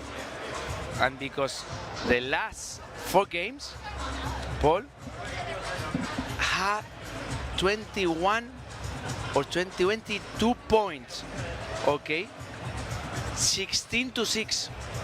The last average, the last 21 points is 16 against 6. 6 consecutive games for the Stingrays. Yes, exactly. But the last 3 games is with 30-40, 40 love 40. 30-40, 40-15, love 40. Imagine, Imagine the last 3 games that Marta and Sophie only had chance to win 3 points. I'm just looking opposite. My word. Oh, it's the Snapchat. Yeah, I'm not a huge fan of that. We're seemingly almost in Halloween mode. I'm looking across. Look the people. Look the. I'm looking across at the Las Vegas bench, and there is everybody in one close huddle there. Yes, because sure that they are trying to help, trying to give them tips, a new strategy and the most important is the mental game now. Sure that the players, Chisco and Gonza, and the coach Guga is trying to tell them, hey, listen, forget this first set. Now it's a new match. If we win this set, finally we have a super tiebreak. It's only 1 set. We have chance to continue. Exactly. If they can get that reset, if they can mentally change things, and we have seen matches change dramatically from set to set, then it would all go down to the super tiebreak. But at the same time, the best you can hope for if you're the Smash is to go to a super tiebreak. And now this game is very important because imagine that Sophie and Marta wins this set. Imagine this game. Sorry, maybe that's that one sea change, isn't it? The frustrations change and go to the travel and trip and drive to the other side.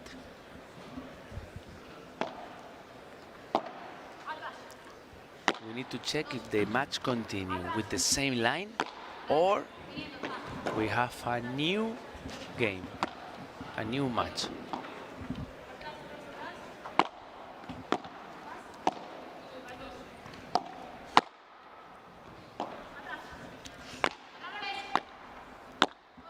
Wow. Oh, she kept that alive brilliantly, and again. But, well, just out of position, nothing that she could do. And Claudia, cool as you like, says, look, there's a little space, I'm just going to baby the ball down there. And now Sophie and Marta, they are feeling the worst feel that you want to feel exactly. Because what happened? You feel that the opponents are dancing with you. They feel that they are toys on the opponent's hands.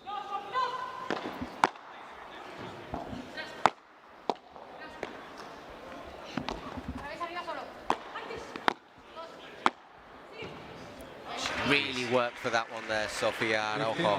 Yes, this is the point that can help Sofia and Marta, because when you are playing paddle and you feel that you are giving all, that you are trying all, and it's impossible win the point, wow, Paul, this feeling is awful.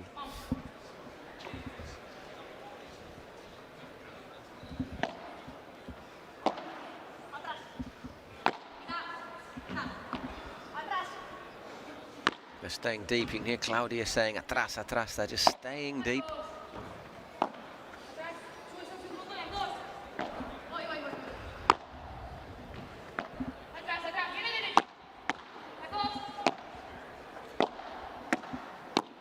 That's a chance here for Sophie.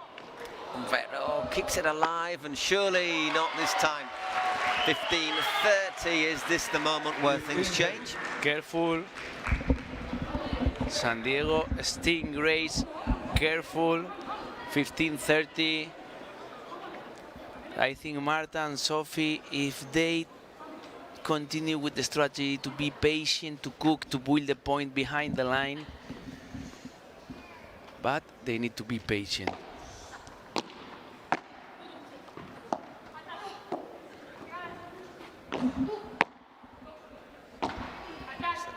Back to the lob there from Vero.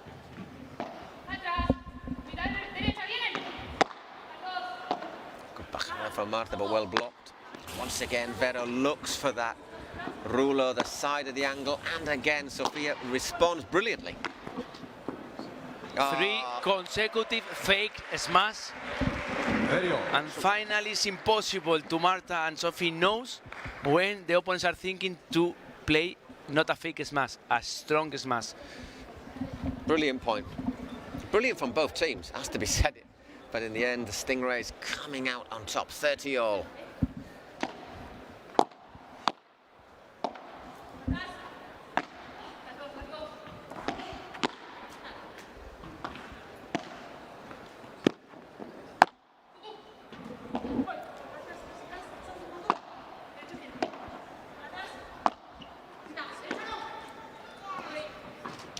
And this ends again. Claudia defending brilliantly.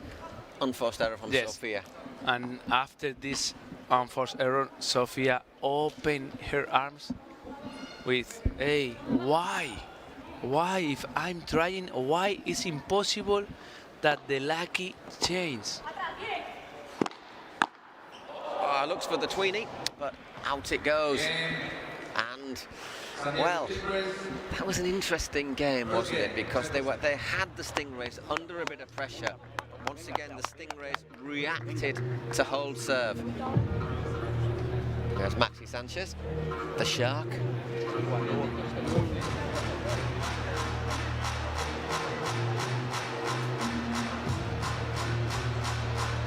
It's another one of the please don't try that at home sort of shots, I think. Exactly.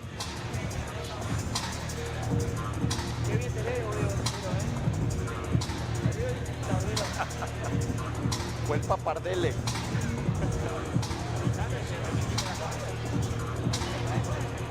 Venga, Vero, venga. Come on, Vero, come on, you just heard that. All going very well for the Stingrays. The Stingrays have a very, very good thing, and the name is Ramiro Choya. They have Ramiro Choya at the bench.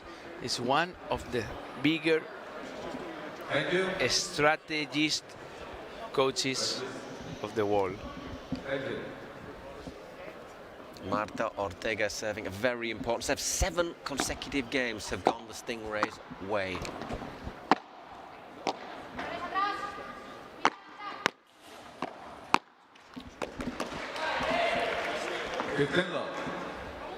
Into the net there from Verhoek. Tries to motivate herself. Oh, it's a long serve.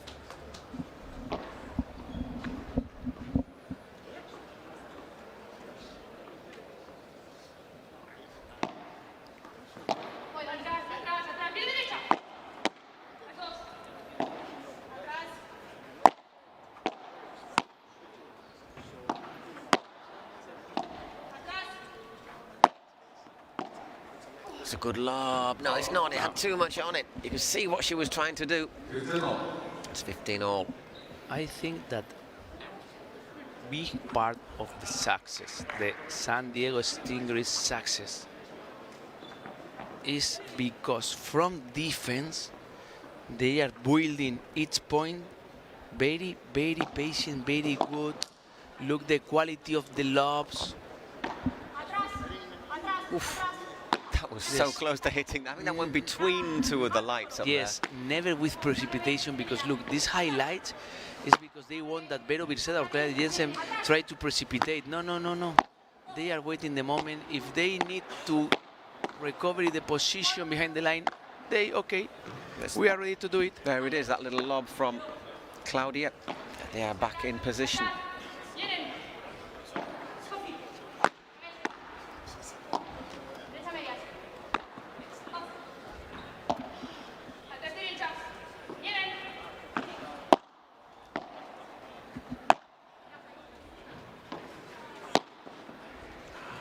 Just moved in, didn't she, there, Mark? Just moved in, and that was a great shot from Vero. Wrong footing, Marta. 15-30 once again. Now, very, very, very good. One more time, Vero and Jensen. And there are players, Paul, who always make their partners play well. And Claudia Jensen is one of these players. Just leaves that return a wee bit short. Vero couldn't do much with it. It was a good serve. 30-all.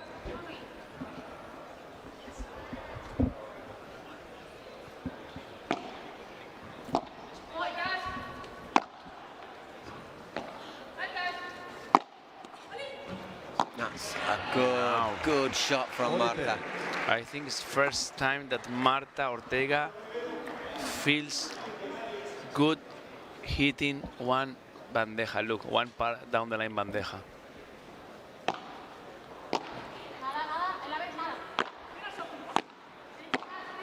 Look, Sophie is fighting against herself every ball. We were talking at the beginning of the match, this diagonal match between Vero and Sophie could be very important. And now Vero is winning this match. Golden point. Which means, of course, a break point.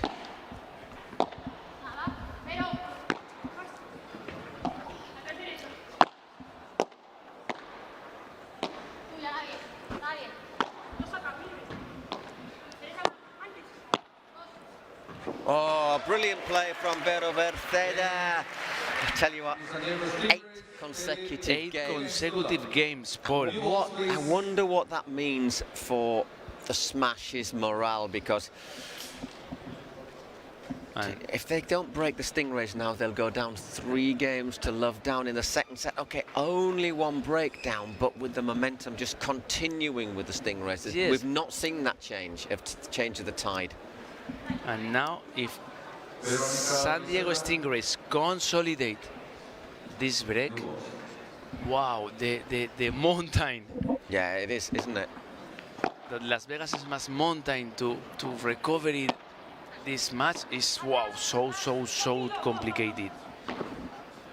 Lovely little lob there from Vero. Yes, because they never are playing with precipitation. Look. Look, boom, very good. I was just going to say, well, except then, but they won the point. No, but yesterday, you remember, you and me were talking about Vero Birceda fastest match. This is one of the Vero Birceda shots, moments.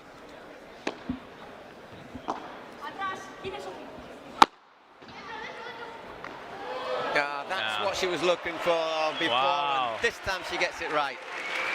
And Marta Ortega tried to help with, look, with the attitude and say, hey, come on, Sophie, come on, it's possible.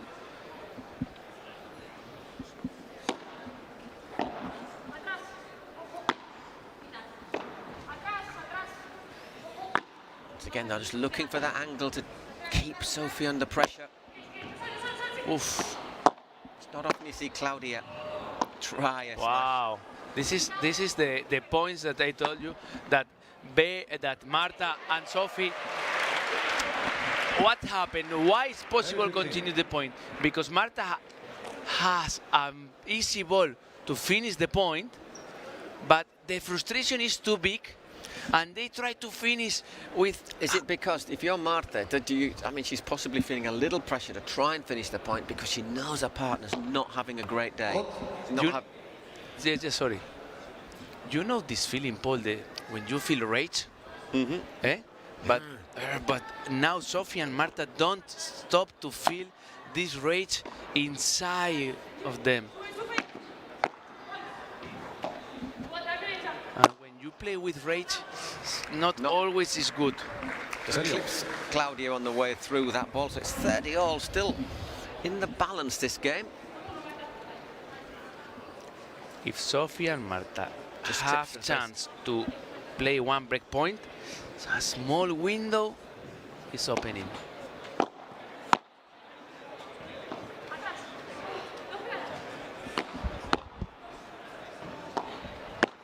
Hey, this time it's Marta. You see, there was Marta. Maybe that was Sophia's ball. She steps in, tries to intercept it. It's 40-30. Yes, 40-30. One more opportunity to win the game. And with Marta and Sophie feeling that is not the day. Vero keeps it going, but golden point. Toss that coin in the air. Third golden point of the match, Paul. It's first time that the team, the San Diego Stingrays, need to defend their serve with golden point, and Marta Ortega to returning the golden point. Good serve.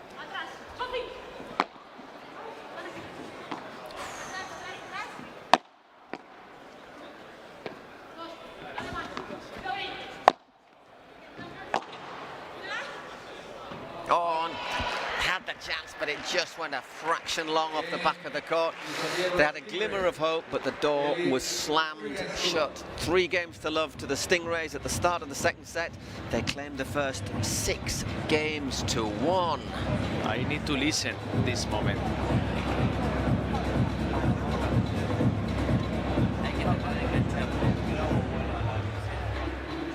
There's a heat map for the first set, showing how comfortable they are playing deep.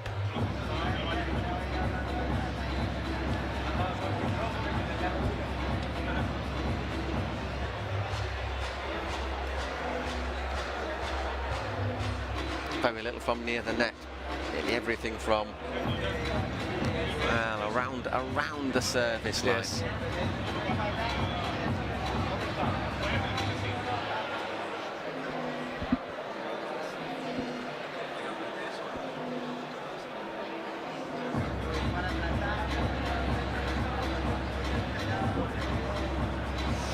Not possible to listen what is happening in the. A ver.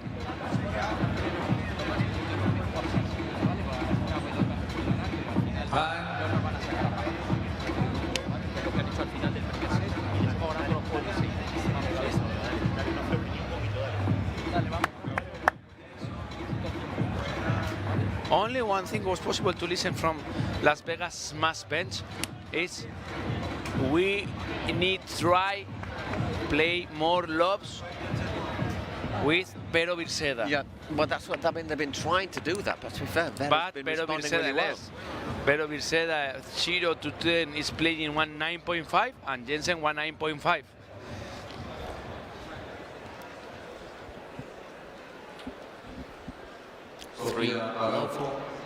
Sofia Araujo to serve under a bit of pressure.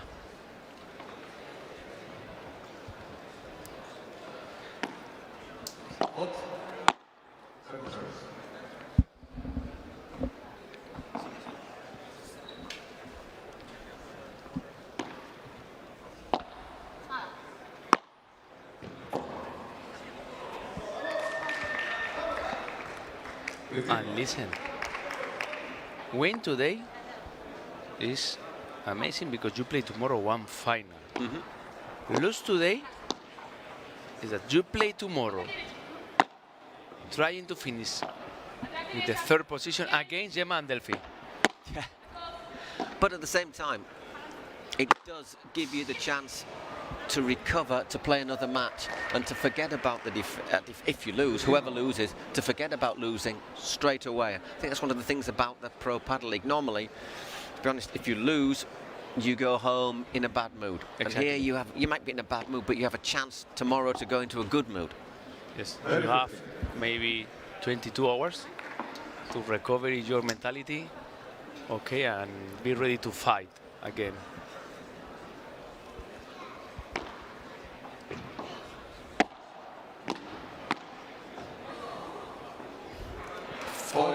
T15, are they about to end a 9-game losing streak here? The 9 games. The smash. After Las Vegas Smash have the opportunity of winning 1 game.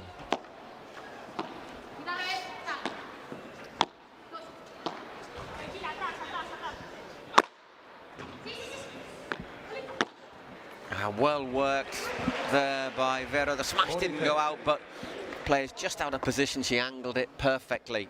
Yes. 40-30. Didn't quite kick far enough, but Marta was a long way out of position.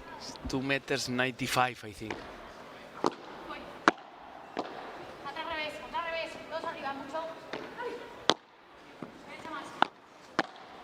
Oh, Claudia intercepts it down the middle. Tell you what, if I am a Las Vegas Smash player and I lose this point, I just sort of go to the net, shake hands and say thank you very much. Thank you very much. Good luck tomorrow. 3rd consecutive golden point. Always Claudia Jensen is the player, is the San Diego Stingers player. Because you know she'll get it back. Yes. Second serve.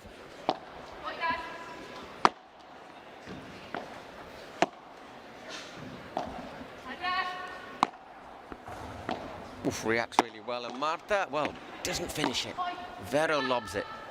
Oh, that was just out. So a point for the smash. 3-1, Claudia Jensen to serve. I think if that had gone in, it would have been okay, as I say. After 9 games, Paul, 1 more game to Las Vegas Smash.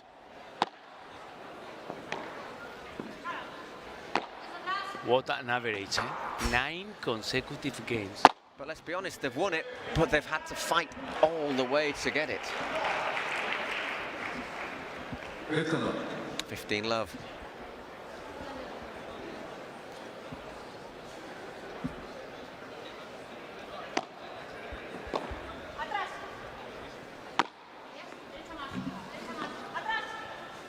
They're staying deep. You can hear Claudia saying there to Vero.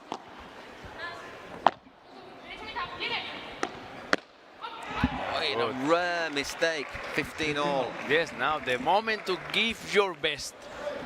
1 more time, because we know that Marta and Sophie, they are trying and trying and trying, but the moment to give your best 1 more time from Las Vegas Smash is the next 3-4 minutes.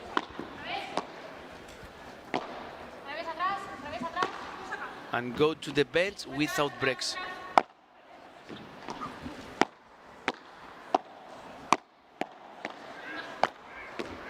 Oof.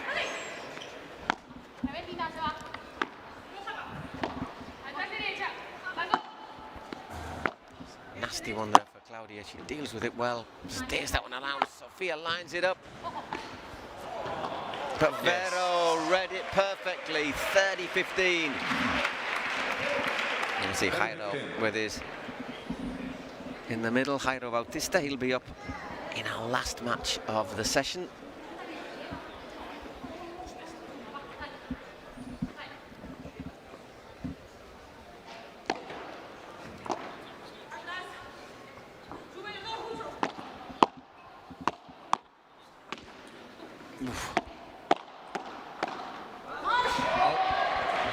Yes, if I, Paul, if I snatched it. Yes, if I were the coach of Las Vegas, I will tell them and directly to Sophie is, please, I need a very hard exercise.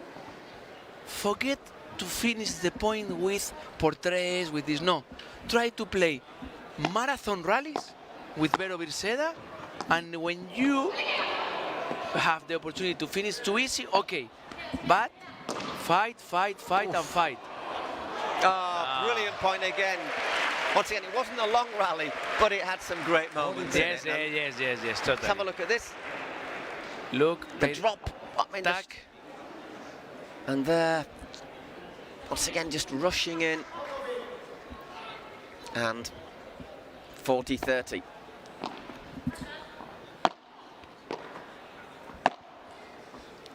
Down the middle again. Once again, though, Claudia just snatches at it. Gives us another golden point. 4 consecutive golden points, Paul. 4. 5 games have this second set. 4 of these 5 needed a golden point to know the winner of the game. Which might tell us that perhaps the Las Vegas Smash aren't as far off as the score might indicate.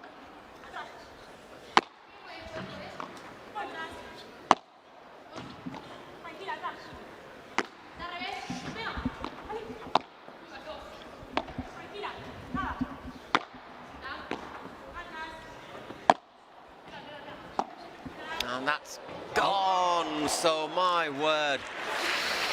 4 games to 1 for the Stingrays, but they lived a little bit dangerously in that game. Tell you what, it could easily have been 4-love, and it could quite easily have been 3-2 without breaks in favour of anybody. Yes, and now continue with the control and with the team that dominate the score, and the game is San Diego Stingrays.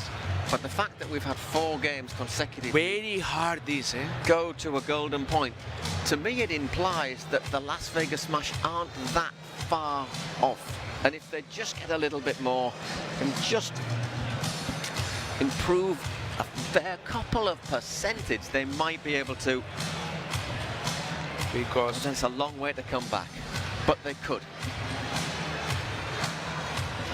Because when you play 5 golden points, you lose 4 of the 5, and 4 of these golden points are in the second set, and you lose 3. I'm sure that in a normal situation, the coaches can tell to the players, hey, continue please, hard luck, unlucky. Yes, but after first set was 1-6, if in the second set I go to my players to tell them, hey, unlucky, maybe I need to run too fast because they won't kill me. Someone's throwing a racket after you. Yes. Now Marta Ortega's serve.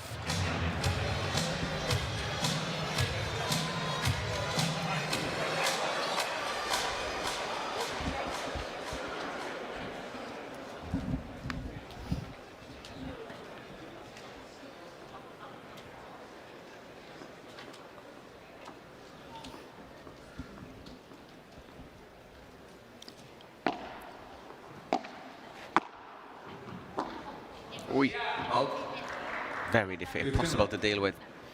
Sophia stepped forward to win that one. 15-love.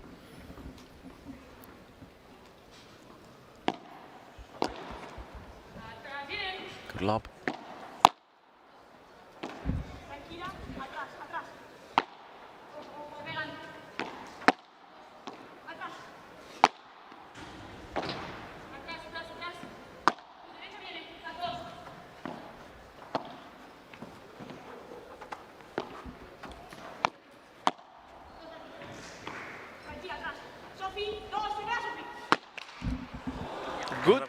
Good.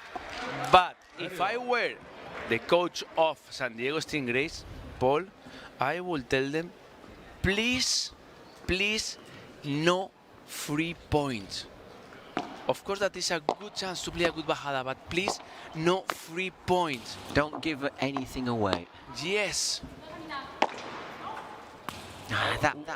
Why for this? Because the opponents are in a situation that at the minimum they are feeling that, oh, it's not the day. It's not the day. They are fighting against them. Hey, don't not play with 3 points, please. Just allows them to gain a little bit of confidence. That was well played by Marta. 40-15. Yes, because Las Vegas Smash, what they need? They need good game. If this good game is a fast game, it's better for them to breathe, not to breathe and say, okay. And now we can try and pressure the Stingray serve.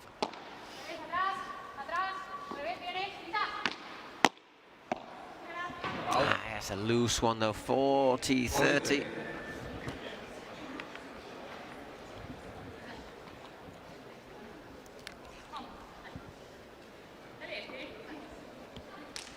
You got a plan? You've got a plan? It's a good plan. Okay, yes, let's yes, do yes. it. We need to check.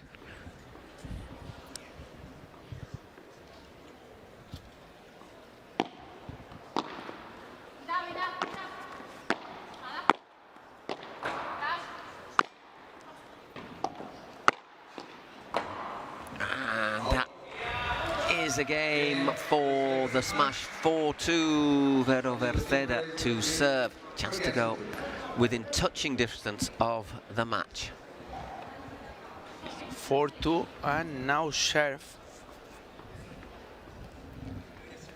Listen, I think that's gone. Look, 3 point. Claudia Jensen, Marta Ortega.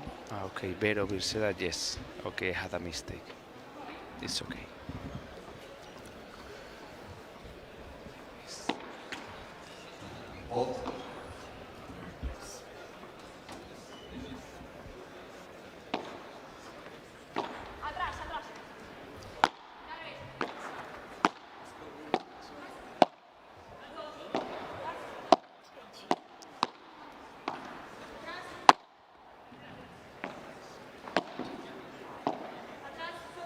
Staying deep, a little bit deeper, aren't they, Sofia and Marta at the moment? Well played.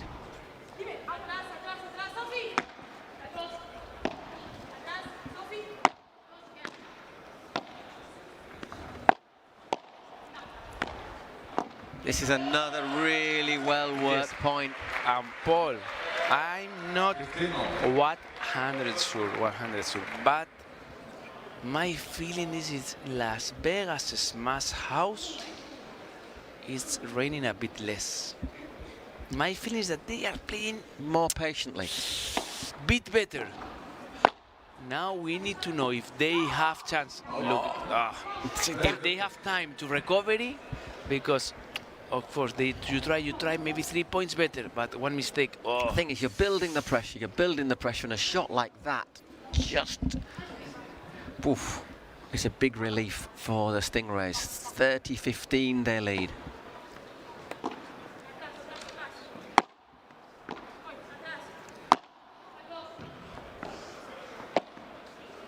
Wow, brilliant from Claudia. The MVP, player of the match. Yeah, absolutely. MVP.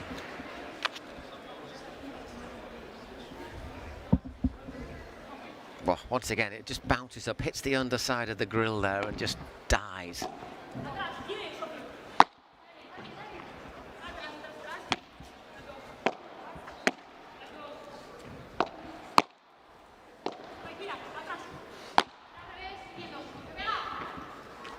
Oh, just clipped the net there from Sofia Rojo. 40-30.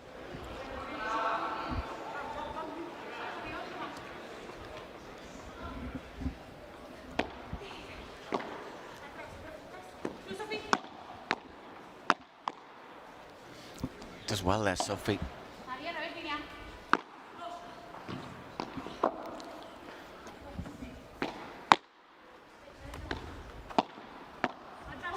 That's such a tense game. Wow, very good Vero. Amazing Vero. Brilliant point, brilliant point. 5 2 for the Stingrays. Yes. And I just wonder if that is the decisive game. They had to work so hard. You see them there. Going, one more. One more, vamos. I don't think we need to translate vamos. Is it Sophie to serve next? I'd rather think it is, isn't it?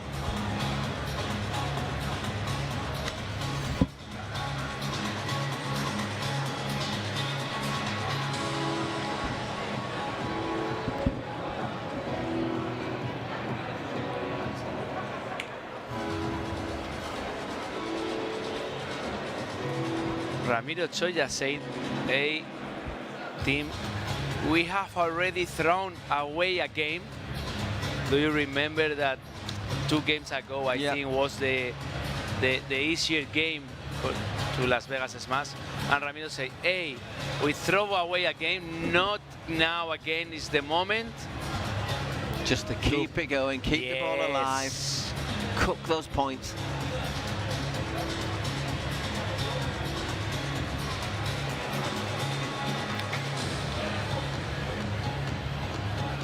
People in the area just behind us. Beautiful, lovely sort of lounge area. Look, nice. This is New York Padel. Right. There is no room for any mistakes now for the Las Vegas Smash. They've won 3 games all match. They need to win the next 3 to stay in this. And first San Diego still great opportunity. Exactly. To close to finish the match and play tomorrow the final.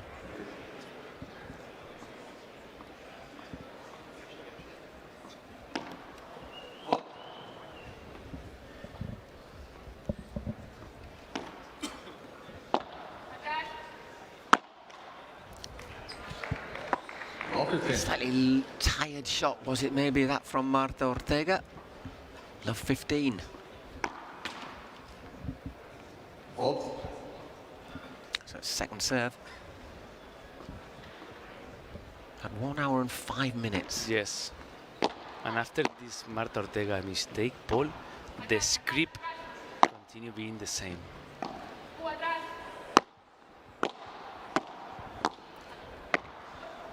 Actually, Marta hasn't made that many mistakes in this game. She just hasn't really been able to get into it. She hasn't been able to find a rhythm.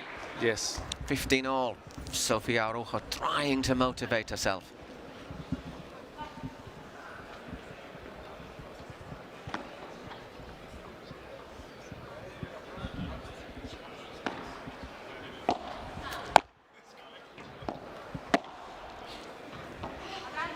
That's a bit short.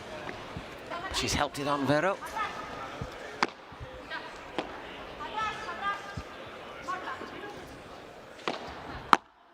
This time she resists the temptation to go for the powerful winner.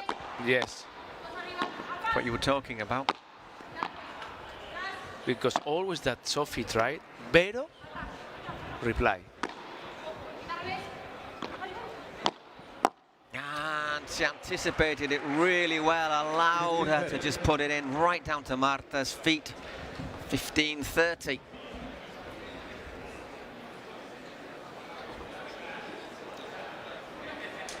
And the feeling with San Diego is that they have got an extra gear more, no? A difference with this difference with Las Vegas Smash.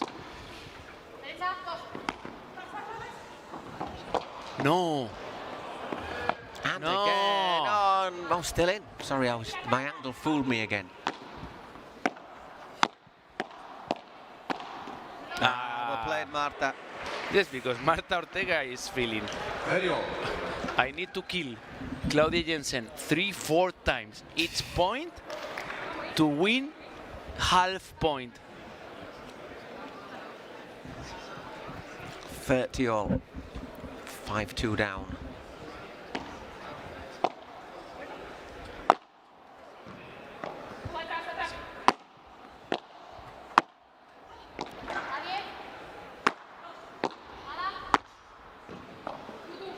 trying to be aggressive, the smash, trying to live up to the name.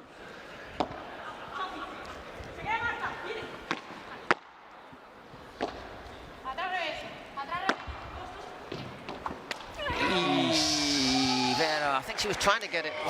This is the idea. This is the idea that I told you minutes ago, that Sofia Araujo needs to try to forget all and say, okay, each point is a marathon against Vero Birceda.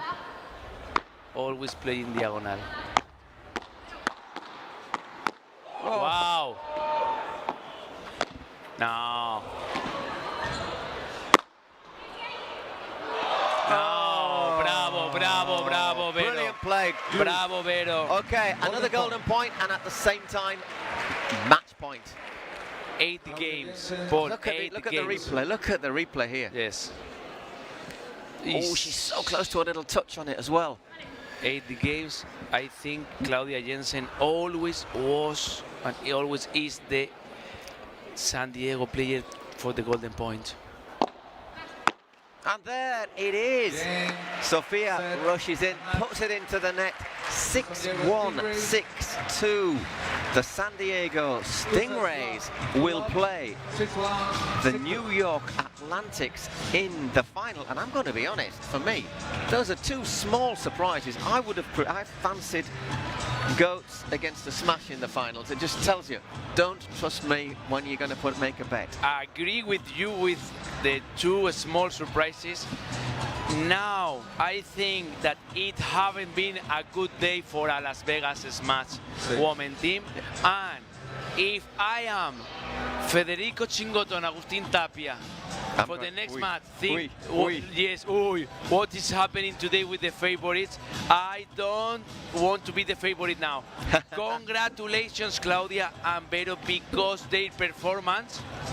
They were brilliant today. Brilliant. Amazing. Claudia played well. Vera was outstanding. Claudia, I'm going to say, player of the match, MVP. But do you know what? Okay, maybe it's not a big surprise that the Stingrays win, but that they win 6-1, 6-2. That is a big surprise for me. Exactly. I agree with you, Paul. Yes, and Claudia level today was 10. From the first game, from the first point. Vero level was 10, but I think that she started with 9. But today, both are amazing. Congratulations, San Diego Stingrays. It's tremendous performance. As we say, last year, the Stingrays didn't make the final. Well, now they have the finals, the Cities Cup. They now have one finalist. Can they have two finalists? Well, we will move after this into our men's semi-finals. First up, the Miami Padel Club against the Flow Rider Goats. Then San Diego Stingrays against the Atlantics.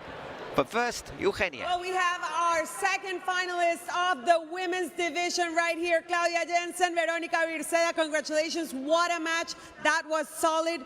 Una semifinal sólida. Se van mañana a esa final. ¿Con qué sensación después de el juegazo que se echaron hoy?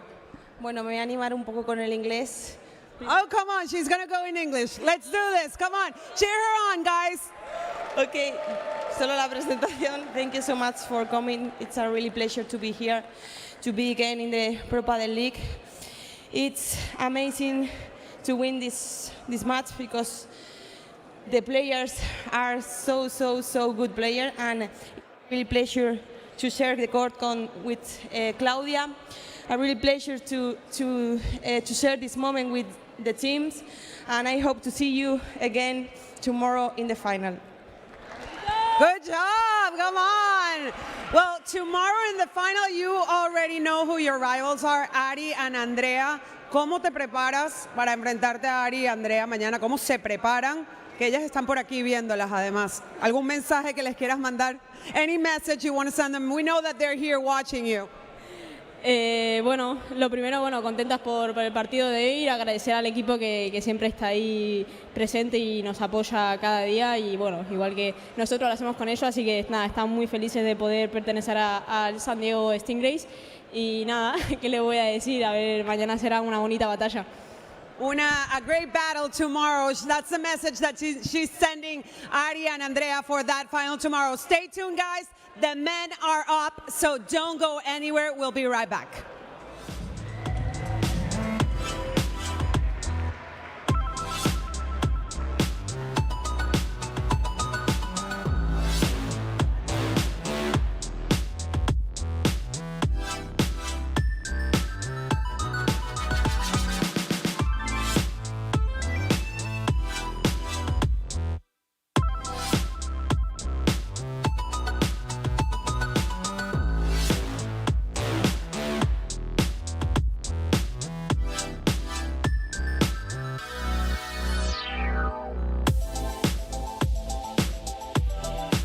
If history has taught us anything, it's not to root against the underdog. Against impossible odds, you don't stand down. You swing first. Kalshi. Trade on anything. Through ideas, imagination, effort, and enthusiasm, dreams are built. We are making Padel the sportive choice for thousands of people around the world. Each court built is a match won. And so, court by court, match by match, we are creating a limitless playing territory so that the unbeatable passion that Padel creates can be spread throughout the 5 continents.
San Diego Stingrays facing the New York Atlantics tomorrow.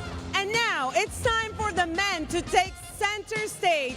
Two teams, one shot at glory, and a city that knows how to bring the energy. So let's make some noise and welcome our players for the first semifinal of the evening in the men's division. Let's give it up for the Florida Goats, Juan Rubini and Leo Augsburger.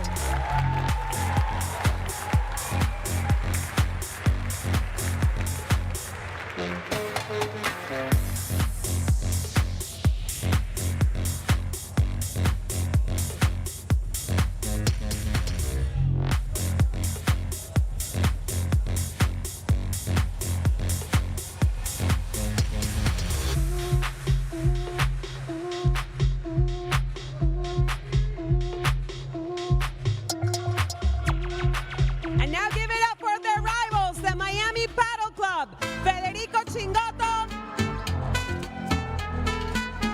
and Agustín Tapia.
Bueno chicos, primero vamos a pelotear un precalentamiento de 5 minutos, cada uno con su compañero.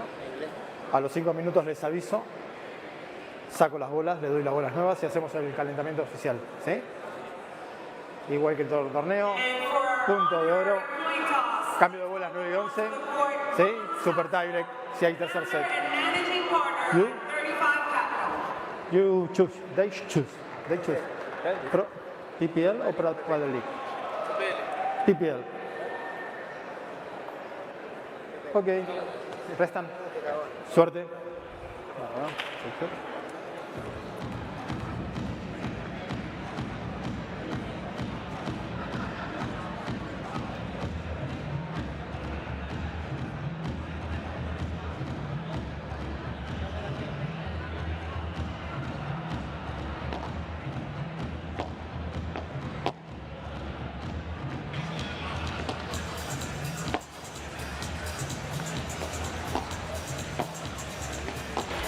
Well, everyone, it's our third match of this absolutely thrilling and fascinating Saturday semi-finals day in the Cities Cup here at the Pro Padel League in New York City.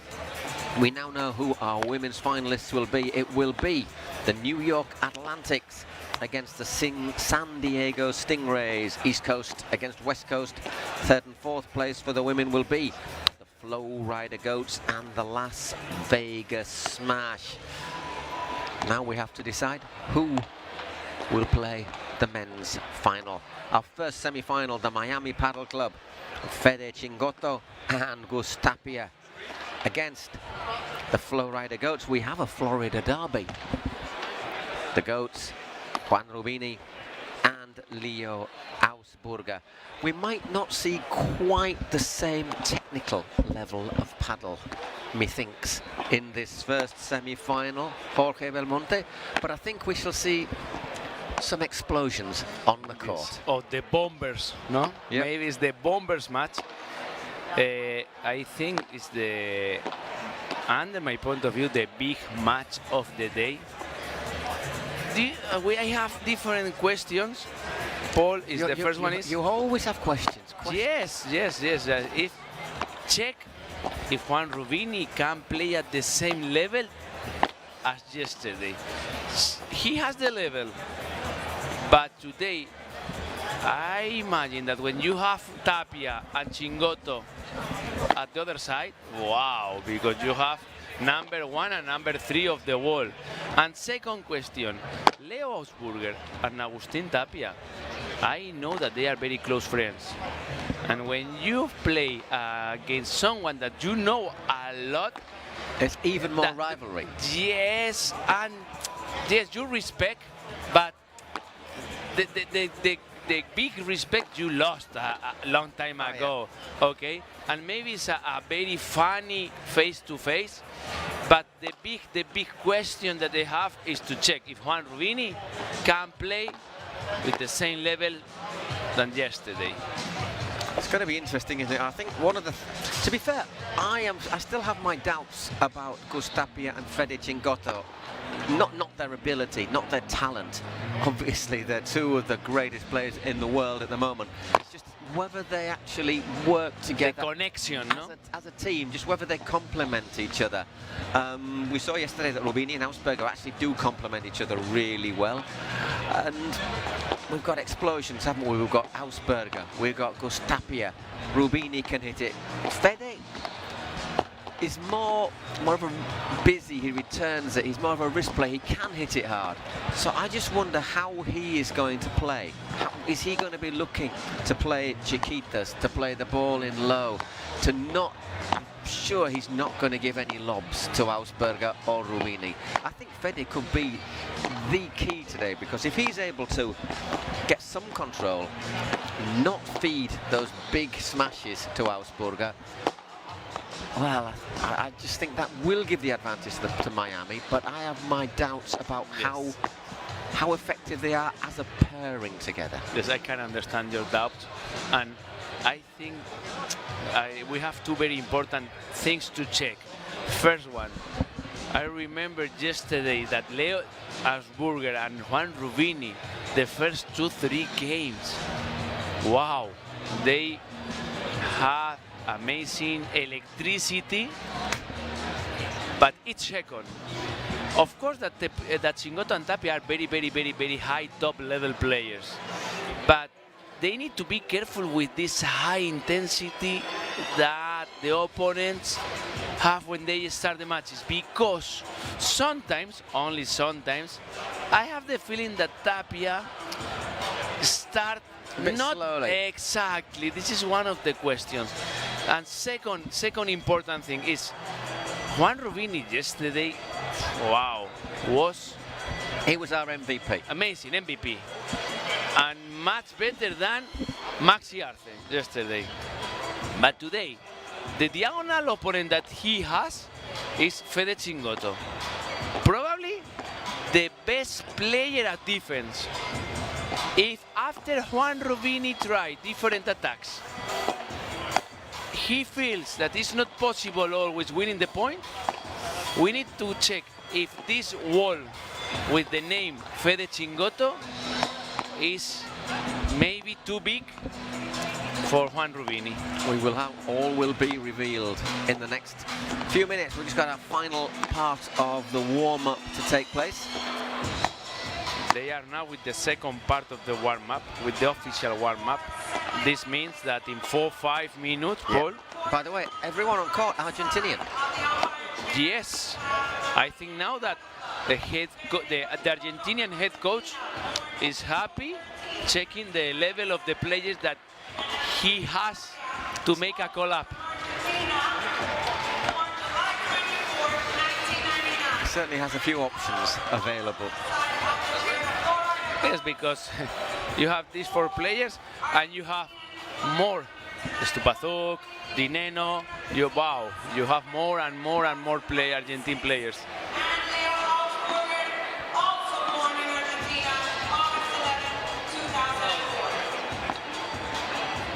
So will the goats?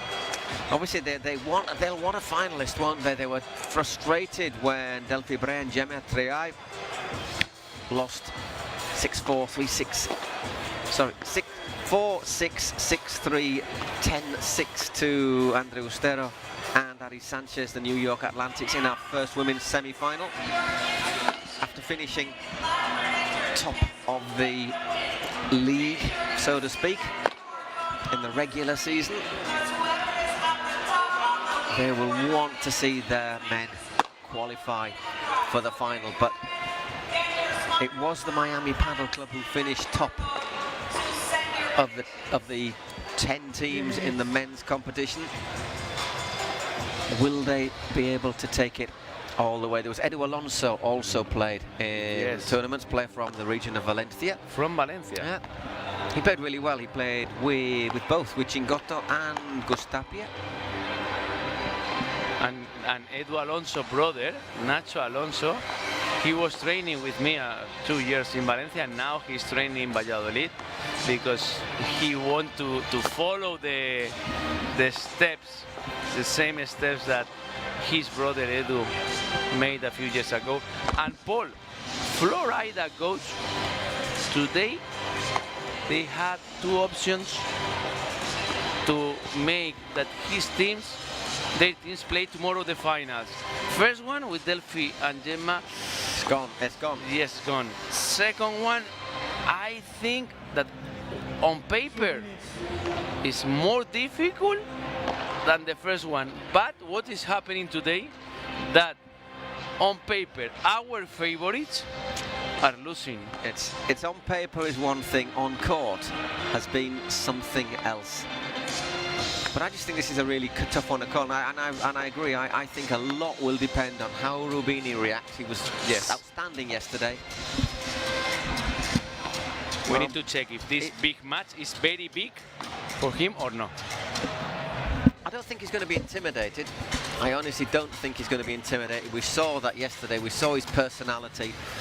There's questions like playing 2 big games on consecutive days when you're maybe lower in the ranking. It's not something that happens that often, although it's kind of something he will have to get used to, I think, which is good news for him. And I think that Juan Rubini is one of these next-gen players that my feeling is that if he plays against these high-quality players, he plays better than if he plays against not very important players. Maybe. The motivation. I think he's climbed about 70 places in the ranking over the last year, and you expect him to continue with that progress. Maybe not 70 places, because that would put him like number 2, but maybe you expect him to be seen knocking on the door of the top 25 next year, perhaps, if things get right, if he has the right partner. It's really nice of Freddy Chingotto and Gustapi just to allow Leo Ausberger to practice his smash. I'm not sure I'd want to do that. Wow. I think he needs a lot of practice. Look, wow. Time. 2 minutes to start. But the thing is, he's got to get it right, because we know that Gustapia, not many people get higher than he does. And look, because maybe not sure that Leo Ausberger is maybe the number 1 playing or hitting smashes, more aggressive. Tapia is not the same, but about how effective his smash is amazing. All is ready now. Let's get ready to go. Our first men's semi-final, the Miami Padel Club against the Flow Rider Goats.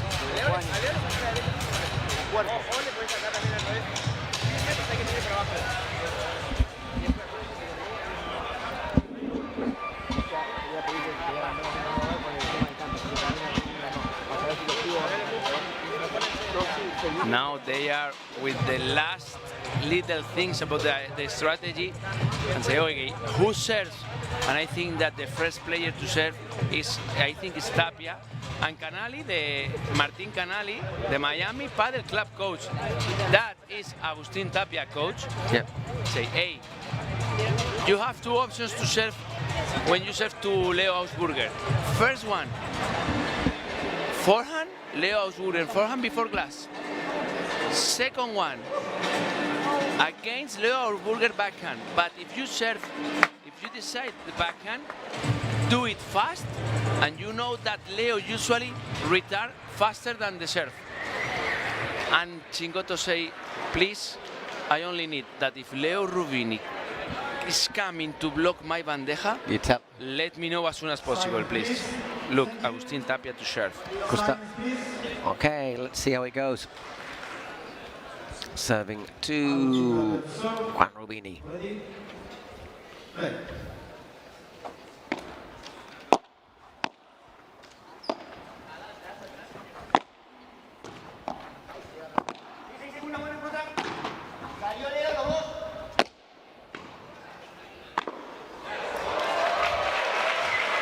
Well, that's a little taster for what to expect over the next hour and 15 minutes or so. Look, bends his back like a sapling in the wind. Always same. Looks easy. First point, first highlight.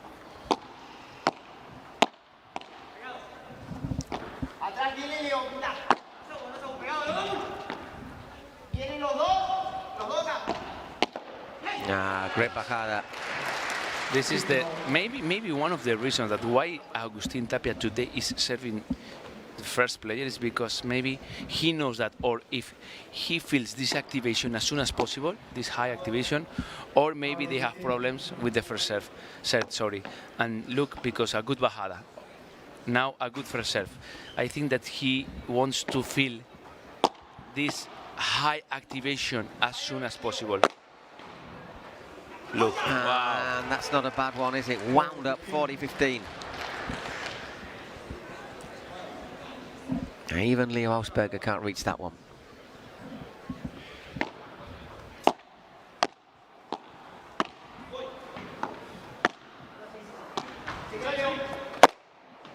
And again, Gus Tapia. Gus Tapia's had a good warm-up. Yes. One game to love. The Miami Padel Club laying down a marker that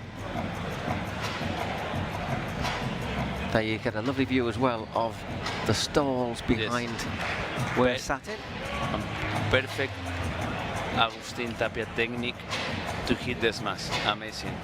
When you feel that your back is not straight, that you move your back, you play with your feet very close, and final you jump to kick and to hit the ball with a high kick, with a big kick. This technique is perfect. Okay, it's Leo Ausberger serving.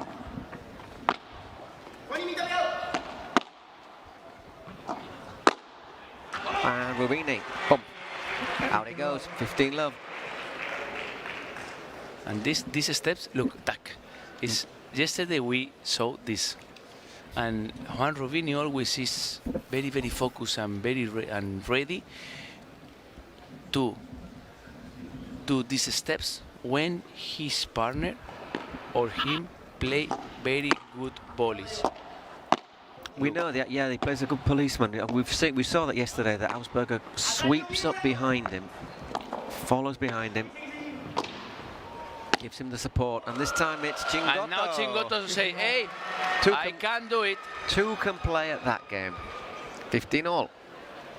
My feeling is that Miami Padel Club are trying to start the match with a very, very high level,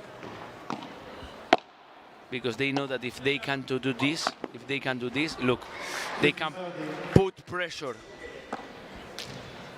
Okay, 15-30.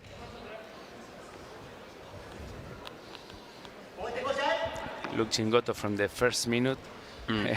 Hey, come on this.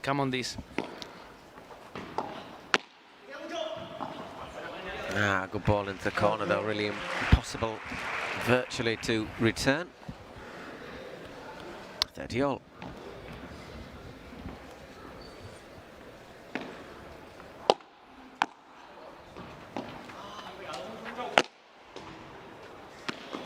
Wow.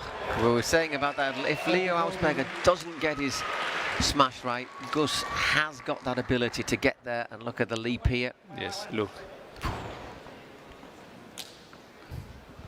This and the Fede Chingotto down the line lob when your opponent is Leo Ausberger is or because you are very good player or you are brave or you are crazy. And Fede Chingotto is very, very, very good player and play good down the line lobs. When Ausberger is in front of you, wow, it's not easy.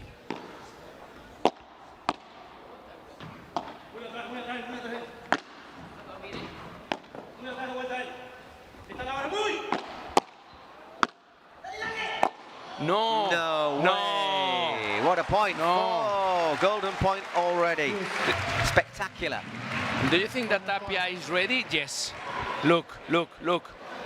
Boom.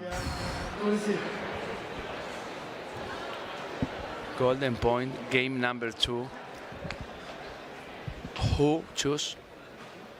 Who wants the golden point? Tapia? Yes, Agustín Tapia.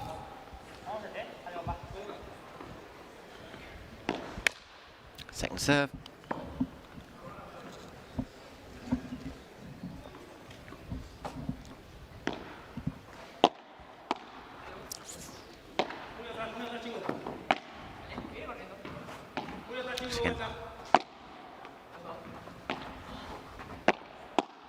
Oh, very good. Well played, Juan Rubini. Kept calm. Very good Rubini because look, Chingotto play one lob, second lob, final play Chiquita. Tapia and Chingotto make their court smaller, but Juan Rubini make one step back, wait the ball bounce, play patient with a good timing. Very, very good Juan Rubini. Once again showing he doesn't suffer from nerves. Chingotto serving now, 15 love, well played into the side.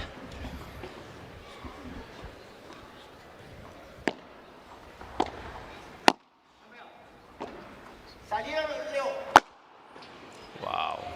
Wow. Took it on from the line there, Gus Tapia. 30 love, and it travelled. Look at this, it's behind the line, gets the kick, and not even Leo Ausberger was about 2 or 3 yards out of the court. Yes. Can get there.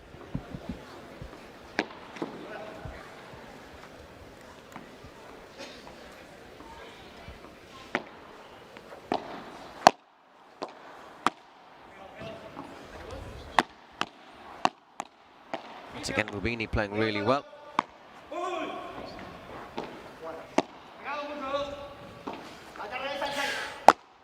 No, that was no, because far too easy. Yes, and the best of this, look, this smash, is that he prepared the swing slow, that you can't imagine that, okay, he's thinking to do a portress.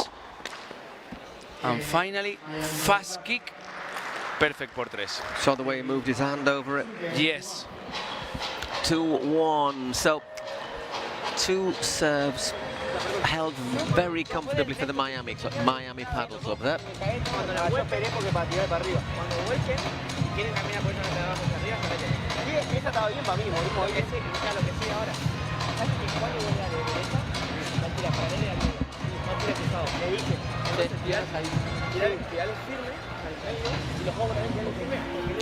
Well, they're not hanging around.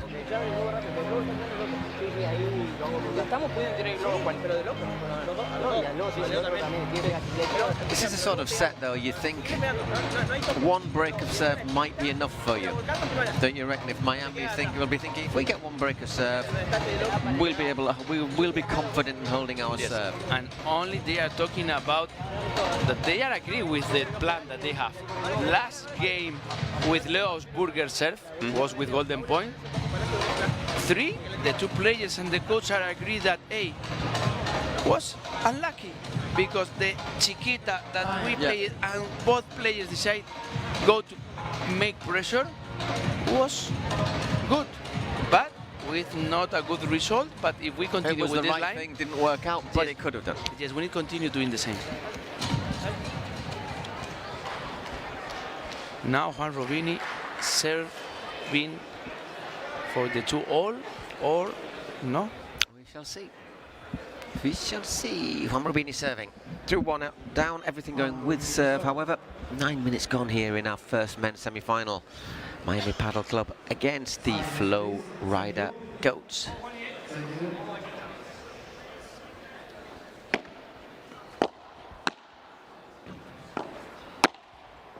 Ooh, gets a bit of luck, but Lucky or unlucky? the net always is going to enter into play here. It has to, basically, because the size of the court.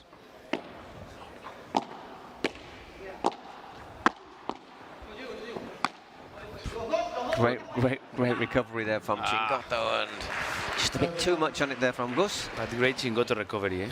Wow. 30 love.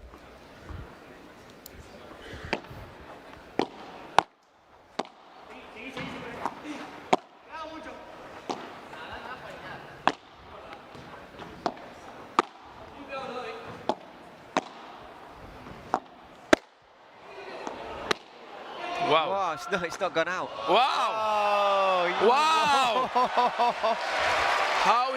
How can we explain this? How? I don't know. I think Leo Hausberger's thinking about it. Because he plays against the side wall. Look. Tack. That's wow. I'm amazed how Chingoto didn't actually get it out, and then it just clips the top of the net. Which Chingoto was probably thinking, yeah, I've got a nice big space there, I can just put the ball into, but 40 love. 4 games. Oh, that's it's Paul, rubbish. 4 games, maybe 3-4 highlights in 11 minutes. Wow.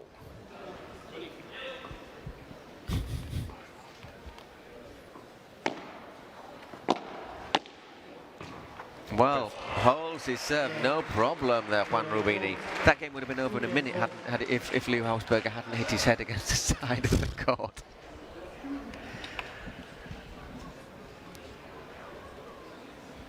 Okay, so it's Gus Tapia serving for the second time already, just 11 minutes gone.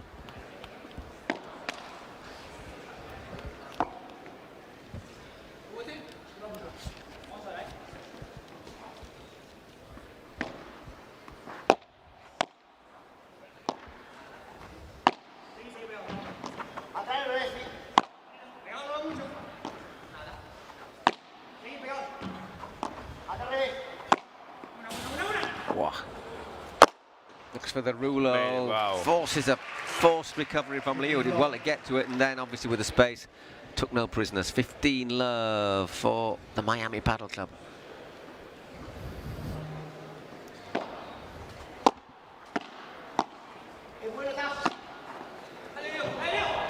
Wow, perfect. 30 love. Agustin Tapia, simply perfect.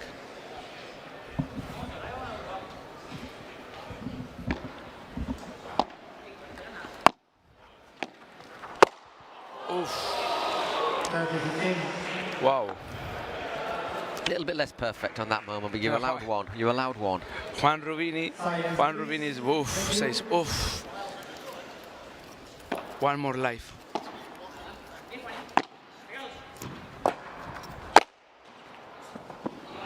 Oof. 15.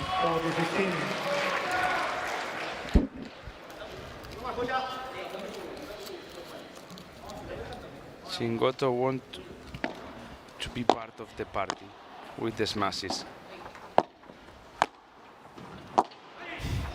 No. No. Agustin Tapia said that my ball, oh no, or your ball was out. Yes. Only one thing, Paul. Go on. Is 3 games with Agustin Tapia and Fede Chingoto serve, and Leo and Juan only won 2 points. 40-15, 40 love, 40-15. Maybe they need to adjust the strategy when they are ready to return in the serve. Just in, yeah, that went there on the side.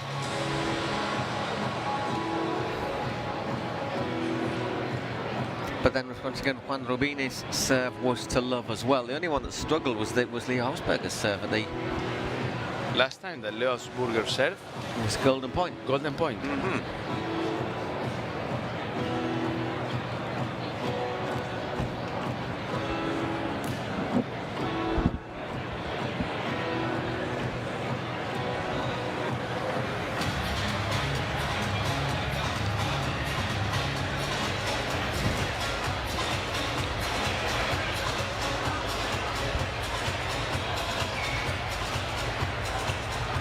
Slight Halloween vibe on our Snapchat. Halloween is close. Hi. Look, wow. I took a stroll around town this morning. I had time to get down to. I had a little stroll down Goodness Village, which was very, very nice. But tell you what, they're into the Halloween vibe down there. I tell you. Someone left a pumpkin outside my front door. I'd eat it. It would be roasted. Exactly. Okay, Leo Hausberger to serve. 3-2 down, but everything going with serve at the moment in this opening set.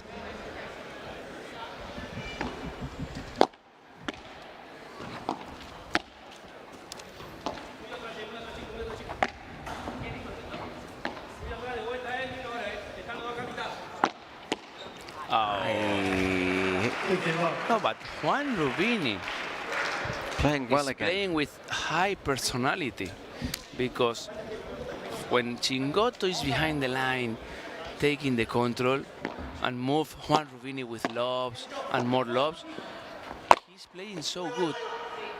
Chingoto saying no, Tapia, no. That was a good option from yes. That's what we're talking about. How well they work as a pair. Yes.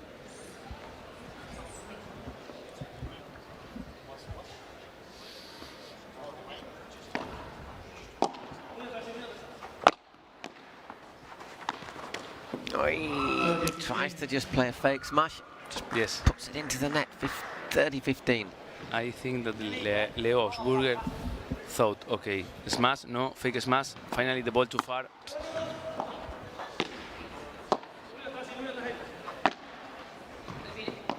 Look this, Chingoto, lob, repeat lob, but Juan Rubini. Wow. Just off the toe of the racket there from Leo.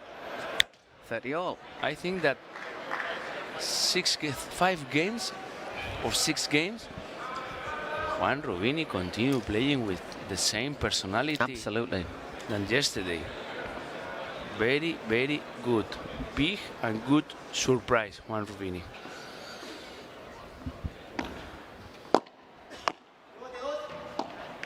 Oh, just clips the net, but he's able to recover well. Wow. Recover in inverted commas, because Gustapia smashed that one out. 2 break points for the Miami Padel Club. Another chance on Leo Hausberger serve. Just second time that with Leo Hausberger serve, Tapia and Chingoto, Miami Padel Club, have 2 break points. Can they get it over the line this time? Second serve. This time from 30 lob.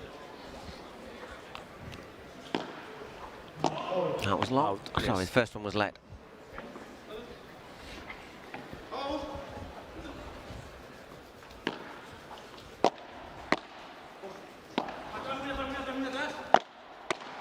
Oh, Chingoto. No! Oh, you are kidding me. No! How did that? Yes, but and Tapia was ready. No, but it's not that. It's just how. But look. It's just how did this get back to him? Look. Now, when that was going off the back, I thought that's point over. No. Unbelievable. Golden point again. This time is Tapia again.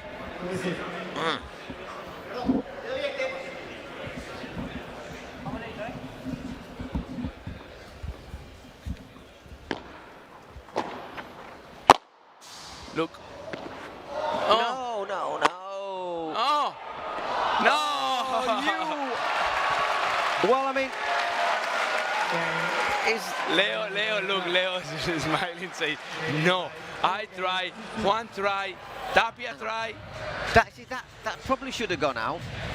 Look, we thought that Tapia's given up. Nah. And Chingoto maybe gets a little bit lucky hitting it against him, so unbelievable. Well, but that's a break. 4-2. Yes. The Super Raton. And now the Super Mouse to serve, to maybe to consolidate and make it 5-2 at the start. Well, the start. At this moment of the opening set. Last Fede Chingoto serve was with 40 lob.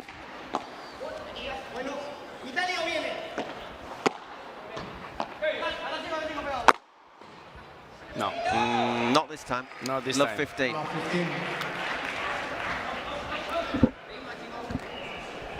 Silent, please. Thank you.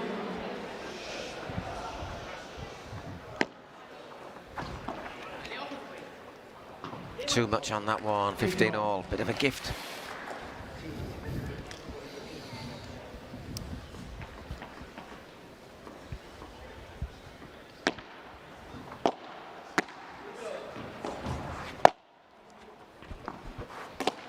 Once again, both going for the same ball. They got lucky that time, 30-15. Yes. And I think, Paul, that Leo Ausburger is the player of the match that after 7 games is feeling not very, very, very comfortable.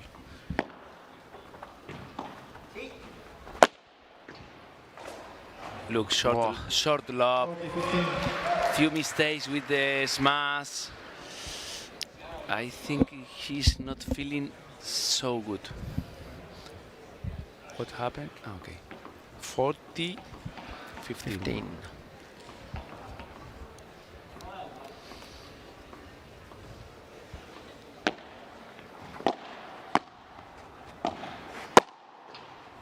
Yeah, well played, flat batted.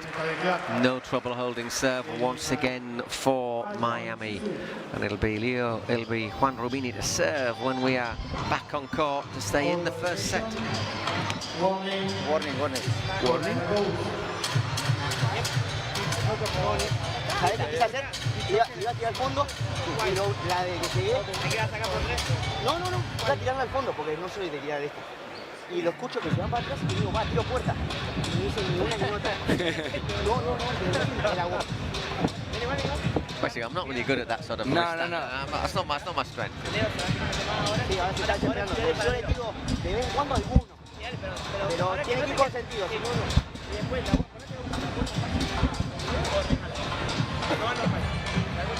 Canali says, hey, Leo Ausburger is not very comfortable with the situation and with the position. Fede Chingoto, if you have chance, if you can, sometimes with very comfortable ball, play down the line lob, do it.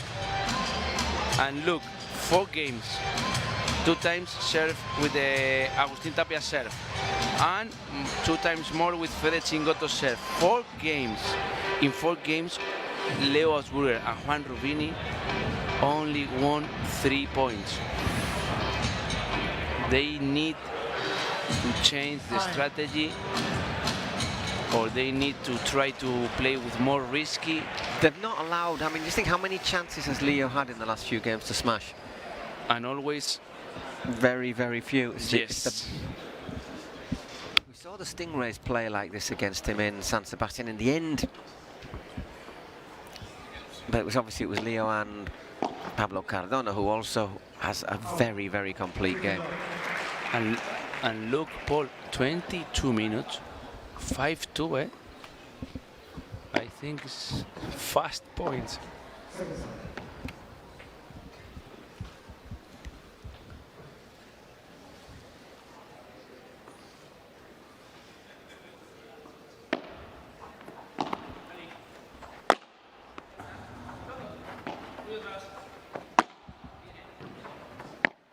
Again, looking for those lobs for Rubini, who is equal to them.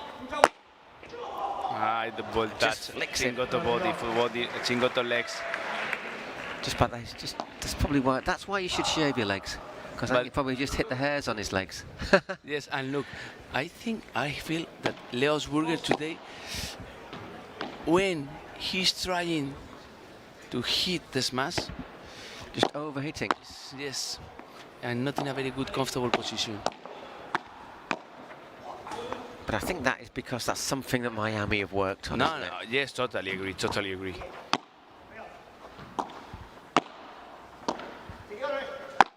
Wow. Clever there from Gussie. Fake Implied he was smash going to hit it. And that one stayed hit. 30-15. Agustín Tapia doing a fake smash While jumping. That can't be easy to control at all. Still 30-15. Juan Rubini, another good deep serve. Really good deep serve. 40-15.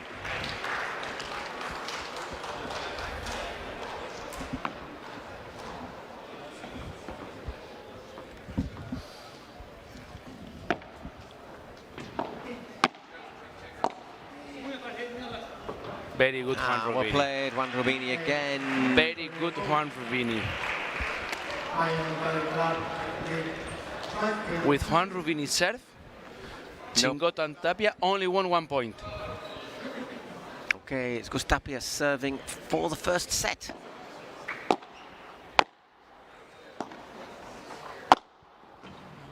Don't think he got enough on that one. He didn't, but nice Chingoto to keep it alive, but Rubini wins the point.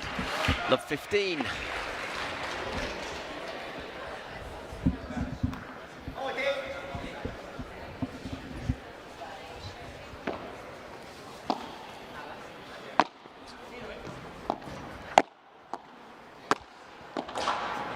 Well played, Chingoto aggressive there with his...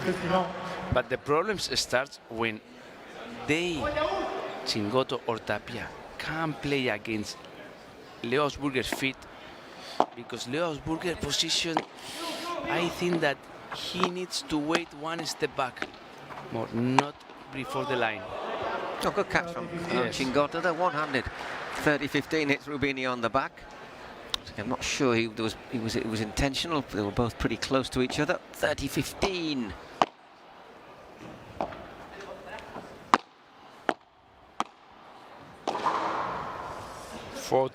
So three set points here for the Miami Padel Club.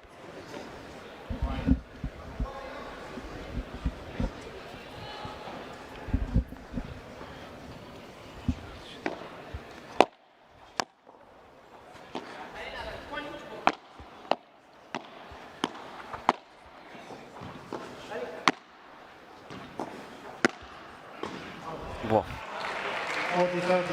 40-30 goes long from Gus Tapia. The ball was out. The ball was out. Yes.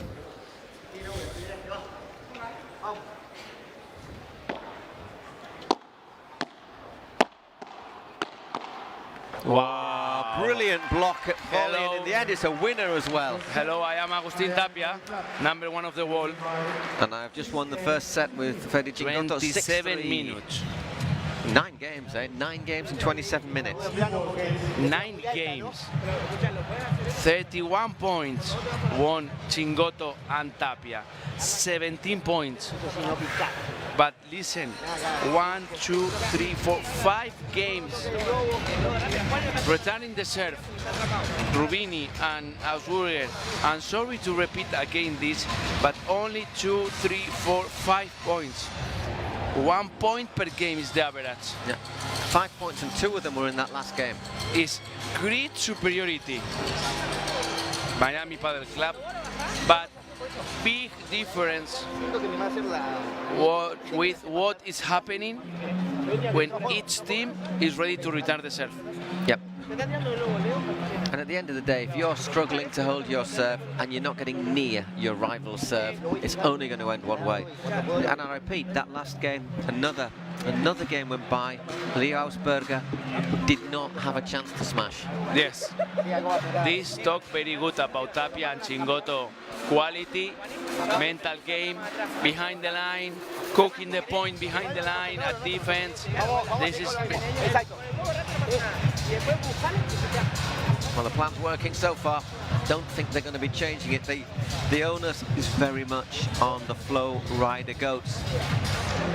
One of the things I was thinking about in that last game, though, is how much of the ball actually went to Juan Rubini as opposed to Leo Osburger, when Rubini is playing really well. I think you and me both, we are agree. First set, okay, 6-3. Miami won the first set. But I think this first set, Rubini was a bit better than Augsburger. Yeah, absolutely. Do you reckon they're just trying to put Augsburger a little bit into the fridge so that when he does get the ball, he just tries to overhit it? And Leo Augsburger decided serve when he was the player that had more problems to defend himself at the first set.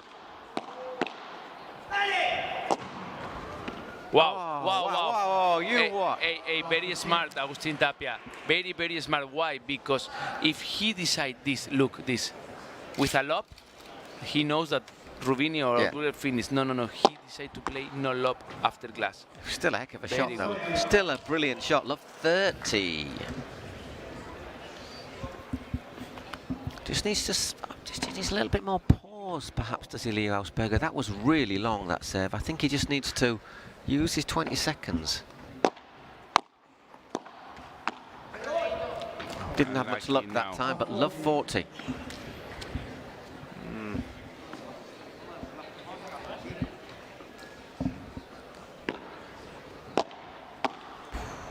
That was a fizzing return from Gus Tapia. And, well, you were saying, Leo Augsburger's had more problems on his serve. He's opted to serve first in the second set, and he started off by being broken. So straight away, Miami putting the pressure on. Yes, chance to go 2-love up.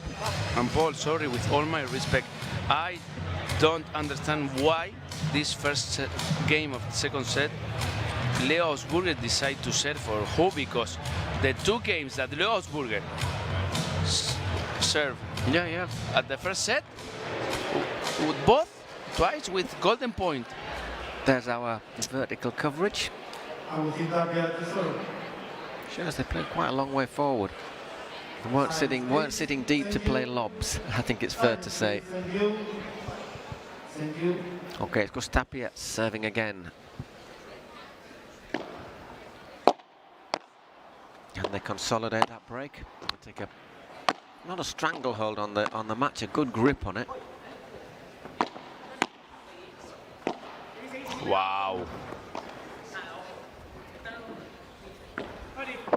Ah, brilliant. Super mouse. Brilliant shot. First one, passing shot down the line. But how much space does he have to work with here? Look here. Look, tack. He's got what? A yard, 2 meters?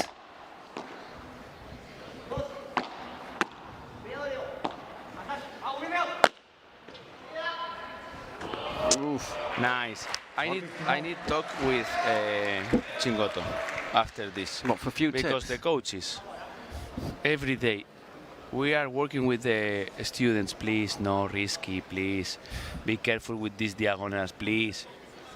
And then he does that, and everyone wants to copy him. Please.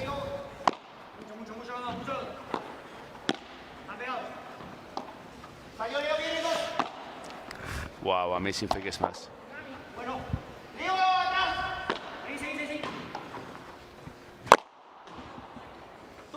Gets a touch on it.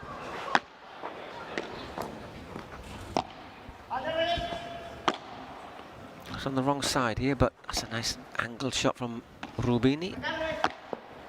And just stepping backwards there, Gus Tapia. So, is there a chance of a break here? 15-30.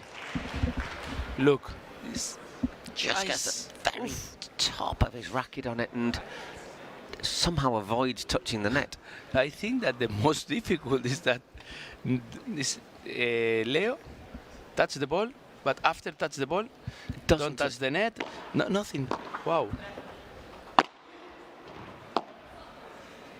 Oh, that was a very well judged from Gus Tapia. He calculate so good. This is talent.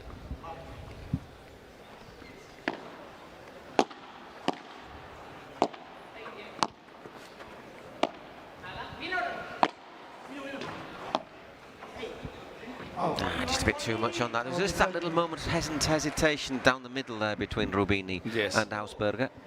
And I think that now after this game, Leo and Juan, they need to stop 20, 30 seconds. Try to talk a bit between them, because look the body language. They need to try to play more together like a team.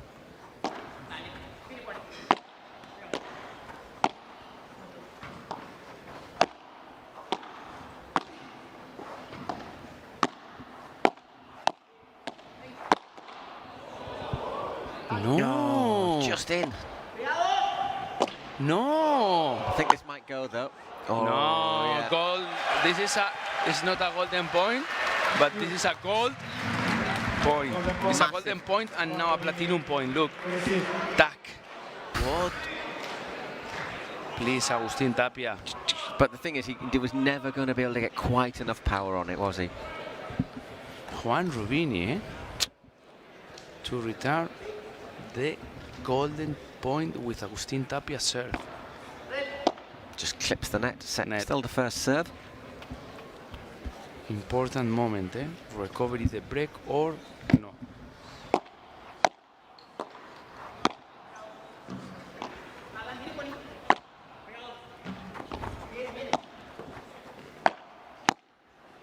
Oh, that's just snatches at it.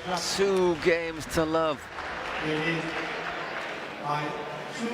He sees it very clearly. Augsburg just misreads it completely. Yes. To love. Juan Rubini serve. They had a chance there. Rubini's been effective on his serve so far. We need to check this if he continue being effective with the serve.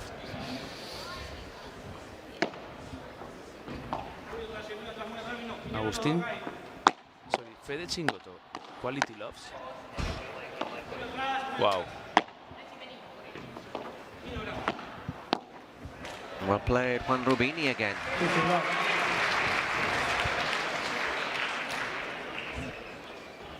Congratulations, Juan Rubini, for the level that he's playing. 30 love.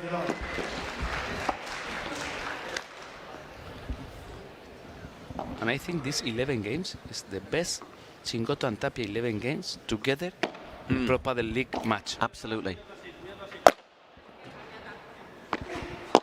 Wow. Wow. Gonna take it on, hits it long this time. Does Tapia. 40 love. Juan Rubini is the block man. He blocks all.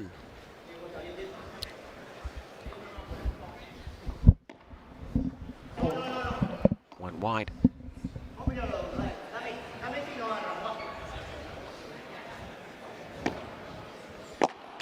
And there's the game. Served out in question of seconds, really. 3 times. 3 times. Juan Rubini had the opportunity to serve in this match. 3 times, 3 games. Only lost 1 point. Numbers. Or say numbers never lie.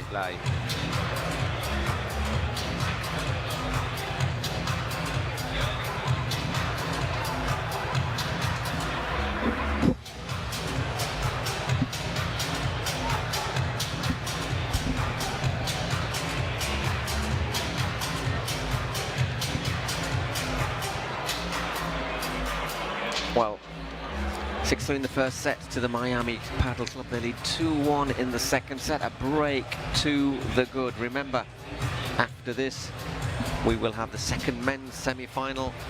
San Diego Stingrays, Jairo Bautista and Lucas Bergamini against the New York Atlantics, looking to double up in the finals. It's Halloween, Snapchat Halloween.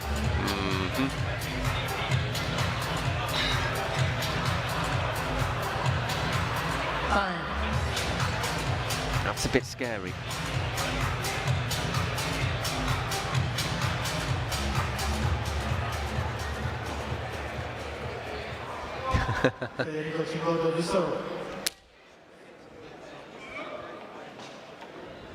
Fede Chingoto is ready to serve.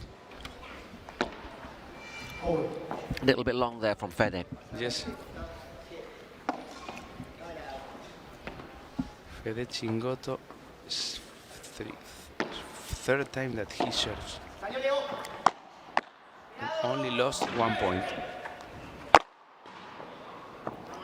No. Doesn't connect with that. He's lost 2 now. Yes. Love 15.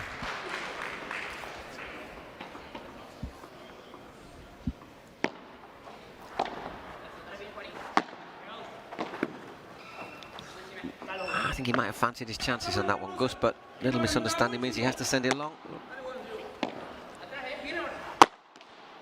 And nothing you can do with that. I think all you can do is protect your face. Yes, because the Fede Chingotto bandeja smash, I don't know exactly what was this. A bomb, a weapon.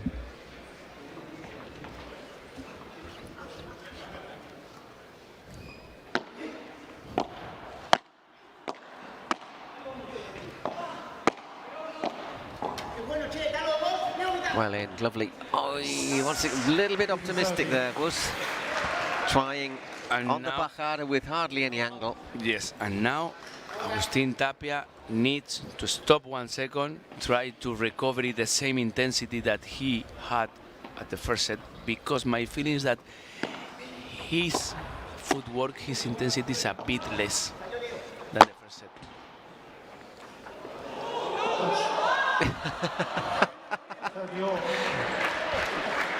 We're laughing with him, not at him. Please, Leo, we need the court, we need the net for the next matches. Look, because he touched. Tiniest of touches on the ball. You know, you said in that last point that the hardest thing look was... the racket, yes. Thank you. 30 all. Second serve.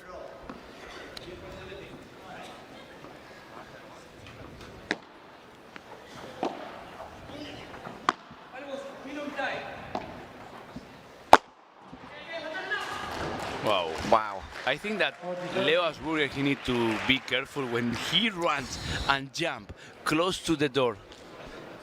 Yeah. He need to be careful with his head. 40-30? Yes. Yep. Wow. Wow. Tremendous stuff there from Fede. Fede Chingotto. 3 games to 1.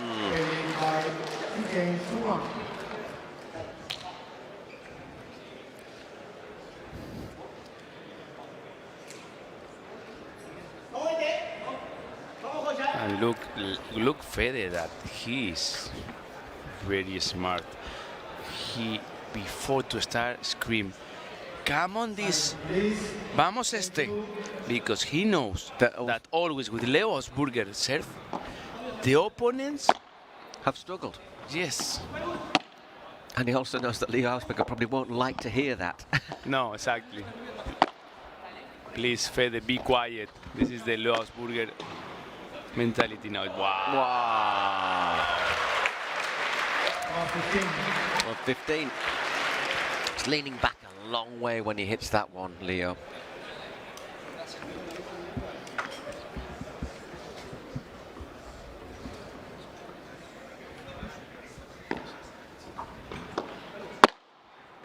Well played, Juan Rubini, twice. Doesn't have time to get his... Maybe it's the first time with success that Leo Asburger hit this smash. Look, it's the first time that I think he jumps behind Juan and finishes the smash with good success. Wow, under pressure here, Fede, but getting the ball back then just doesn't quite read the bounce.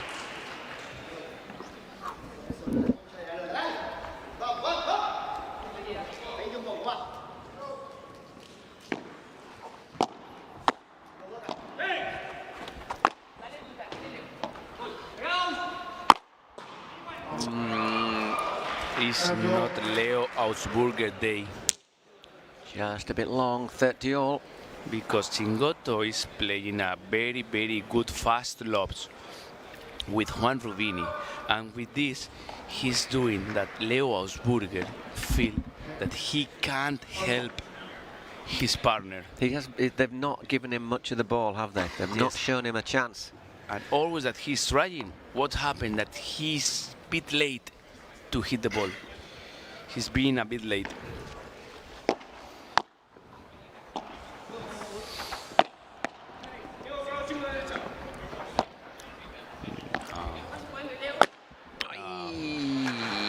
40-30, just going backwards perhaps a bit too far.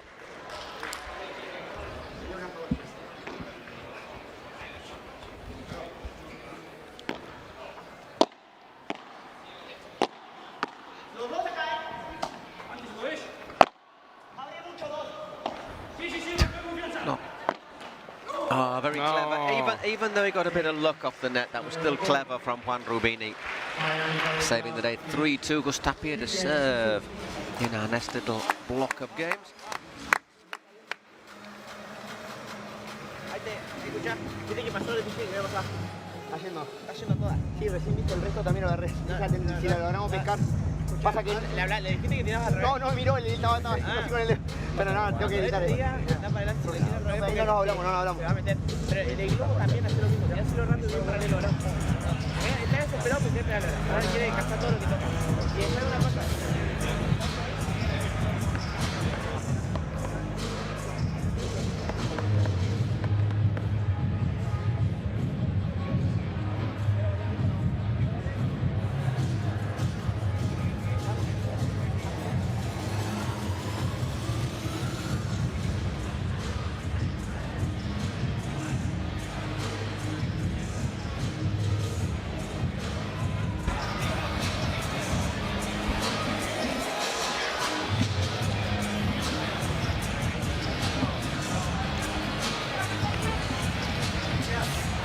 Okay, waiting for them to come back on course. Time.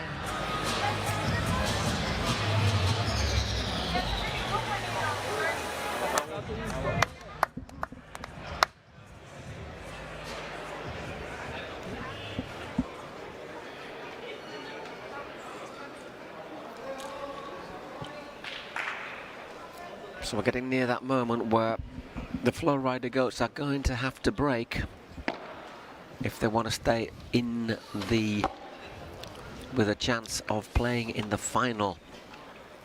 Paul tomorrow. Fede Chingotto at the bench said we need to continue with this game, with this strategy, because Leo Augsburg is feeling that he is losing the control, that he's not comfortable.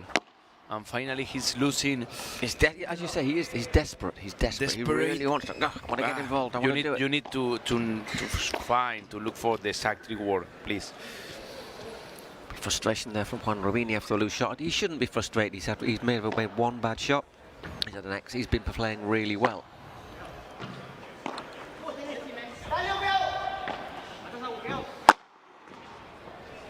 Oi. 15-all, doesn't quite get there, Gus.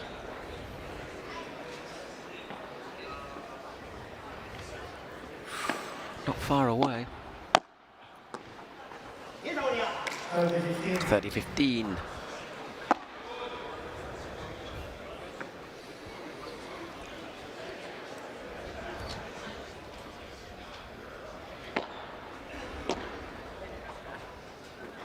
That's gone into the side. That's what you're saying. It's when it's not going well. It's not. What say? Because in Spanish we say that today I'm not. I say no estoy fino. Today I'm not fine. It's not my day. It's not my day.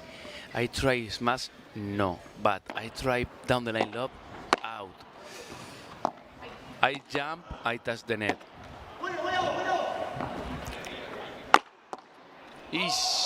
I play the very hard Chiquito, and Chingotto nearly gets it back over, but 40-30, still in with a chance here of a break, although work to do.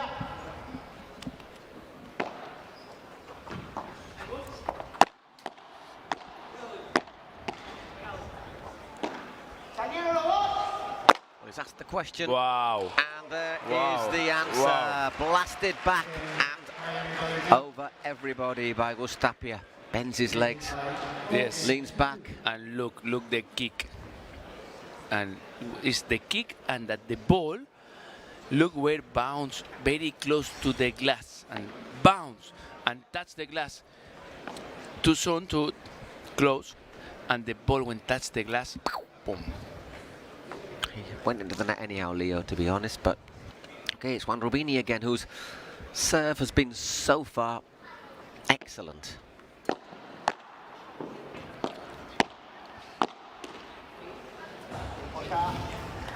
Love 15, couldn't quite control that. Too close to the net, perhaps.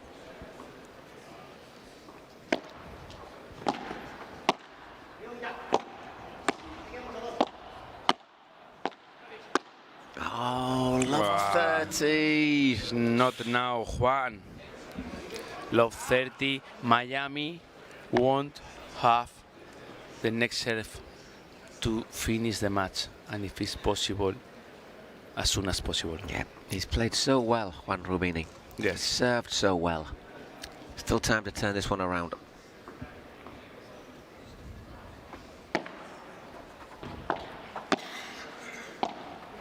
Box a bit short.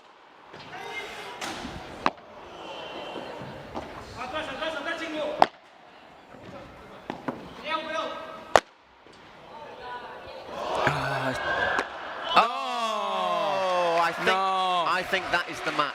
Yes. And finally, Leo tried to say, okay, I need to hit the Tapia body to finish the point because I'm trying with all my options, and it's not possible. Wow. So 4 break points.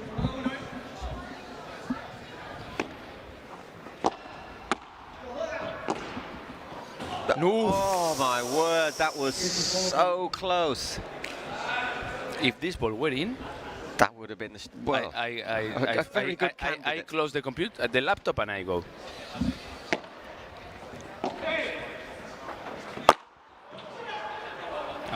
Touch. Got all tangled up in the net. So 30-40. They've saved 2 of the break points.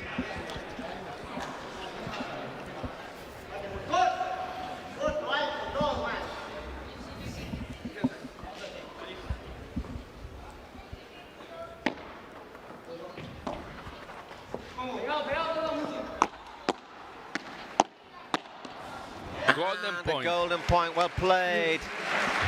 Important, because 1 minute ago, only 1 minute ago, Rubini and Augsburger had love. They were 40 down. They were on the ropes. They were groggy. Yes. And all of a sudden, Agustin Tapia, they were returning.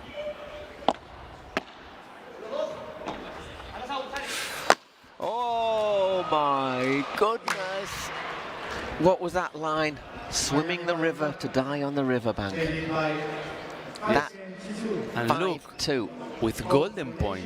Look, Tapia decided to play diagonal lob against Leo. That is, maybe it's not good idea usually, but he knows that Leo is not comfortable today.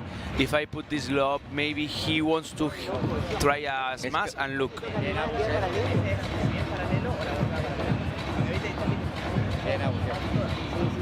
Aparte, igual, mi idea era, digo, lo tiro bien largo, se va a meter y se puede vender, pero lento, corto y alto.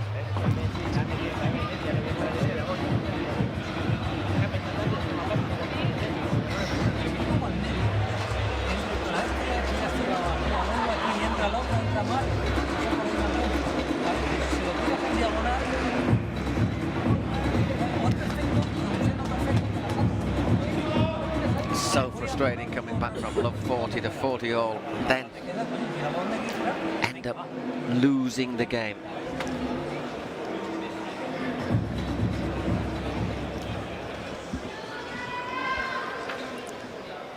So it's Fede Cingotto to serve for the match.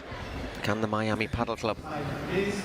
And Fede Cingotto's serve is the serve that gave more guarantees to Miami always today. Well, we said Juan Rubini's serve was the one that gave the guarantees to the Goats.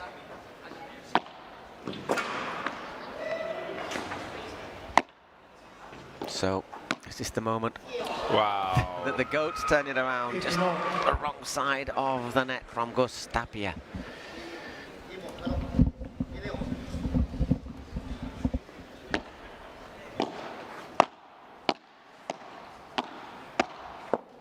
Oh, nice. Clever. Nice. Through the middle. 15. Nice. Clever. 30, Very 15. clever. 2015? Foot fold. Don't see many of them.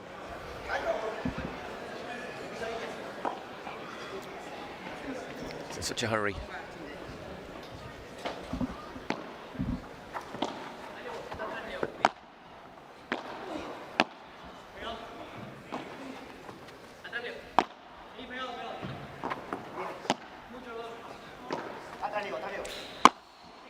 Just for the vibra. Yes, and this is a gancho. It's a nice little shot there from Juan Rubini.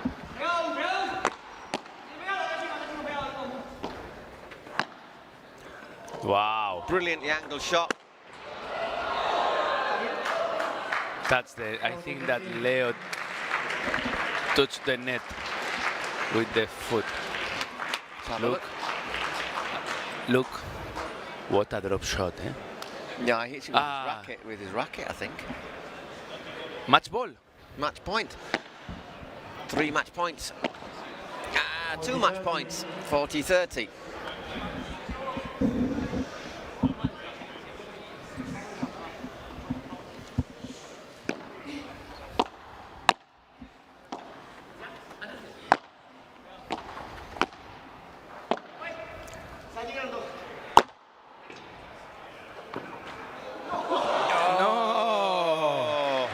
Listen, look for the Chingotto, that he was ready, trying to anticipate the Leo Asburger idea. It's a long way back there goes Tapia with that smash, and he also, because it was angled.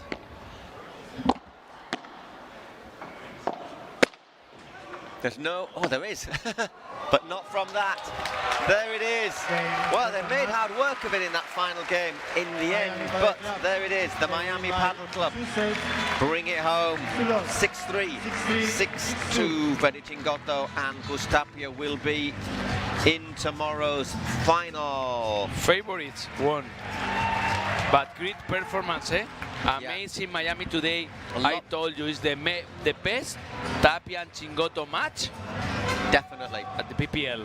We've said there's no questions about their talent, about their ranking, about their ability. What we had a few doubts about is how well they connected as a team. But today they've really got it together. 6-3, 6-2. They will play the winners of our next match, which is the San Diego Stingrays and the New York Atlantics. 2 teams both looking to double up on finalists. Now the last match of the day after this one, and maybe we are waiting the most equal match of the day. But congratulations Miami Padel Club, because today the performance that Chingotto and Tapia showed us was amazing. Yeah. Yes, brilliant.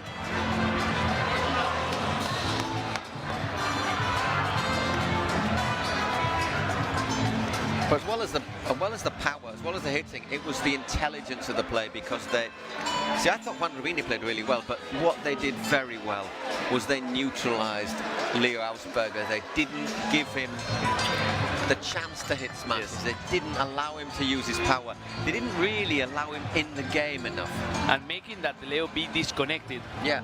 So when he got his chance, he thought, I have to try and take it now, because if I hit it back, it's probably not going to come back to me. Not easy make that Leo be disconnected, but amazing performance today, Tapia and Chingotto. And tomorrow they are ready to play the final. Miami Padel Club, tomorrow we'll have Chingotto and Tapia playing the final in the podium day. Okay, so as I say, after this we'll just hear from Eugenia, who will have a quick word with Tapia and Fede. And then we'll have a quick break. The New York Atlantics are already making their way back. And it'll be the New York Atlantics against the San Diego Stingrays.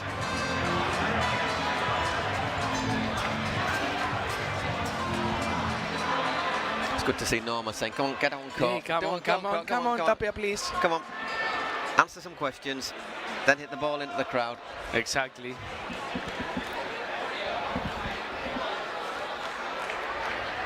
Okay, let's hear from Eugenia, then we'll take a quick break and we'll be back with our last match of the day. We have our first men finalists right here. Chingotto, Tapia. Yeah, give it up for them, guys. What a game. You're a solid duo by now.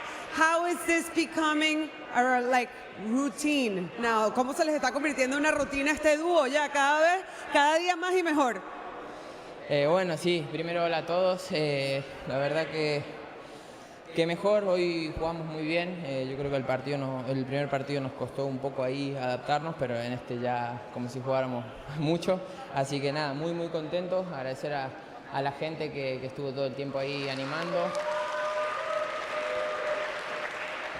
Al otro equipo, a los chicos que son dos jóvenes muy buenos, que ya juegan muy bien y van a jugar muchísimo mejor.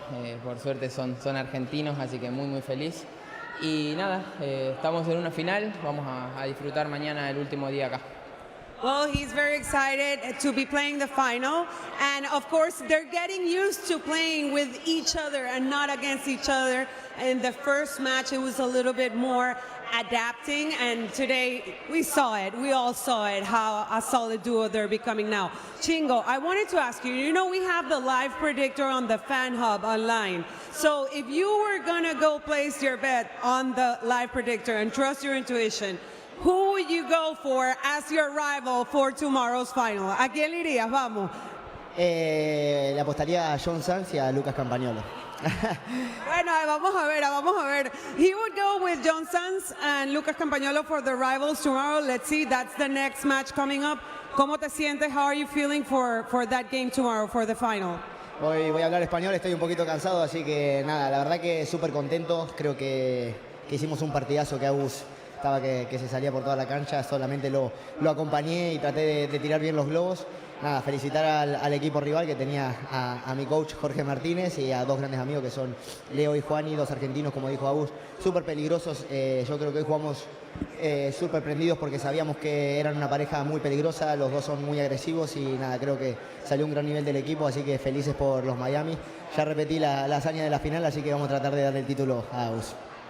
Well, there you have it, your first finalists for tomorrow. Stay tuned, we'll be right back with the second men's semifinals in just a minute, so don't go away.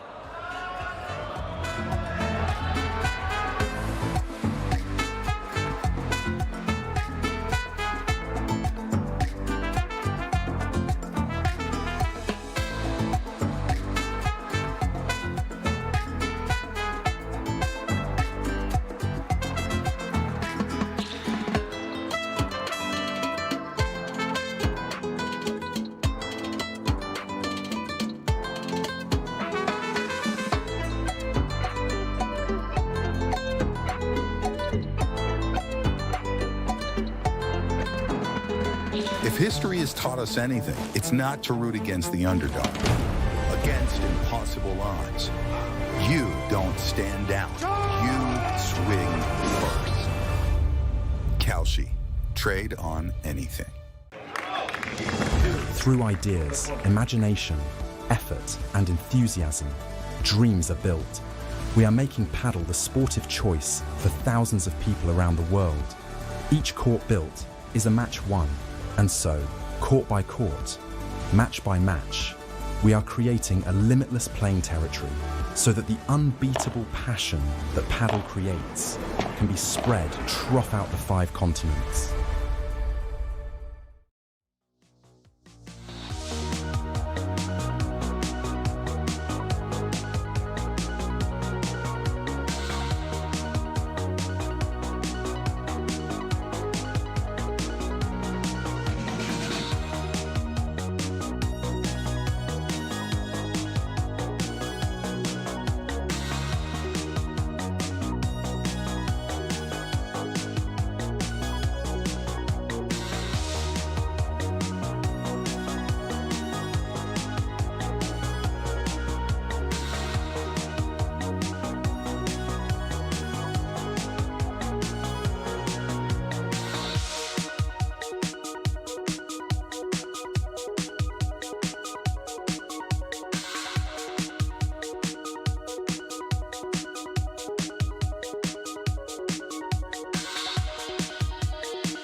clinch their spot in the final, and we're about to find out who will be their rivals.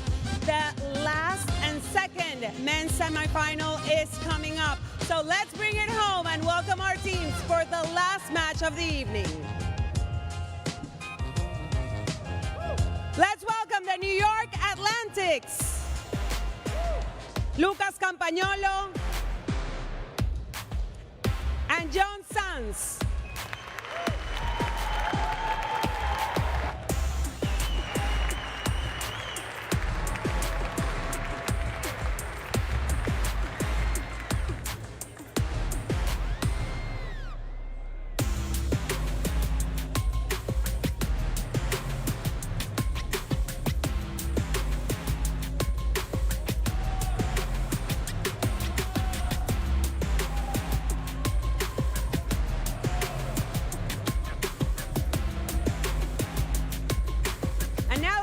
For the San Diego Stingrays, Jairo Bautista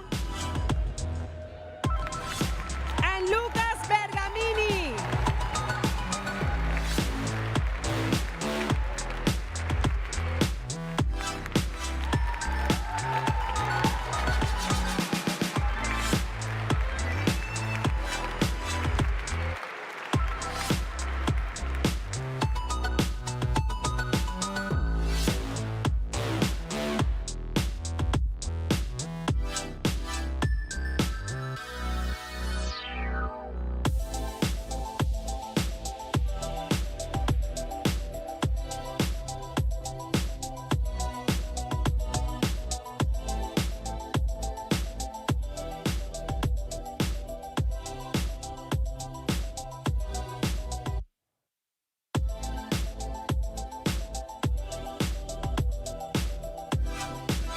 Él hace el sorteo. John, por favor.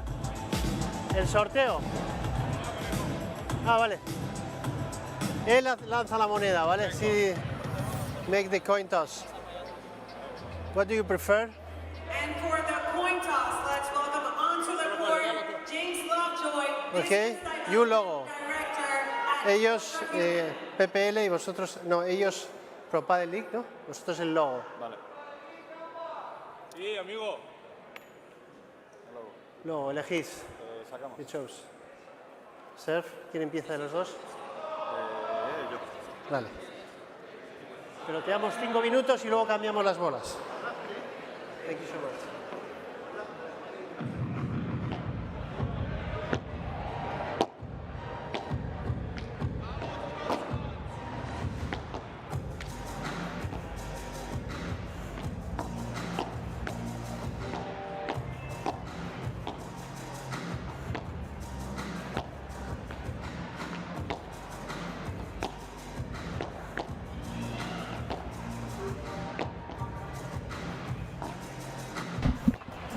Hello everyone. Well, we've already seen drama, we've already seen brilliant paddle, and we have one more match to decide the second finalist in the men's tournament. We can tell you that the women's final will be the New York Atlantics of Andrea Ustero and Ari Sanchez against the San Diego Stingrays, Veronica Vercera and Claudia Jensen.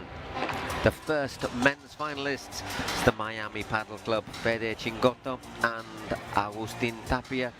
They've just beaten the Flow Rider Goats, Van Rubini, Leo Ausberger, 6-3, 6-2. So who will it be now? Who will be in the 2025 Cities Cup final? Will it be the San Diego Stingrays, Jairo Bautista, Lucas Bergamini, or the New York Atlantics, Lucas Campagnolo or John Sanz? Match with two Brazilian players, Bergamini and Campagnolo, and two Spaniards, Sanz and Jairo Bautista. We reckon, Jorge, it's quite well balanced, this second semi-final. How are you seeing this? Paul. Hello, Paul. Wow, I think that is the most evenly matched today with the Thauges prediction, honestly, because well, the level of Jairo is so good. with the diagonal that he has with Campa is not easy. We know that Campa loves the team tournament.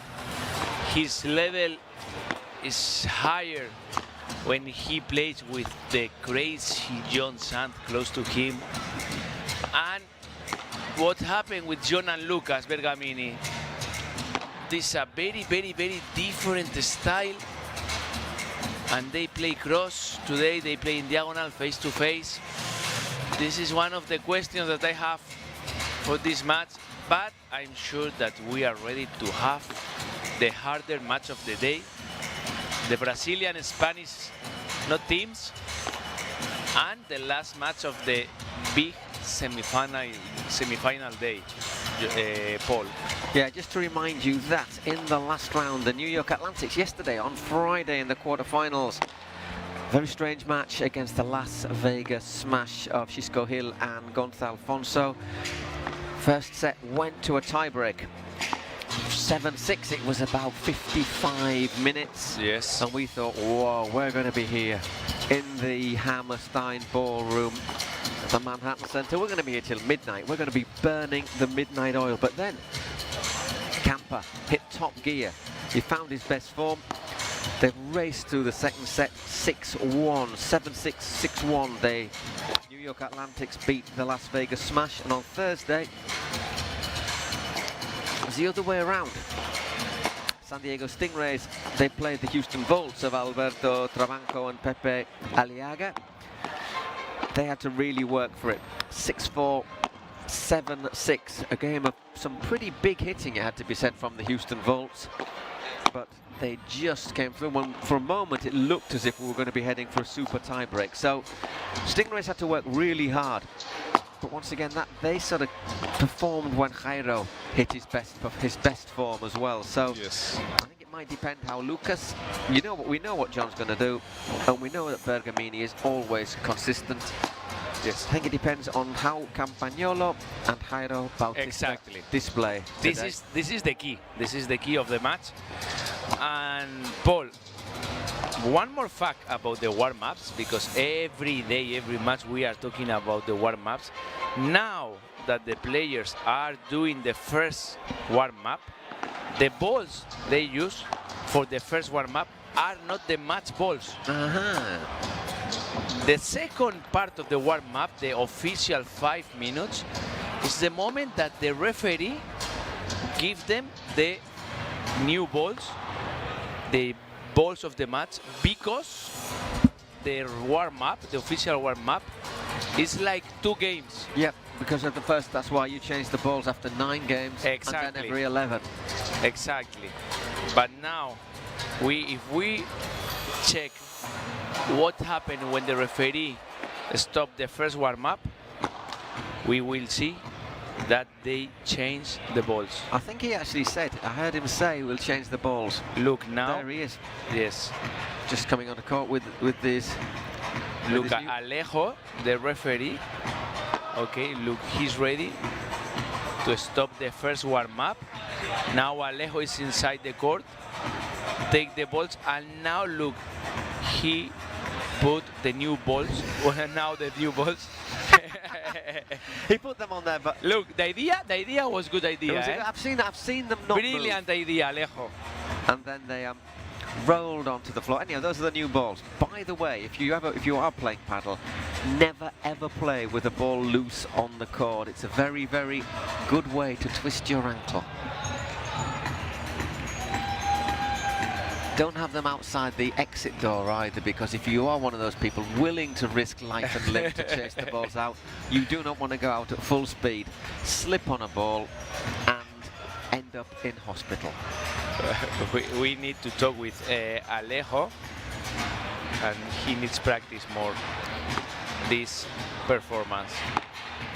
And now Brazilian with Brazilian doing the warm-up, and Spanish with Spanish doing the warm-up. I'm totally agree with you, Paul, that the key of the match, or one of the keys of the match, have it Campa, the little bull, the little torito, and Jairo, because we know that Bergamini and Johnson level on paper, we are sure that their level will be 8, 9, 9.5 from the first minute of the match.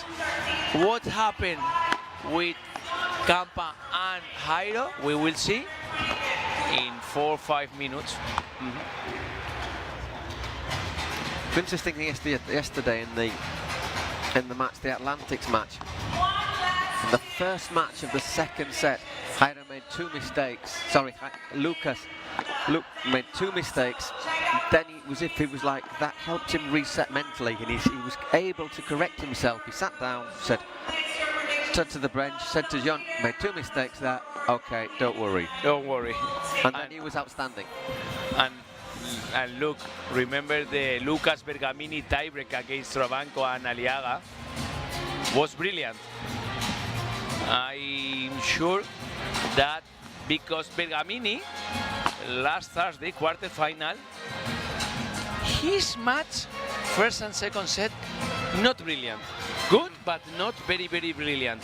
But the tiebreak, the Bergamini tiebreak, I remember that was high level tiebreak, an amazing tiebreak. I'm sure that Bergamini idea, Bergamini proposal is start today with the highest intensity that he can show to the opponents.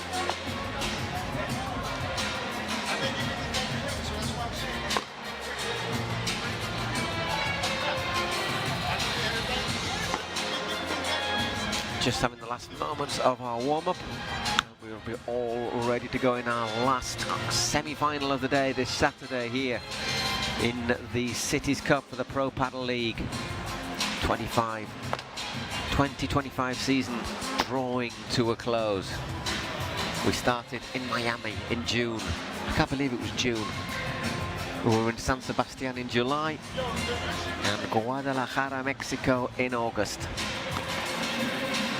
Wow, Miami, USA. I should start collecting air miles. Spain, Mexico, and now again USA. Who knows what next year will hold? We are here in New York with these amazing finals, and I think that now a lot of people are waiting 2026 Pro Padel League. Absolutely. We are waiting any update about Pro Padel League 2026, but before we need to enjoy the finals, the New York finals. And now Ramiro Choya is again with San Diego's team. Once again, 2 absolute foxes of coaches. Yes, and Seba Nerone is with New York Atlantics. New York Atlantics, if today the men team win this match, tomorrow both men and women will be playing the final. At home, in New York. At home.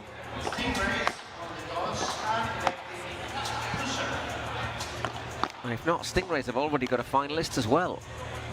So someone is going to end up with 2 finalists. Yes.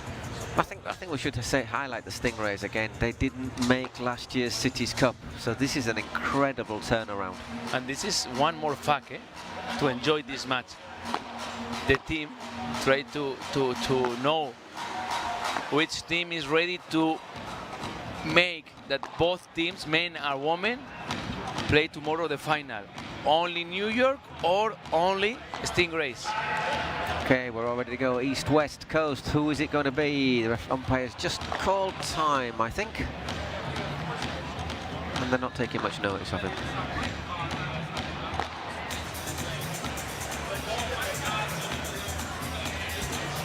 Whoops. John Sands just putting one of his practice smashes into orbit.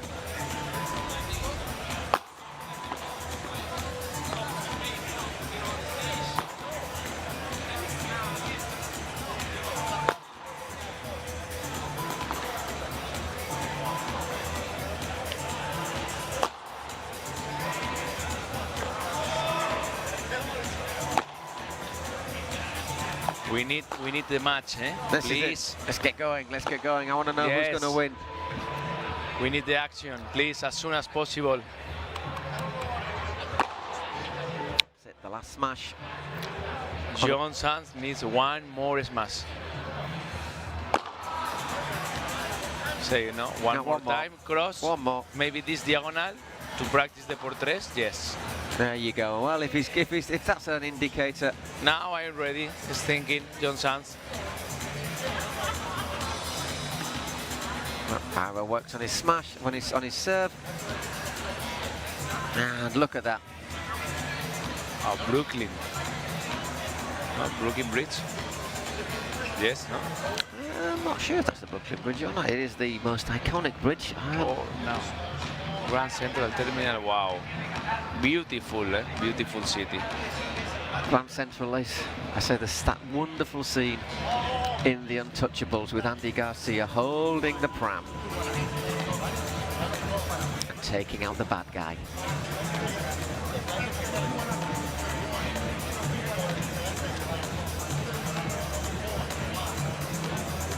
We're here on 34th, just near Penn Station.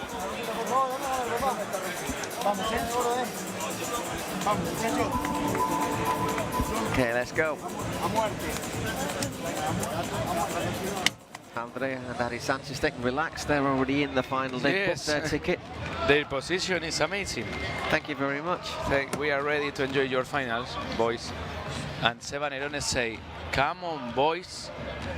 And in Spanish he says, a muerte. Give it everything. Yes. He was really important yesterday, I thought, Seba, in the against. With the strategy. Yep. And today, with the lombriz. First match, Jairo Bautista, to serve. Okay, Jairo to get us underway. Our final semi-final, if that makes sense. Our fourth semi-final of the day.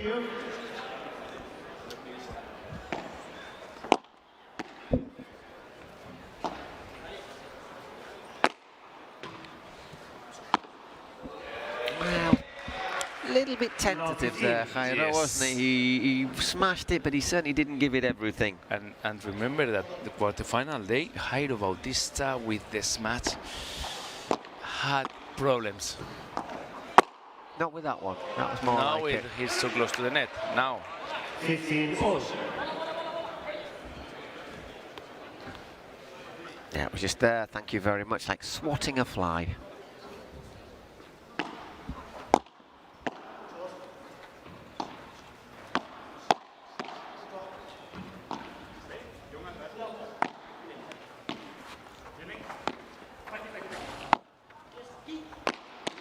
Wow. Well, there at the net camper.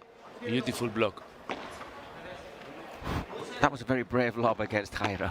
Yes, because Jairo is too tall, eh? He is. Wow. Very tall indeed. I have no idea what his height is, but it's, what, 190 or 194, 195? Yes.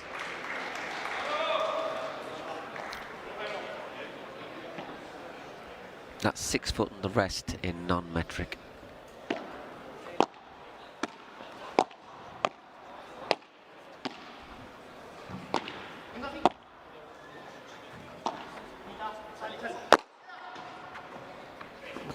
Gets a racket on it, and 1540. I think that Campa is full focus in start with high intensity. Look.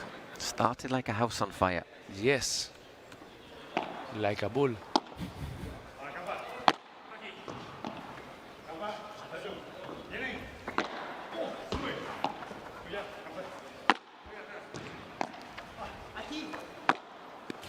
Wow, wow. Big talent, eh? It's too difficult play.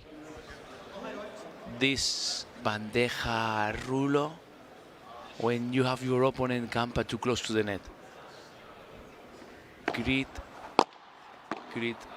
Jairo.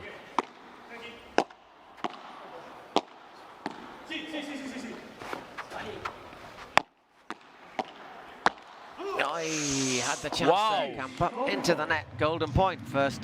game. One more life, to Jairo and Bergamini. First game, first golden point. John Sanz won this golden point.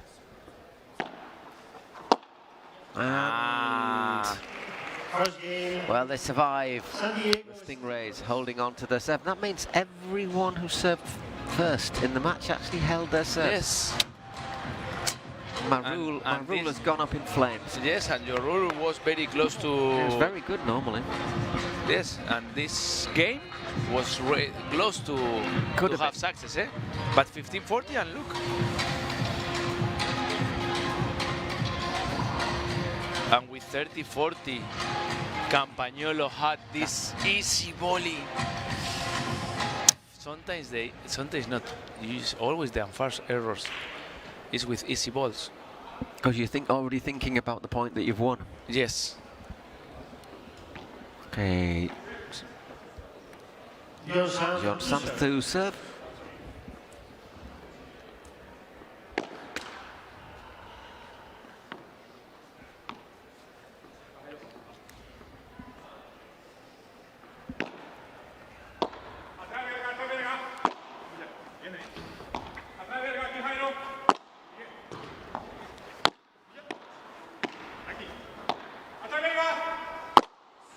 Change of angle there from John.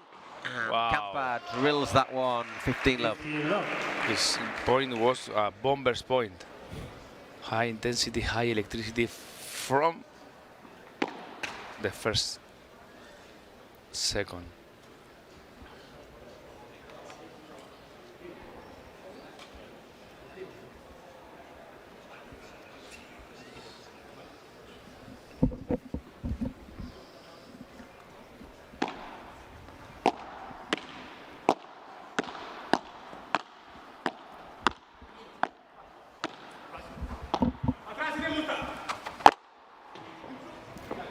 Well, he took it on there, John Sanz, and if you're going to take it on from there, you really have to take it home as well, which he did. Yes, and I think that John Sanz and Campagnolo, they are trying to play rock and roll as much time as possible, Well, we've had rock and roll here in the Hammerstein Ballroom in the past, in the Manhattan Center.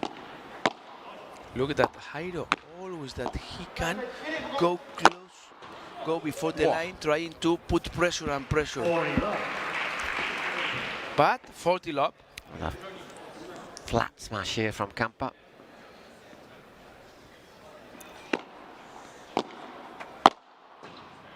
And that's served out to love, 1-all.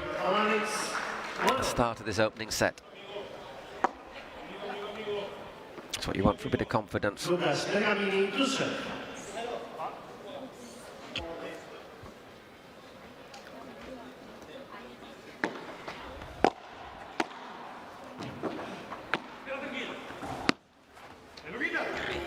Didn't get it over the net, John Sanz.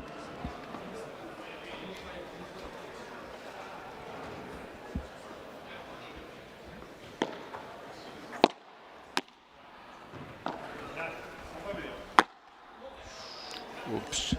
15-all. And look, Jairo and Campa. High-level players, great players, but different personality. Completely. Jairo, calm, more, let's say, quiet, more relaxed, calm. Campa is very nervous. Don't stop. He always move a lot. So more like Scrappy-Doo, like Scooby-Doo's very annoying little cousin in the cartoons when I was a kid. Yes. The one nobody really liked. Be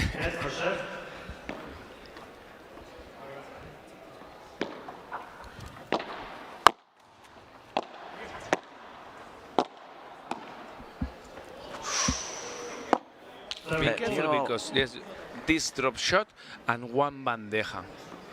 It's not very usual that Bergamini makes two easy mistakes in the same game. And this game is with his serve. Wow.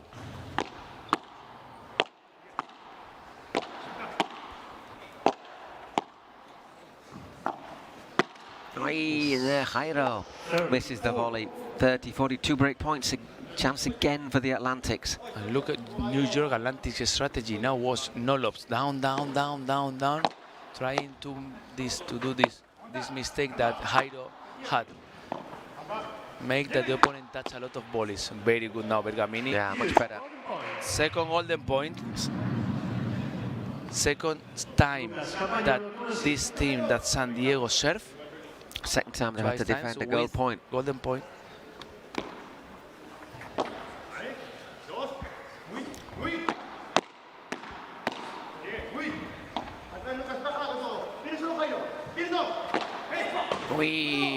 Campa once again has a chance. And once again it goes a bit long. So 2-1, everything going with serve. We're just going to have a little quick interview that Bergamini did with us on the pet to say how he forms part of a team. A nivel personal yo creo que más que nada es ese sentimiento de dejar todo por el equipo, ¿no? Yo cuando entro en alguna competición, sea yo por mí, Lucas, o por un equipo, entro para dar todo y rendir al máximo, dejar todo lo que tengo para ayudar al equipo, y yo creo que eso es lo que me hace sumar al equipo. Makes me help and contribute to my team. So there you go. The secret is to give everything. Porque yo creo que Trump ha caído hacia atrás. Well, they've had 2 chances to break the Atlantics. Not been able to take either of them. Start of this opening set of our second men's semi-final. Who will play the Miami Padel Club in tomorrow's final? Will it be the San Diego Stingrays of Jairo Bautista and Lucas Bergamini, or the New York Atlantics, Lucas Campagnolo and John Sant? And Paul, Lucas Campagnolo and John Sant, I think more Lucas than John. I think they are wasting a lot of opportunities. Yeah. And you know what happened? And this eventually comes at high price. Be careful, because you have opportunities, and always that you waste these opportunities. When the opponent have half or one, they take it. Take it. I think that's something that's true in nearly all sports. Yes, I agree. In football, in basket, in tennis, one team is pushing, trying to win, to have more opportunities, but finally you get hit by a sucker punch. Yes. And yes, Lucas Campagnolo serving now. And that's solid. 15 love. Love.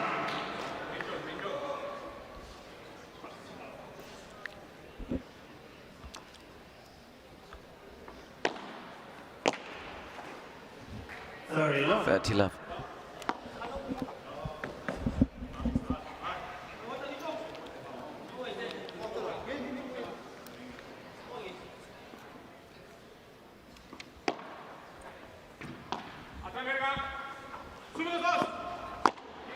Wow. Brilliant recovery from Lucas Brilliant Bergamini. recovery after a brilliant backhand bajada from John Sant. Now try again, but not every day is Sunday. This is very usual Spanish expression. Not every day is Sunday. Tomorrow will be, however. Yes. And that is our podium day. 40-15. 40-15, still going very well on the serve every day. 11 minutes, 4 games. Quite a few rallies. Because the feeling is that big part of the rallies are too short. 2-2. 2-all.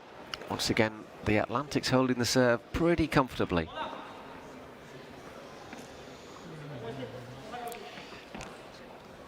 Second time that Jairo Bautista serve. First time was with golden point.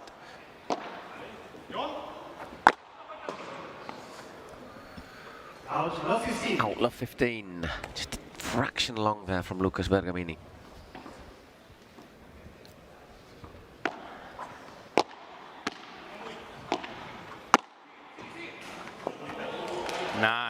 much better.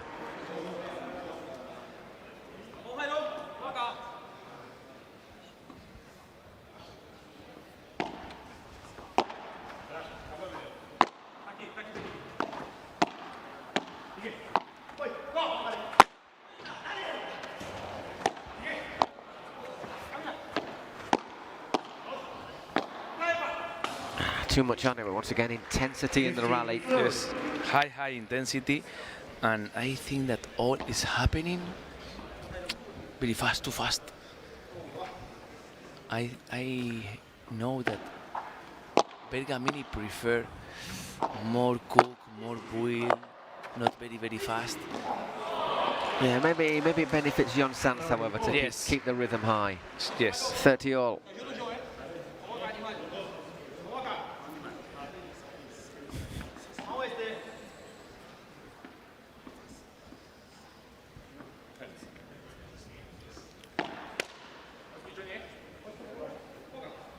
Second serve for Jairo. 2 all, 30 all, second serve. Good chance, good opportunity to play. Yes, this a good glove to start the point. Ooh, wow. Not quite sure what happened there, but it's 40-30.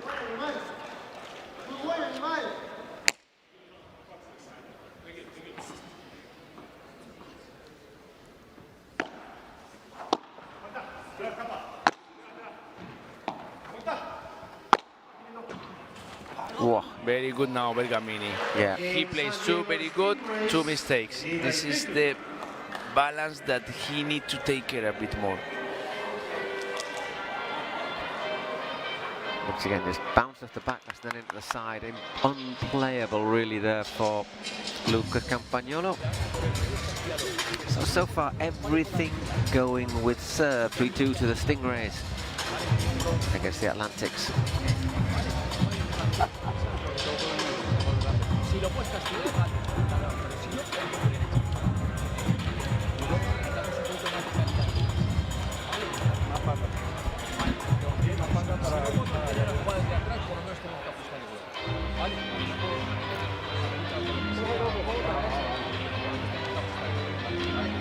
Pegado la pena. Sí, 100%.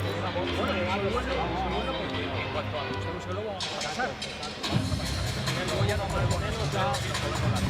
¿Vale? Vamos a ir obo, ¿eh? Es que pasa todo muy rápido. What did he say? Vamos al globo there. If I heard him correctly. Yes, now Ramiro say, all is happening too fast. Jairo, or you play with more intensity, with more activation in your legs, and when you are behind the line and you play no-lob, you play down, you can be faster, going to put pressure at the net.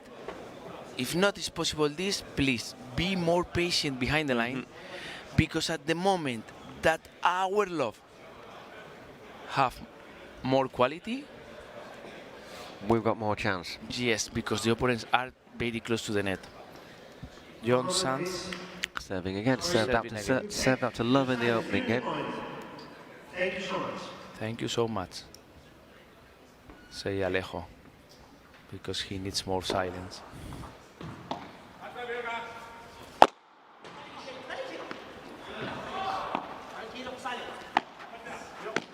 Good fake match. Yep. 15. Careful now, this game with Jairo and Lucas.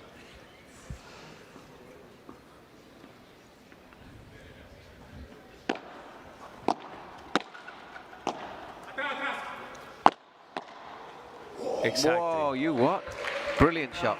Why I told you careful with Jairo and Lucas? Because after the minute and a half that they have with Ramiro at the bench, they know that they need to play with more quality the lob. And now they are focused to be more patient behind the line, trying to play more best quality lobs. Not a lot that Jairo could do with that one, however, so it's 15-30. Just stayed a little bit low on him.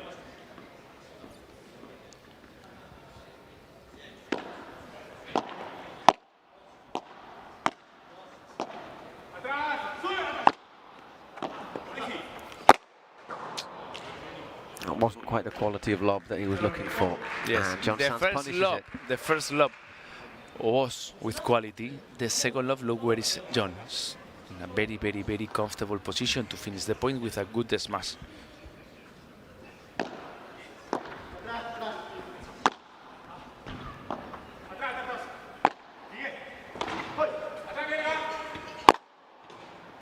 Wow. 40-30. Yes, and after love 30, now 40-30. And they know that, and Jairo more than Lucas, he knows that he needs to play with more intensity behind the line to have more quality opportunities. It's a bit long, John Sands serves there, so second serve.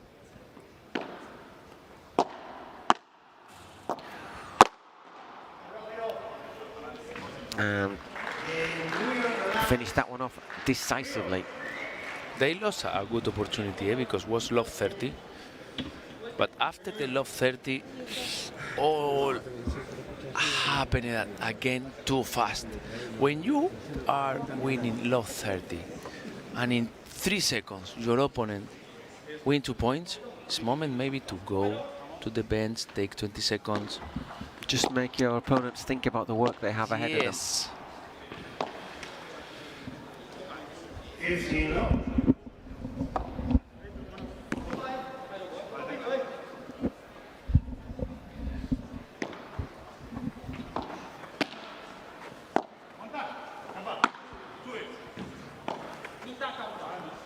Lovely lob.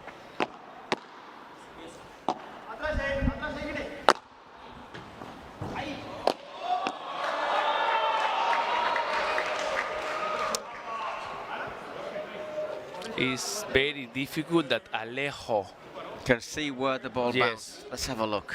I don't think this angle is going to help us either. Out.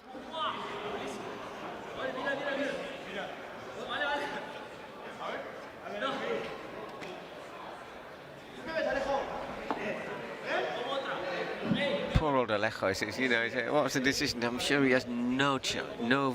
How can he have the best view? 15 love. No. But it's very difficult that Alejo, from his position,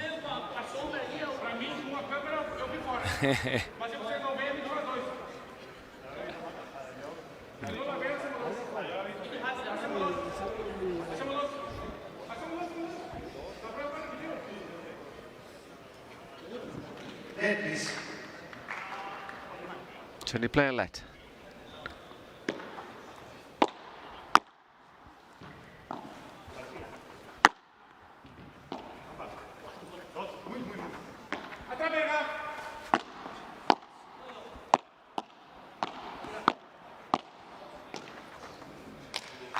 Well played. I think now we are in the game number 7. I think these 7 games, Jairo, when he's a defense behind the line, he need to move a bit more because his position a lot of times is not being very good. And now he's living a difficult moment because bad position, hitting the smash not very good. He's feeling a bit uncomfortable, and maybe John and Campagnolo try to capitalize. Yes. They've been close on a couple of occasions. They've had 2 golden points opportunities to break, not taken either of them. Oh, he can't balance again. Had a great chance there to make it 15-40.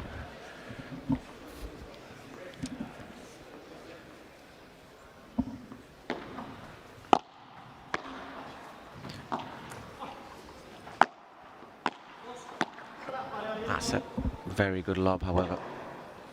Yes, 40-30.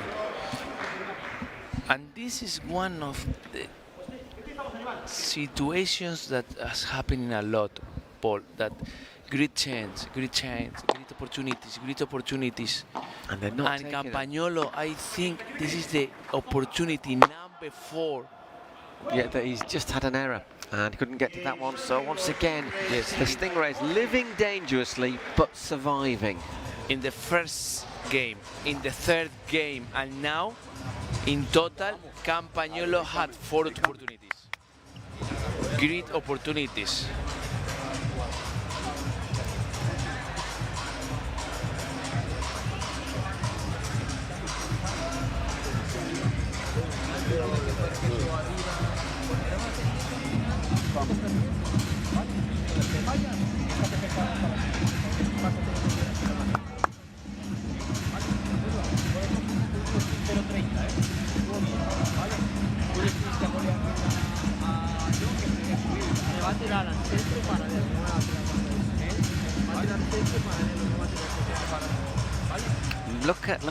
Look at Jairo. Look how much his nerves, his leg, his arm almost. Look, and Ramiro, the first minute at the bench, put the focus in Jairo, trying to keep calm. Jairo, please don't worry. We need your smash. If you make a mistake with the smash, please try to forget as soon as possible, because probably we need the same idea again. But they know that they need to be more consistent with Jairo at defense. Okay, already come back on court. It's 4-3 to the Stingrays, but everything going with serve so far.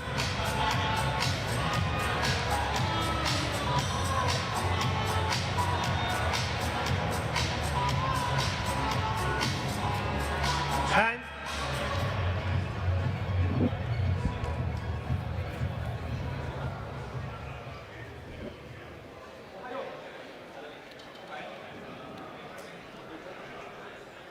Silence, please.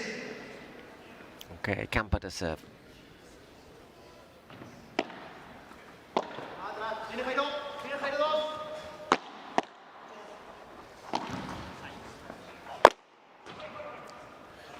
That's what you want, isn't it, from Jairo? Yes. When Ramiro No, 15. say to Jairo, I need this, and if you make a mistake, don't worry. Be patient, because probably the next time we need again the same. Out. Because the ball that Bergamini bounced hit into the ground. Yes.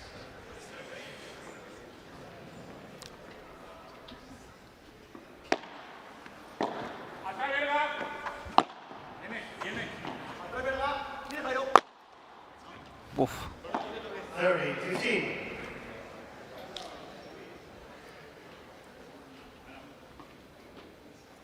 Just give him a chance to react there. And that's gone a bit long, 40-15. Does seem to be the case that the Atlantics are holding serve reasonably comfortably.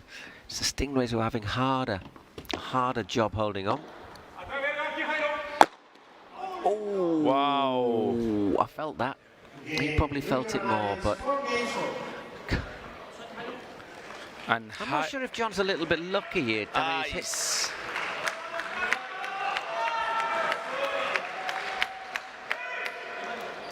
Jairo is struggling to find his position, both in attack and in defense. He's fighting with himself about where I need to be, where I need to put my position, to make this more times, to play, to hit these smashes with this position more times, because he's losing the position a lot of times. Right place that time, but yeah. And that last point from John Sansi was a bit, but it was a little bit lost. Second time. 30 love.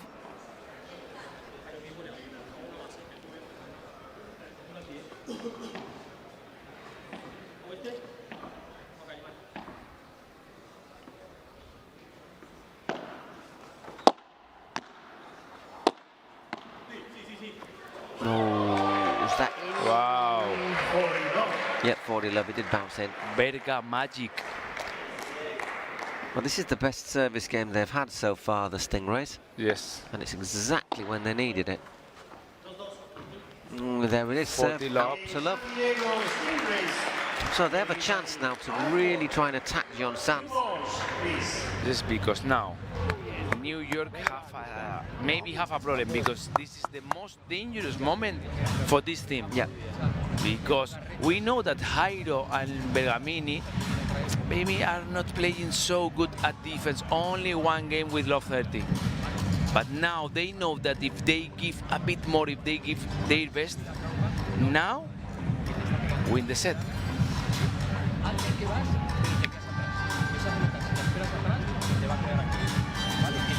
So will they be able to put a bit of pressure now on the Atlantic serve? John Santh it will be.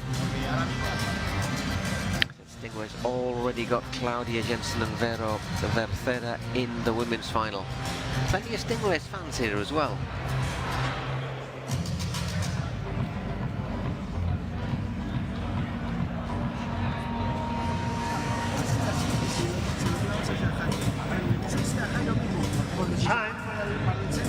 Se lo alarga va a estar más difícil.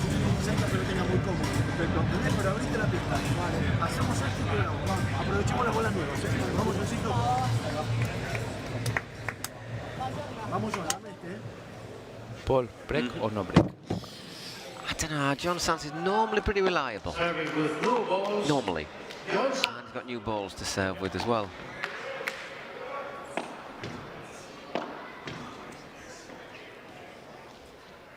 But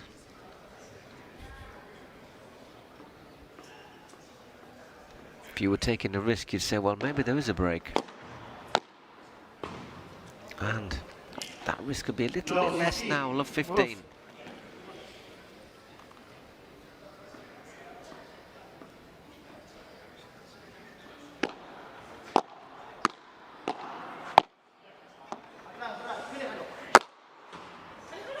That's it's unlucky. 15 all.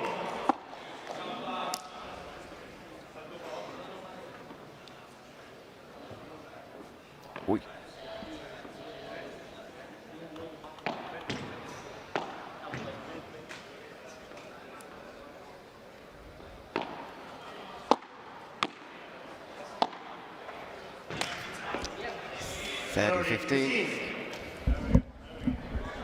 Lucas Bergamini knows that if he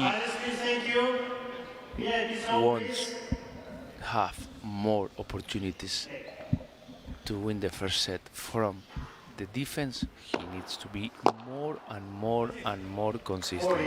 But Jairo too. Jairo the same.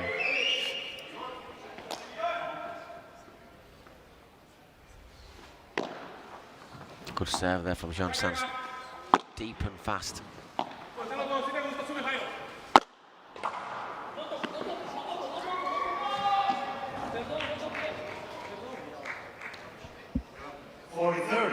I think he thought Jairo had hit it, to be honest. Jairo hit, but look, John, that John is thinking that when Bergamini try to retire, sorry, Bergamini hit it. Sorry, and Bergamini say, no, touch, no touch, no touch.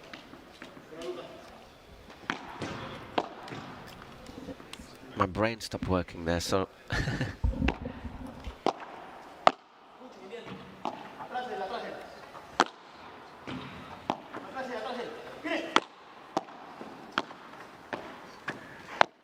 Oh, nicely played, Campa. It was interesting there. You said Bergamini going to Jairo, tranquilo, stay calm. Got a bit much on it, 5-all. And one fact that shows us that Jairo is not very comfortable is that maybe this ball, if he plays after glass, he has more time, he has played more relaxed, he gives Lucas Bergamini more time to talk with him about what is happening on the other side. 15 love. 15 love. Just rushed into that one, John.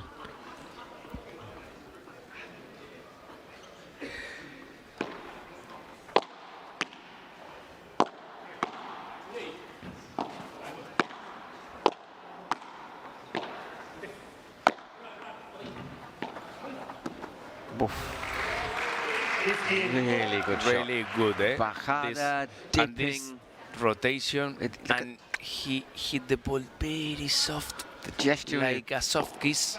The gesture with his wrist.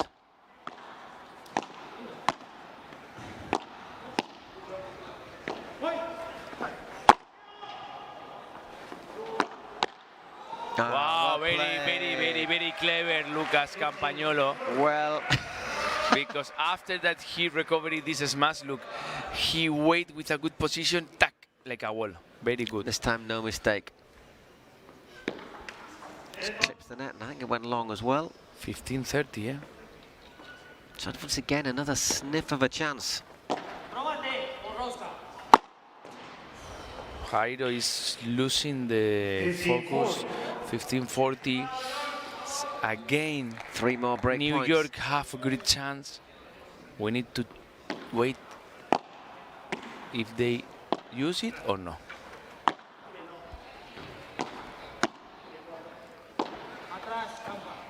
Good lob.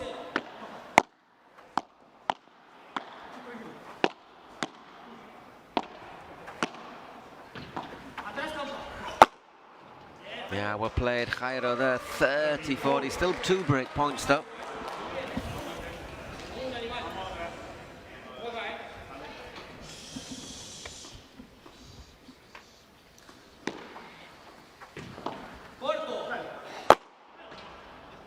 Well played again, Jairo. And another golden point. How many golden points is that on the Stingrays? Three golden points. 3, yes. And always with Stingrays shirts. Second time that Lucas Campagnolo won't retire this golden point.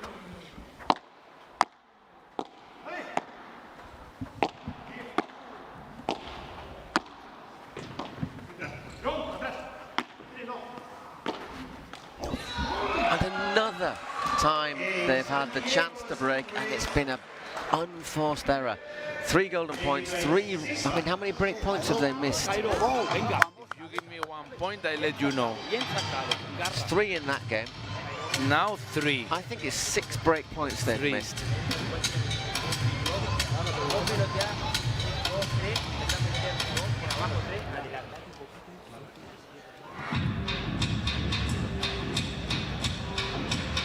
I think 7. 7 break because points. the first game with Jairo Bautista was 30-40. So And 2 the golden break point, points. 2 great points. With Lucas Bergarini serve was 30-40. 2 more break points, 4. And now 3. 7 break points. 7 break points, man. And now they have to hold their own serve to avoid a tiebreaker. And remember, when you have chances and chances and chances and opportunities, and you lose 7 times these opportunities and 3-4 times with easy balls, eh? Yeah, yeah.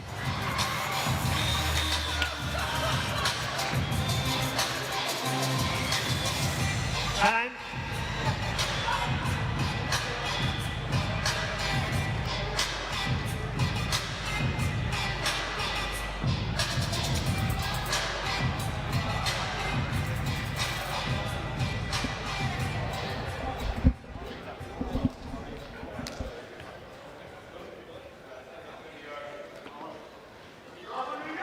So it's Lucas Campagnolo serving to take us to a tiebreak.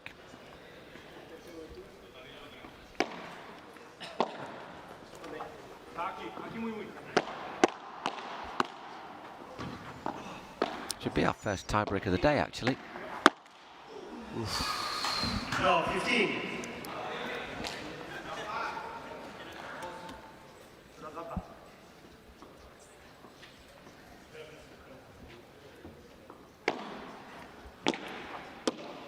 Ah, lovely return. Lovely return from Jairo. Love 30. First chance they're having. Yes, careful. Second time that they have love 30. Maybe first one teach them about, hey, if you have again this situation, use it. Oh. I think that needed a lob. Yes. 15-30.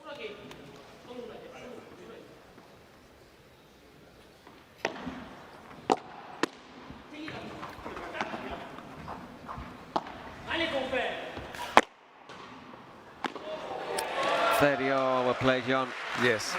And very inconsistent, I think. No, because love 30, and again in 20 seconds, 30 love. Maybe I told you it's moment to go to the bench, 20 seconds, keep calm.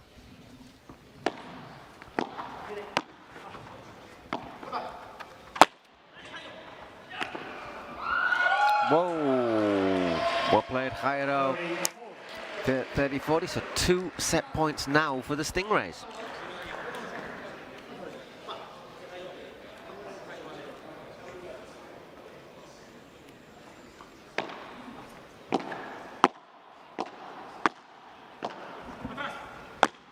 And there is the first set, 7-5 for the San Diego Stingrays. 38 minutes. First chance. In it goes. That's what we were saying. Bien, chicos, bien. Bien. Qué bárbaro. And the Atlantics really have only got themselves to blame. They've had so many options. Luke Johnson sat there on the dugout with a towel over his head.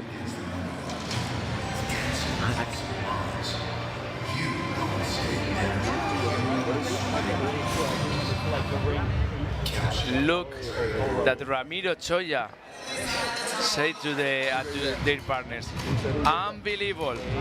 They had them won. No, absolutely. And look now, Johnson, be careful, because now it's a very difficult mental moment. Remember yesterday, John and Lucas Campagnolo against Gonzalo Alfonso Chisco Hill. What happened with Chisco Hill after that he lost 7-6 the first set? The second set was too fast because he lost the focus. Maybe Johnson, or he keep calm and start again to fight, be patient, or be careful. You've got to think, if you're the Atlantics, you've got to think, look, really, we've lost that set. We should have won it. We probably played better overall, but silly mistakes. And to be fair, John Sands wasn't the one who made the worst mistakes in that set. He made the one that was decisive at the end. But if Camper had taken his chances early on, probably would have been over. But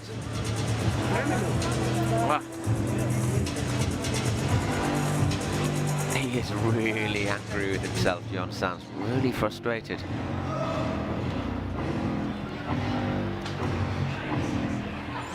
Look, I think that Johnson and Lucas Campagnolo won one more point than the opponents, but they lost the set.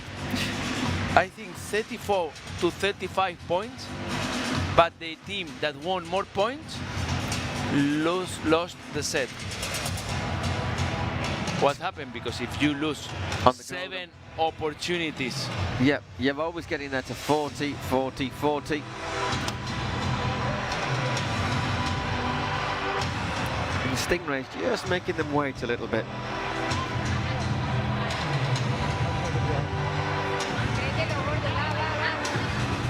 There's Jairo's girlfriend behind him telling him, come on, come on, come on. Vamos, vamos, Jairo. See, at the end of the day, Jairo was important. It was his winners that really made the difference. Yes.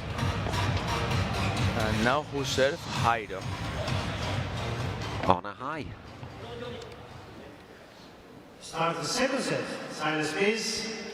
Jairo Bautista to serve.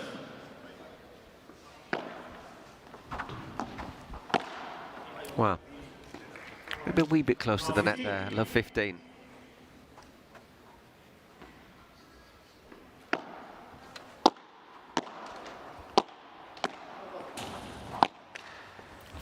Oh, little mistake there from Campa.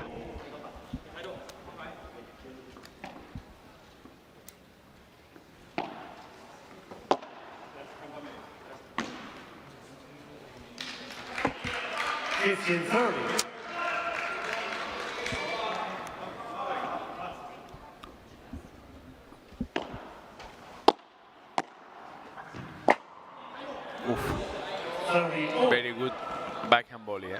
Yeah, nothing he could really do. It was so close to the side of the court, as you saw, as he battered his racket against it.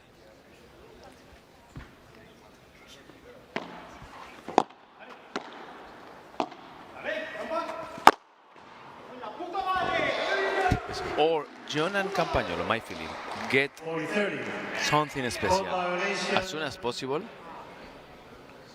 Or if finally Jairo and Bergamini win the games and win the games.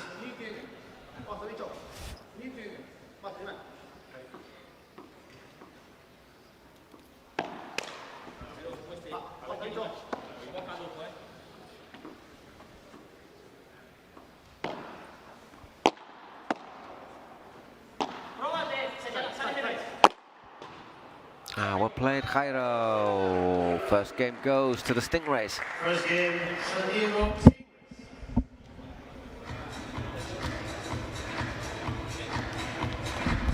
I think the big test is going to be now when the Atlantics serve.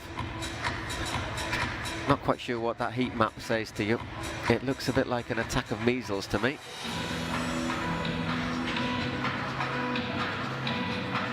It's a control, a mental control. It's an exam now. John and Campagnolo, now they are feeling that the world is against us. If we have chances and chances, easy chances, and we throw the ball out, it's our problem. And now it's a mental, very hard mental situation. And John starts opting to serve again after. If they win this game and they feel that they have chances to continue being very close to with the score, perfect. If they lose this break, be careful. Because yesterday we had very similar situation. John opting to serve again after he was broken in the last game of the first set.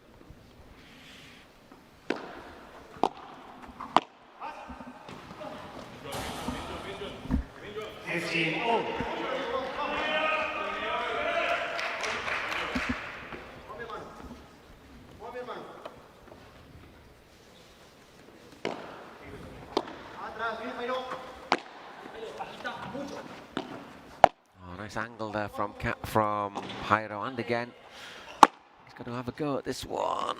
Not quite good enough on it. 30-15.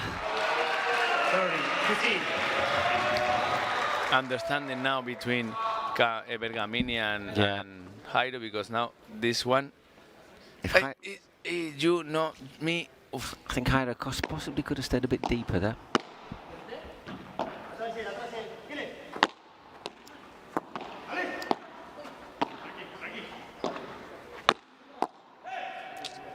That's gone a bit long. This position that Jairo had the last point, he needs to be careful with this one, because this is this area that the coaches hate. No man's land. Yes. 40-30, just a fraction long there. Because I'm sure that Ramiro Choya is thinking, hey, be patient, please players, because if you are more solid now, and you cook the point and you build the point more, we will have chance. Oh, that was the chance.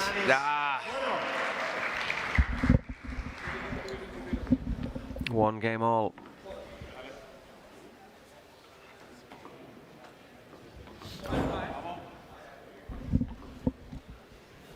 Lucas Bergamini to serve again.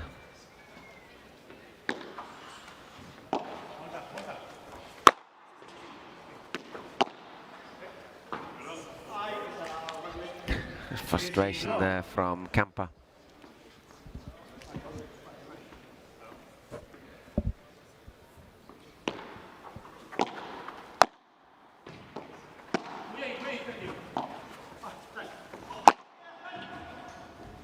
Oh, that bounce was just an absolute betrayal there for Lucas Campagnolo. Nothing he could do with that.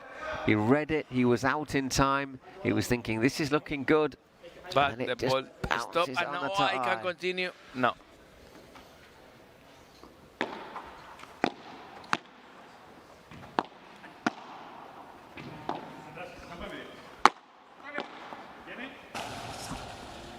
I think that they have options, of course, but I feel that John Sant is now from 2-3 games ago fighting against himself because he can't understand how was possible lose the first set.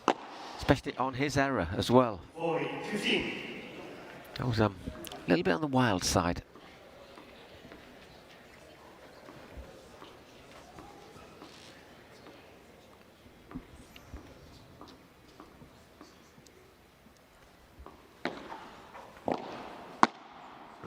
Oof. Wow. I was pretty close to going long as well. My first feeling was the ball goes out.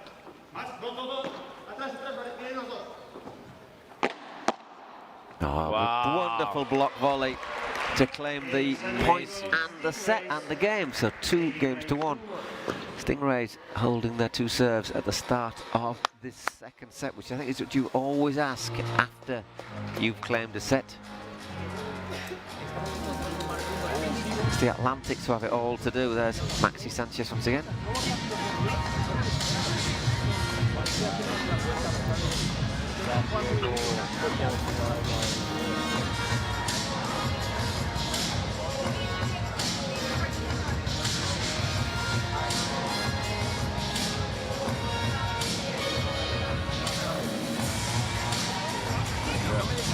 Vamos cerquita del marcador nomás. Igual, vamos, 30 iguales el limpio break. El limpio break.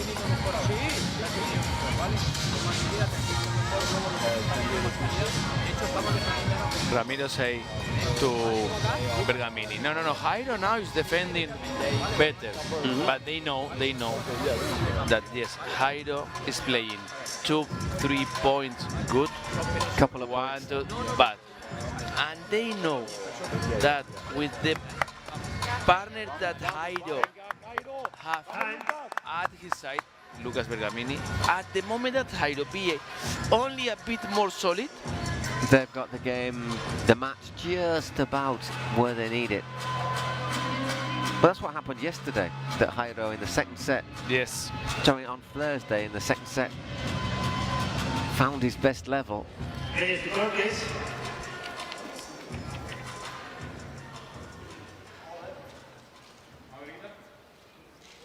And they needed it as well against the Houston Volts.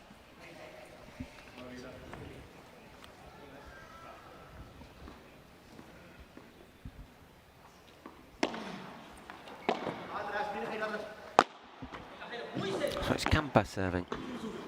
Wow.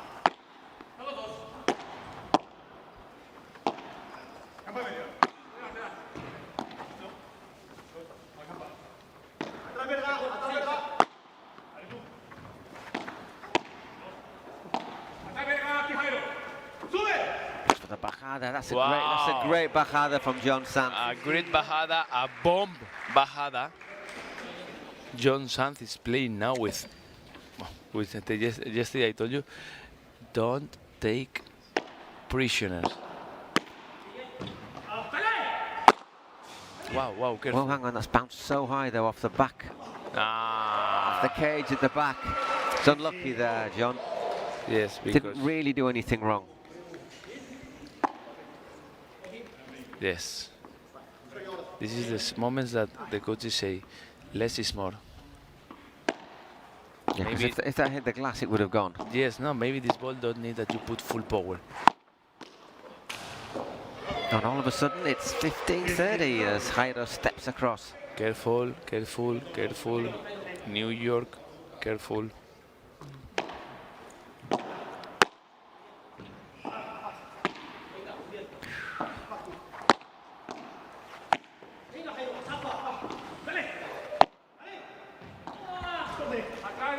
Wow, Bergamini. Again, looking for the bajada. Great, good block from Jairo again, and just rushes in the return there, and 15-40.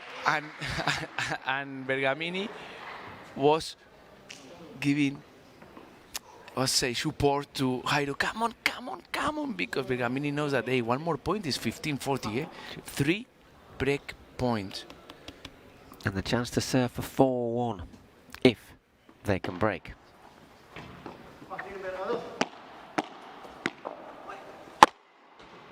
No if about it. There is a break of serve. 3-1 to the Stingrays. Yes.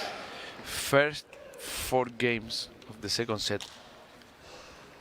And now it's 3-1, eh? 7-5, 3-1. Be careful now, because if Jairo and Bergamini, if Stingrays win this game now, maybe look, John Sanz is living the same situation that yesterday Chisco Hill. Still only 1 break, but it's a psychological difference, isn't it? You look at 4-1 and you think, oof, there's a lot to do.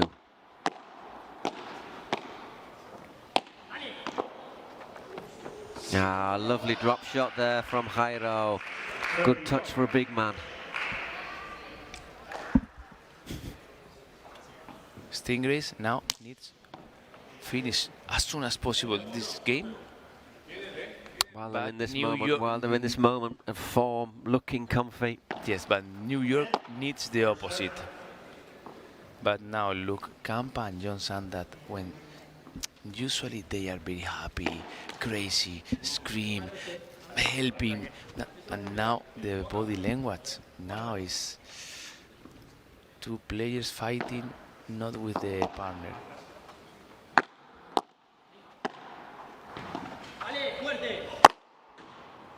And again, no, the thing is as well, if you're the Stingrays, you want to try and finish this and not give the Atlantics the chance to sit down again, to recover, to have a word with Seba. And Stingrays knows that if they kick one more time, they are closer now to finish the match.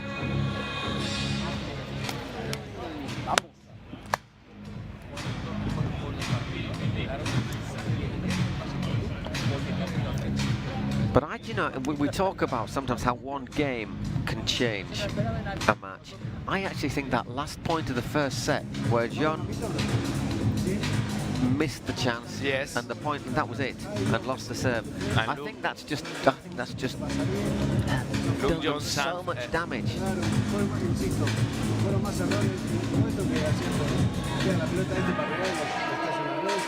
Vamos a ir creyendo que se puede. Vamos, John. Vamos de a poquito. Vamos a construir. Vamos a tratar de agarrarnos y de ponérselo difícil. Ahora el trabajo que tenemos que hacer, porque tienen esa mejor dinámica que nosotros.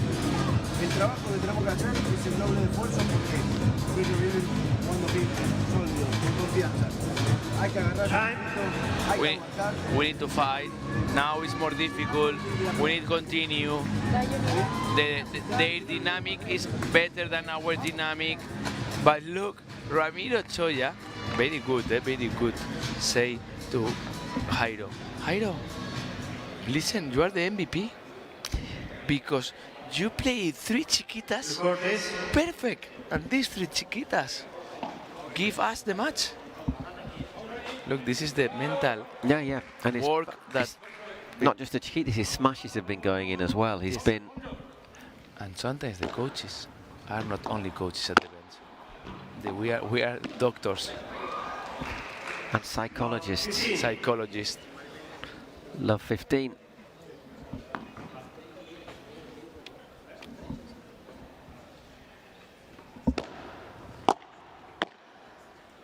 Ooh, love 30. This is very similar to yesterday, isn't it? Same scenario than yesterday, eh? Got to put a break on it now, John.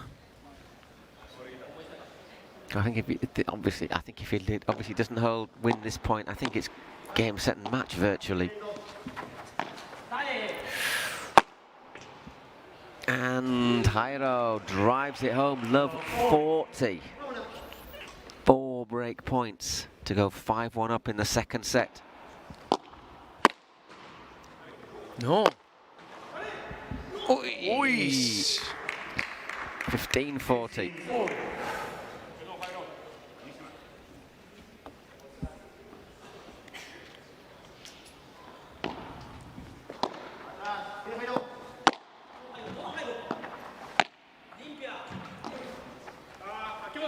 Wow. Right in the corner. And that's gone. So very good Jairo, eh? 5-1, yeah, especially that shot right down the line.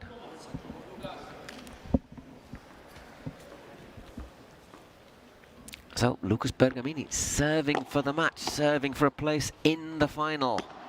Same than yesterday, eh? Same. Yeah, they've gone, haven't they? You can just... I told you, be careful, because I'm feeling that John is living the same moment that Cisco Hill yesterday. 15-all.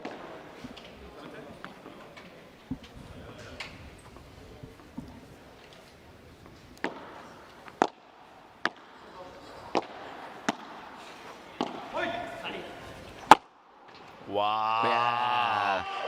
It's a man who's confident. Yes, I'm sorry, the smash of the day, looked jump, perfect. Now Jairo face is different,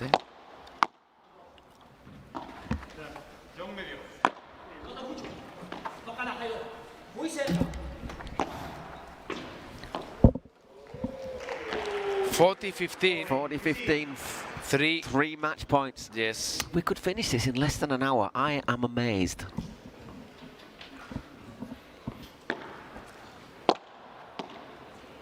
Oi. 40-30. Still 2 match points.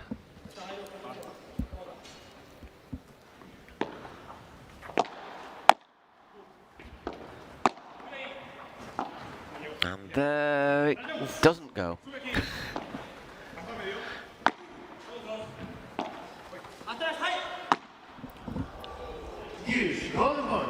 Just got a little bit over enthusiastic there, Jairo. Oof. Golden point.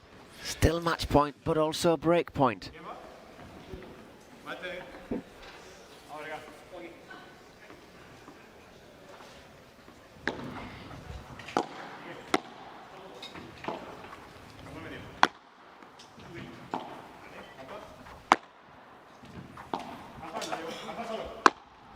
Oh my word. Well, do you know what is happening? I don't know what's happening. That John Sant, I'm sure that is not very happy that with 15-40 Bergamini tried to finish with this amazing drop shot. And how say orgullo? How say pride. Your pride. Say, that's the pride. Well, we're not going to finish under an hour now. Well done, the Atlantics. 6-7, nothing to lose.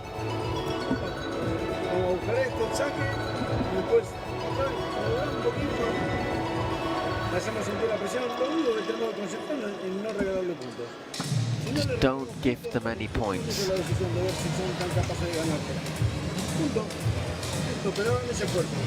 Say, please, one more effort. No 3 points, please. If we win ourselves and we play without 3 points, the responsibility to win now is not for us.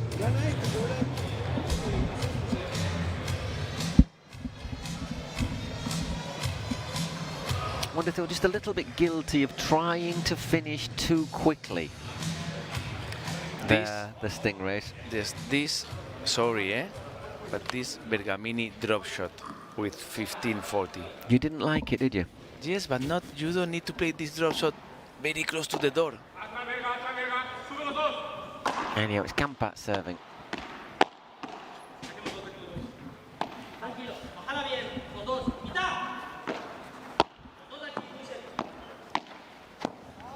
He just slides off John Santi's racket.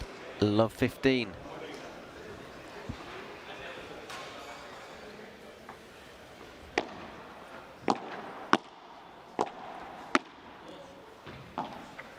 Good lob.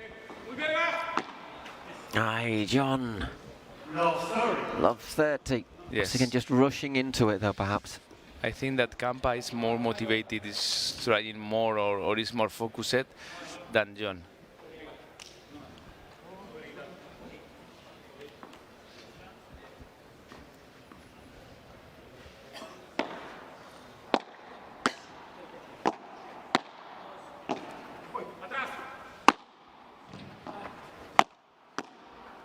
Wow. Love 40. So was that service break in the last game just a stay of execution? Look this, touch and walk, tack. Very good Jairo, eh? Hit and walk. Well done. Gets the kick. 15-40. So that's 4 match points they've saved so far, the Atlantics, in this second set. The last 2 games. That went long.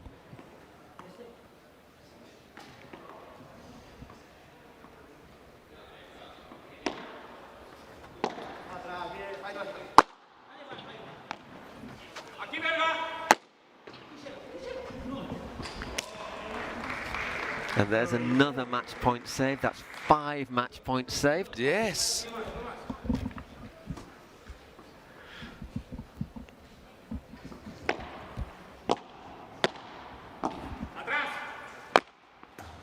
Six. Another golden point. First with 40-15, now with 15-40, 2 golden point. Bergamini to receive.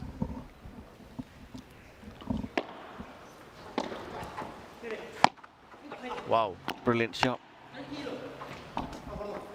Wow. Oof. Limpia, say clean.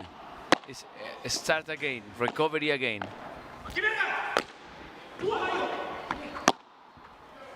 And there, he couldn't control that. So, the San Diego Stingrays go from not qualifying for the finals last year to having 2 finalists. Congratulations. Men and women, congratulations, yes. To Jairo Bautista and Lucas Bergamini, 7-5, 6-2 against the New York Atlantics of Lucas Campagnolo and Jon Sanz. By the way, that's a game to look forward to tomorrow. Campagnolo and Sanz against Rubini and Ausberger for 3rd and 4th. I'll tell you what, that's beautiful match. That is the aperitif, the aperitivo. Yes. Ahead of the finals. So remember, tomorrow we will have, well, we'll hear from our winners, and then we'll just draw a conclusion on what has happened today. But well done to Lucas Bergamini and Jairo Bautista, finalists in the 2025 Cities Cup.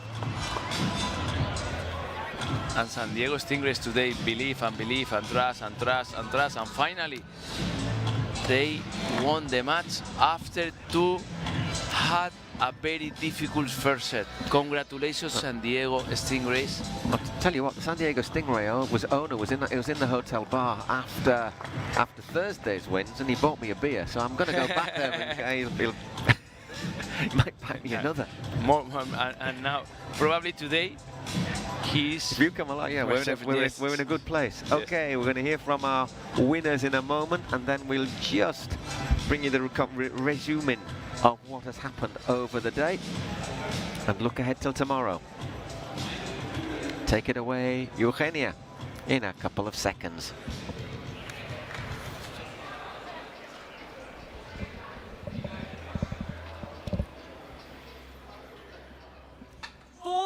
San Diego Stingrays in the finals tomorrow. The women and now the men's. Jairo, Lucas, what a game. You're ready for that final tomorrow against Miami Padel Club. ¿Cómo te sientes para esa final mañana después del partidazo que se echaron hoy?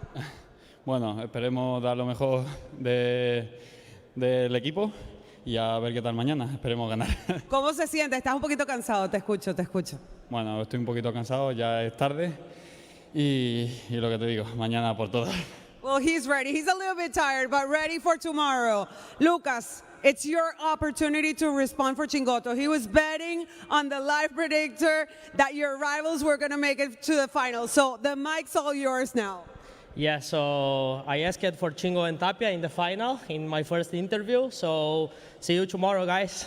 Well, wish conceded. And there you have it, the other finalists of tomorrow's the Cities Cup finals. Don't go anywhere tomorrow. We'll see you right here at noon local New York time, and we will have great matches to wrap up the Cities Cup. See you tomorrow. That's the reminder. Tomorrow we will be with you at midday, not 4 p.m, to start our finals. We will start off with the 2 matches for 3rd and 4th place, and then we will have, not before 3 p.m, our finals. Okay, this is how it ended up in the semi-finals. The Flowrider Goats losing to the New York Atlantics.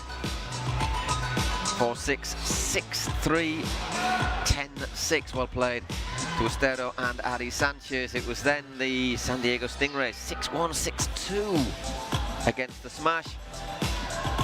That is how the women's draw has gone. We have our final, which will be the Atlantics against the Stingrays, 3rd and 4th place, which will be first up, the Flowrider Goats, Telfi and Gemma against the Las Vegas Smash, Martita and Sofia Arujo, which is also not a bad one, is it? And the men, well, you've just seen what's happened. We will have 3rd and 4th place, the Flowrider Goats against the New York Atlantics. Can Campagnolo and John Sanz sleep on it and pick themselves up? And then our final, the Miami Padel Club, Chingotto and Gustapia against the Stingrays, Bergamini and Jairo Bautista. That's been Saturday. We have Sunday left to play. So, from myself and from Jorge, we will say good evening. We will be with you tomorrow. It's going to be high noon, Jorge. Yes, good evening. See you tomorrow. Podium day. Okay, have a good night. See you tomorrow, midday, for the finals.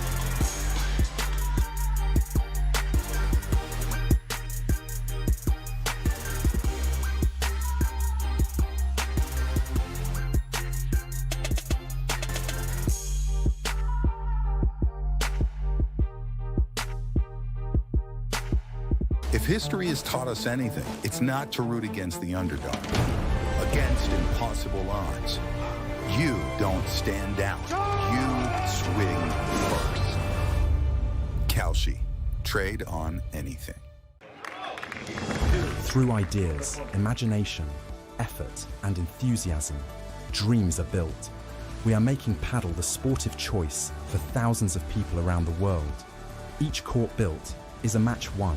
And so, court by court, match by match, we are creating a limitless playing territory so that the unbeatable passion that Padel creates can be spread throughout the 5 continents.